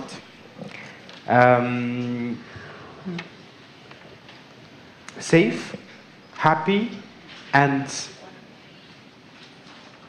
children, and that would be the fourth word, who have agencies. So who can make their own decisions, who understand the world around them, and who are not afraid to take on challenges and to see learning and see civic engagement as a lifelong learning approach or endeavor, rather than just focused in a very formal, in a box school setting? Great, thank you. Pilar, ¿alguna idea? Yo creo que sería una sociedad muy interesante siempre y cuando no haya. I believe that we would be having a very interesting society where no group would be left behind, and where diversity were fully present for children. And why? Because this is the main problem that we are encountering in our mainstream education system, which is the non-formal, which is the formal system. I would like to apologize beforehand for interpreters because I am a very quick speaker. I think that society would include education in a more general manner, a wider concept of education. It would include non-NGOs as key entities, and I believe that in that society maybe we would see less mental problems among children and among adolescents. I believe that we are working and we are walking towards that type of society. We are seeing how different contents are being introduced, different methodologies are being used in national curricula. So I am very hopeful about that. So we've seen how important non-formal and informal education can be included in the concept of education in general. I don't know if we still have got some time for some questions. For questions. Okay. But Congratulations. I have to say that it's great to see how young people are really involved in citizenship education. So we are going to have a bright future with these young people here. Thank you very much. Thanks. They will be around, so if you want to ask them any questions, I'm sure they will be more than willing to share with you their experiences. And now, after this enlightening plenary session, it's time for our breakout sessions. They will run in parallel, as I've told you before. You have lists outside in case you have any doubts. Muy bien. And in each of these groups, our dedicated experts will guide us through the theme, provide context for our discussion questions, and facilitate our engaging debates. Please note there will be coffee in the breakout sessions, so you don't fall asleep. We still have a lot of time ahead of us to learn more about citizenship education. And the first session will revolve around citizenship education and learning for sustainability, and it will be moderated by Mr. Conor Galvin, university lecturer and researcher at University College Dublin, Ireland. This session will take place in room Roma 1. All the rooms are, as you go ahead, at the very end of the corridor, so you just have to follow the organizers. The second breakout session will focus on citizenship education and common European values in the digital age, another central topic. On this occasion, the moderator will be Vítor Tomé, international consultant, lecturer, researcher, and teacher trainer on digital citizenship, media literacy, and journalism. And the session will meet in room Roma 2. So first breakout session, Roma 1, second, Roma 2. It's easy. And the third session will discuss about citizenship education, challenges, and points for attention for further development, and it will be conducted by Mr. Barry Bandril, expert consultant to the European Commission and president of the International Association for Intercultural Education. And the room allocated is room Lisboa. Now we change. And after the sessions, we will gather once again here in this room at 4:30 to hear the conclusions from each breakout session. This is where we'll bring together the insights and discussions from all three sessions, creating a comprehensive overview. I hope you have very fruitful discussions. So see you here, 4:30. Enjoy your breakout sessions.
We have to wait for group number 2, so we'll just wait for just 2 more minutes and start.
¿Este Víctor?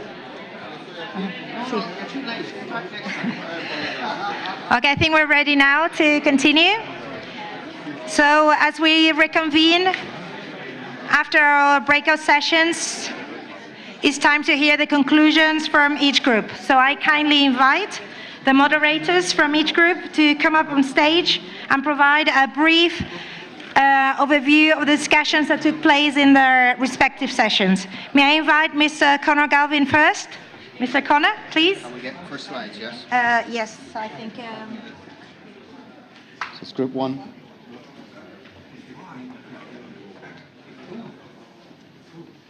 No, group 1, slides.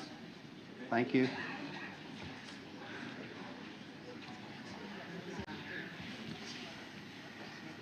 Can I just thank the wonderful group who turned up and stayed the course with us. I did actually have a box of chocolates to give to the group that worked hardest, but I forgot, so if you ask me afterwards. Okay. Right, we had 3 questions. The first question was to do with the challenges and the opportunities that are there for us to take as European schools and education institutions. Challenges, the kind of things that came up, the biggest single challenge was the complexity of actually defining the terms. Although we've done years and years in these spaces, we still haven't fully agreed what it is we're talking about when we talk about citizenship and when we talk about sustainability, and certainly not the shared space. I think we've come a huge way. I think there's been fantastic work done, particularly at the Council of Europe side, in terms of citizenship, but we still got some ground to cover. There's a lack of concretion in Europe and national curricula. We are all doing it differently. There's so many different variations. This is not necessarily a bad thing, but it does mean that it's hard to share good examples and good practices. Yes, that'd be handy. Thank you. And for my next song. Yes, okay. Yes, I'd like to introduce my backing group. Okay. All right.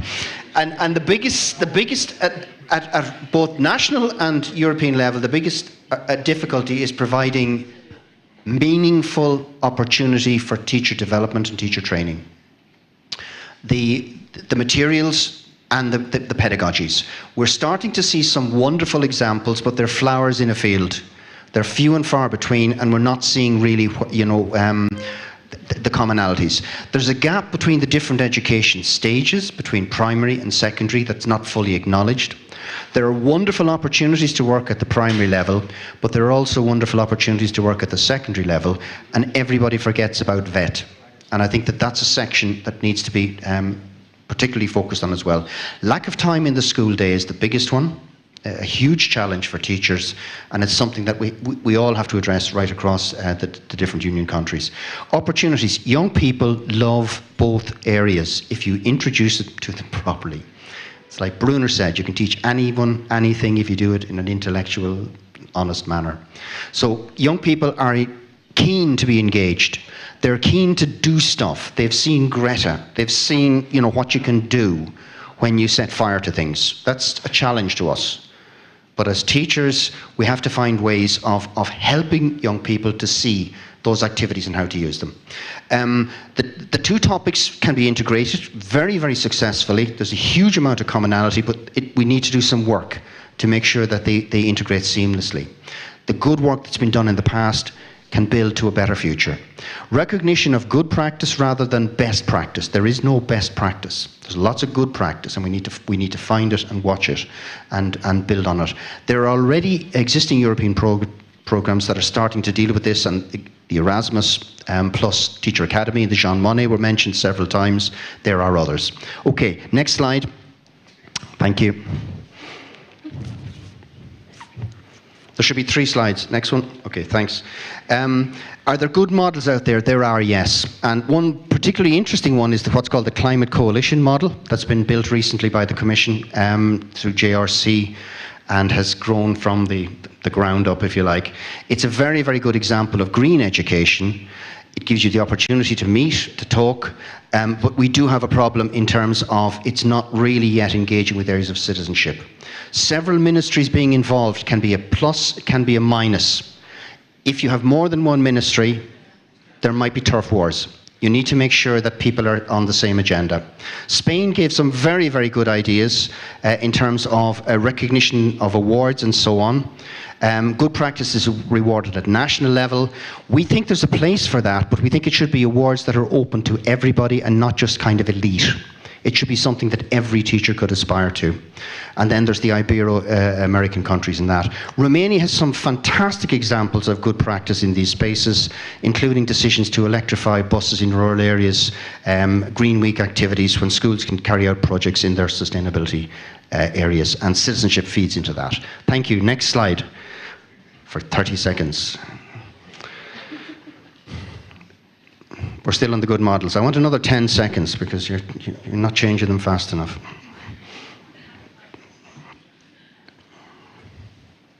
Okay. All right, we're good. Okay, what actions? That's fine. What actions can we actually take? The main point in terms of actions,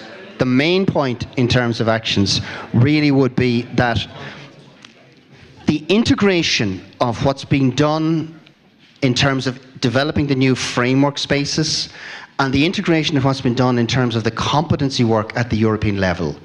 There's a lovely space there that can take those forward in both the short to the medium term. Monitoring and evaluating, it needs to be built into the semester structures in some way, shape or form.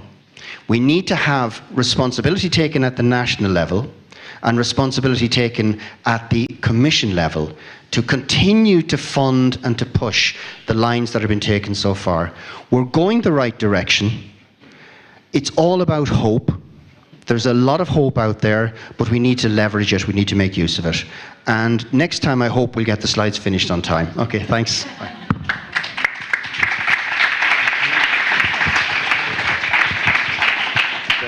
Thank you very much. I can see you had a very fruitful discussion that you didn't even have time to write the summary. That's very good news. Now I would like to invite our second moderator for the conclusions. Okay, thank you. Our group, a group of 30 people, and we asked, okay, European Year of Digital Citizenship Education. Name up 3 words that come to your mind when you hear this expression. And I apologize, but Villano, I think that the Council of Europe will need a second European year on digital citizenship education, because we have democracy in the center, but AI, literacy, media literacy, critical thinking, digital competence, artificial intelligence, reduced democratic deficit, a lot of important issues, of key issues. Maybe 1 year it's not enough, and we all know that 1 year it's not enough, of course. Second slide, please. The second slide, the first question, we merged the questions, so we organized 3 questions in only 2. The first one was about opportunities and challenges faced by European educational systems in empowering citizens on European common values, and how to overcome some of the main challenges. In terms of challenges, some difficulties to communicate among different cultures, for instance, in North Africa, Ceuta and Melilla. It's not the same when kids are at school and when they are at home. It's different. The context is completely different, and so it's important to understand that at school they have some opportunities, and so teachers must be the intermediators. And to become an intermediator, you need to be prepared. You need to be trained. Then one of the challenges is some people don't understand what is diversity. And another one is are the contradictions among values at school and values at home, as I was saying some seconds ago. And a third challenge is to identify fake and data news, so it's disinformation. Okay, how to overcome these challenges? Diversity must be, I won't say the new normal, but the normal. And it's key to incorporate European values at school, as we were discussing this morning, and our speakers explained us in a brilliant way, of course. And then sharing good practices and training about cybersecurity, but not only cybersecurity, the critical thinking is key too. Next slide, please. Finally, some groups work on what can we do in terms of initiatives at the national, international, or European level during the European Year of Digital Citizenship Education. First idea, what is digital citizenship education? We need a bottom-up strategy to explaining, make sure that everyone understands what is digital citizenship education. Otherwise, it will be difficult to assess the impact of the initiatives. And as you can see, the column related with impact assessment strategy is a blank column. So there's a lot of work to do in this area.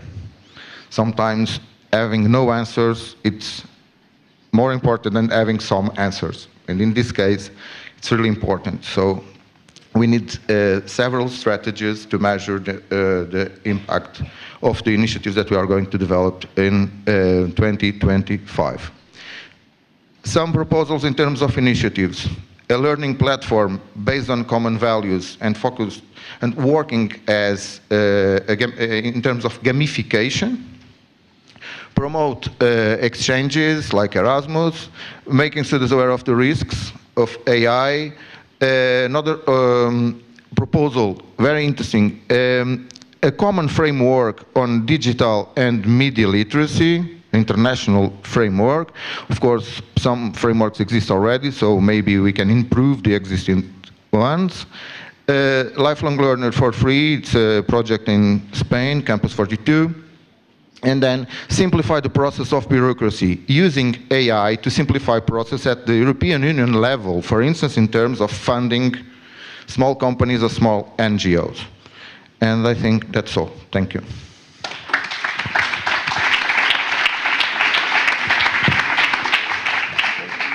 Thank you very much. We can say that this group has really taken seriously their topic by presenting it with a digital tool as well. So thank you. Now I would like to invite our last moderator. Yeah, third. So that group took it very seriously. I was mentioning that in our group there was one of the subgroups that was like my rebellious daughter of 14 who doesn't listen to me ever. And also in that group they weren't listening so carefully. I'm not going to take up too much time here because what you can't see is that there is a screen in front of me that has a clock that's counting down. If we can, I don't know if we can get the questions up. That's okay, I'll do it without the questions. But we only address one question because I really wanted to make sure that we had some in-depth discussion. And that in-depth discussion really focused on the challenges that people felt, both in their personal work and also for those that were in my group. If you can please, if you want to, hand in what you had as your personal challenges related to the implementation of citizenship education. And you also then address, in addition to your personal challenges, those for for this education system in general. If you can give them to me or to Maria, who's doing the reporting. Maria has been typing very fast.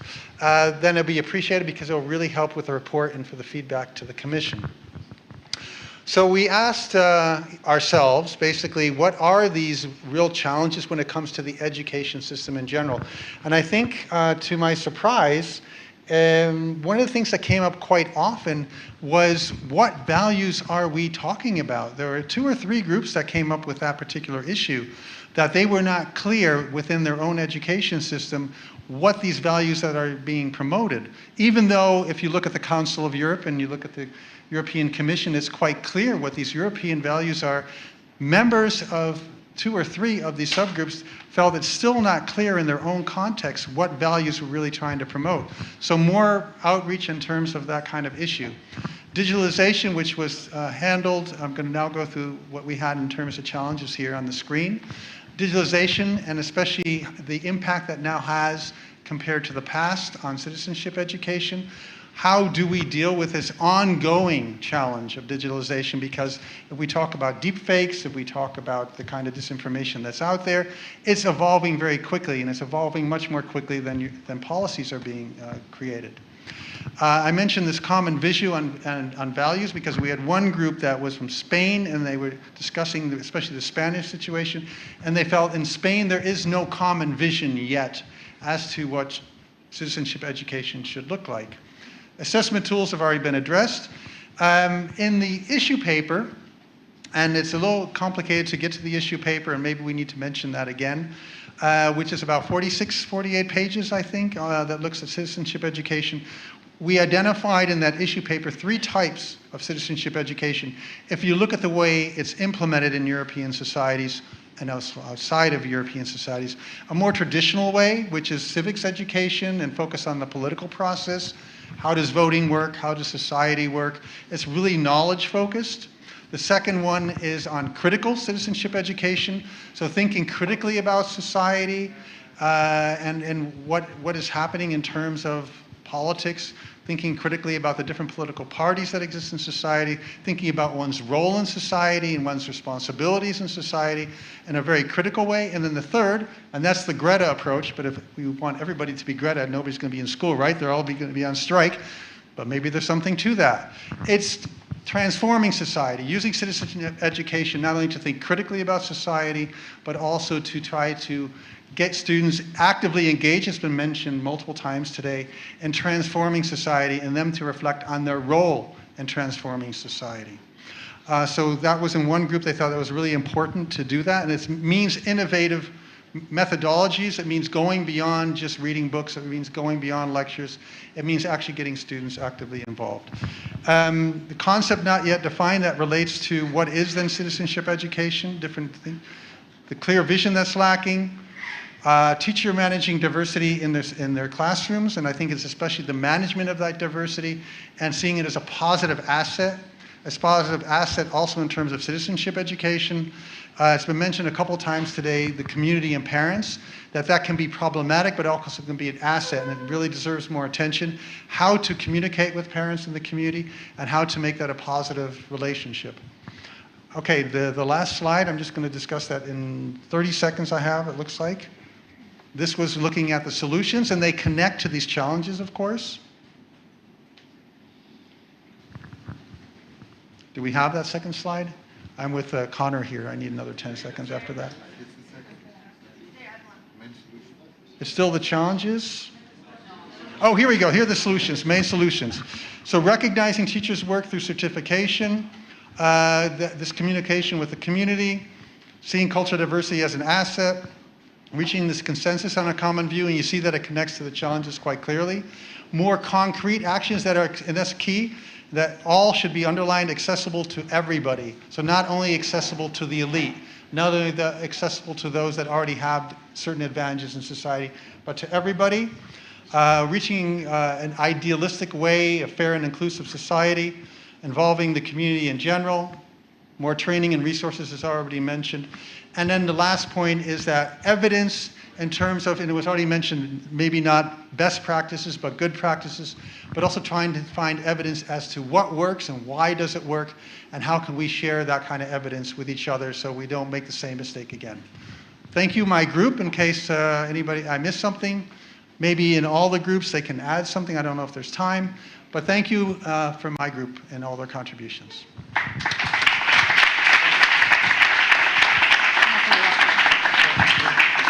Thank you. Well, thank you very much, all groups, for your hard work and your enlightening discussions and conclusion. And I don't know if you can stay there for the closing of the conference.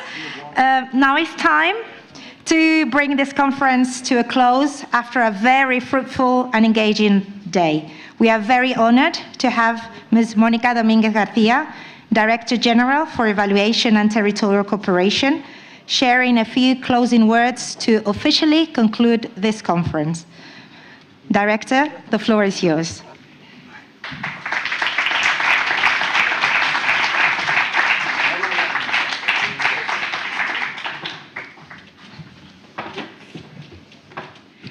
Muy buenas tardes a todos. Good afternoon, everyone.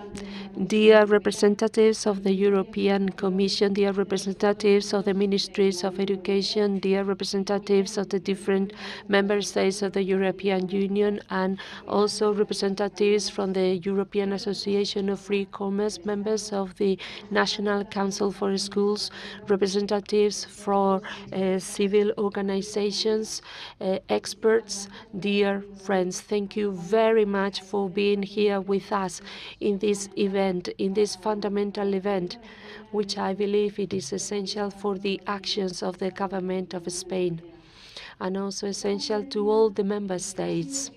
This conference has been possible thanks to the support, financial support of the European Commission, which has been fundamental and instrumental to us, but also thanks to the work and the support from the European Commission that has allowed us to organize this conference with a full awareness. Also, thank you very much for having given us the opportunity to held here in Spain last March of a conference on education and equality and values in education. That conference has allowed us to gather fruitful information that has been capitalized in this conference, in the preparation of this conference. Why have we decided to organize this conference? I think we are all fully aware that we owe a lot to the reports from the European Commission, to the proposals and to the actions of the commissions, of the recommendations of the Council of Europe, especially the promotion of values reflected on the 2018 report, and also of the Declaration of Paris for the promotion of citizenship and free and common European values. All this has allowed us to have a background that has allowed us to contribute fully to one of the main axes of the presidency of the Council of the European Union, and that is precisely what gives the title to this conference. That is the contribution of education to the promotion of common European values and democratic citizenship. This is precisely the common objective that we wanted to work towards via this conference, because the ultimate goal of this conference is to provide discussions and debates to the next level, so that the contribution that we can do from here to the promotion of democratic citizenship and citizenship education happens in the next few years, so that both formal and non-formal education is present throughout the lives and the realities of all European citizens. All those of you who are here present have made this conference possible thanks to your expertise, thanks to your excellence, thanks to your day-to-day educational practice, and also thanks to your commitment towards all the civic education and organizations of the civil society. We have had a wonderful opening session, and we have listened to the emeritus Professor Adela Cortina, who has reminded us of the history of the European Union, the European Union that bets on the tracking force of education, an education that should aim of achieving cohesion, unity, and non-discrimination throughout the European Union, and also to achieve that aim, that ultimate goal of a just peace. Adela has also told us that the European Union is not only a gathering or a group or a political organization. It is an organization of citizens open to the world. It is an organization where all the different countries have gone through their different and particular democratic processes. Now that Europe has got a commitment that has been fully reflected throughout the sessions that we have been listening to today. We have also seen contrasts and comparisons on how in different countries and in different perspectives, how they are being applied in 6 European member states. We have listened to contributions and implementations in Portugal, in France, in Spain. They have provided us a diverse approach on how they are capitalizing on the opportunities provided to them from the European Commission so as to promote democratic citizenship and citizenship education. We have seen how, despite the differences from their different contexts, they have managed to introduce democratic values in their national curricula. All of them have stressed how all stakeholders should take part in the inclusion of those European values.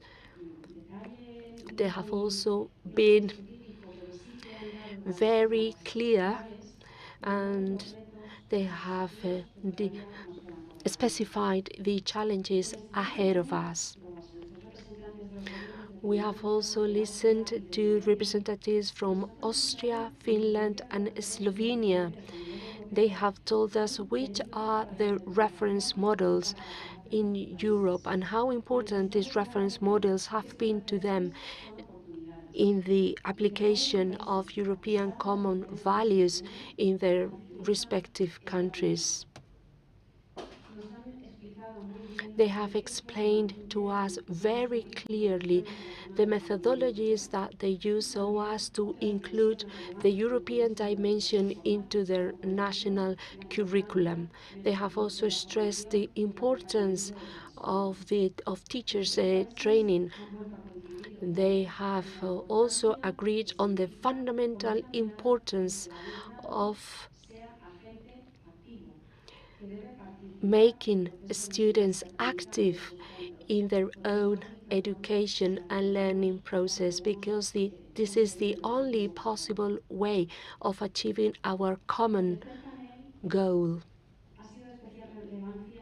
In our third panel, we have listened to the different experiences coming from different educational centers and schools.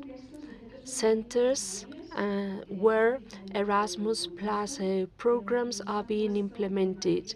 All of them do have different contexts in their daily activities, but all of them do agree that without the help and the support of Erasmus Plus, their activities and their results would not be the same. They have told us how beneficial it is for them to promote values such as solidarity, tolerance, and respect. This educational action has been implemented in the centers, and they have also let us know. They have also made us clear that this is the only possible way to promote citizenship education and democratic citizenship. The cooperation between students, the cooperation between teachers, and between parents and the community in general. Finally, in our last panel, our fourth panel, we have listened how it is possible to transmit and to convey values both through informal education and non-formal education. We have seen how important these values are for many citizens throughout their life cycle. Civil organizations do have an enormous experience in that regard, and they have highlighted how important it is the contribution of non-formal education and informal education to the values that set up democratic citizenship and citizenship education and European citizenship. We have just listened to the conclusions of the 3 working groups throughout the different breakout sessions. I'm not going to highlight these points because they have been excellent in providing wonderful summaries of the work.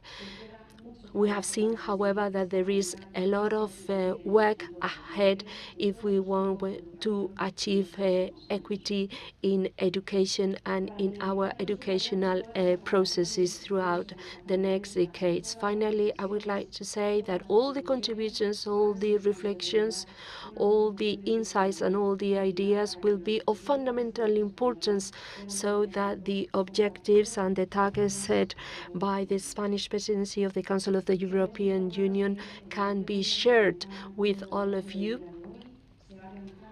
After following this event, we will draw up a report stating the outcomes of this conference, and we will share it with you. Just let me conclude by thanking especially the European Commission, especially to Stefan and to Daria. Stefan, thank you very much for your subtle and reflection, for your certain and for your truthful reflection. One of our mantras will be, well, as Stefan has already told us, So thank you very much, Stefan. Daria, throughout these months, you have been supporting us. You have always been there. You have provided us your expertise, your availability, your professionalism. Thank you very much. You know that you are an excellent communicator, that you have always been in touch with our Ministry of Education, especially that you have always been in touch with Blanca. Special thanks to our neighboring country, to Portugal, also to France. Your countries have showed friendship, have showed solidarity with us. Thank you very much to the Minister, to Mr. Marquez, because the reform, the educational reform, is and has been an inspiration to us, an inspiration here in Spain, and we will follow your example. Special thanks also to Caroline Pascal, head of Inspectorate of France, because of her brilliant approach. And we have an enormous admiration for her and for her work and for her approach. Thank you very much also to Adela, to Villano, also to the representatives of Austria, Finland, and Slovenia. Thank you very much to the representatives of the different school institutions and school centers for your work. Also to the representatives of civil organizations, and also to the moderators of the 3 panels and for the 3 experts that have taken part in the 3 breakout session groups. And especially thank you very much to all the team of the Ministry of Education and Vocational Educational Training, and also to the team representing the European Commission and the European Union, because thanks to your work, to your dedication and to your enthusiasm, you have made this conference a success. Also, thank you very much, especially to Blanca, to Juan, and to Carmen. Thanks also to Julio and to all the team of INDEF for your time, for your dedication, for your effort. Thank you very much to all the participants in this conference, to all the attendees of this conference. Thanks to your presence here, we have been enriched, and we have reinforced our commitment, the commitment that we have towards European citizenship. And now, on behalf of the Minister of Education and Vocational Training, I declare this conference closed, and I reinforce our commitment, the commitment of Spain towards the European citizen. Thank you very much.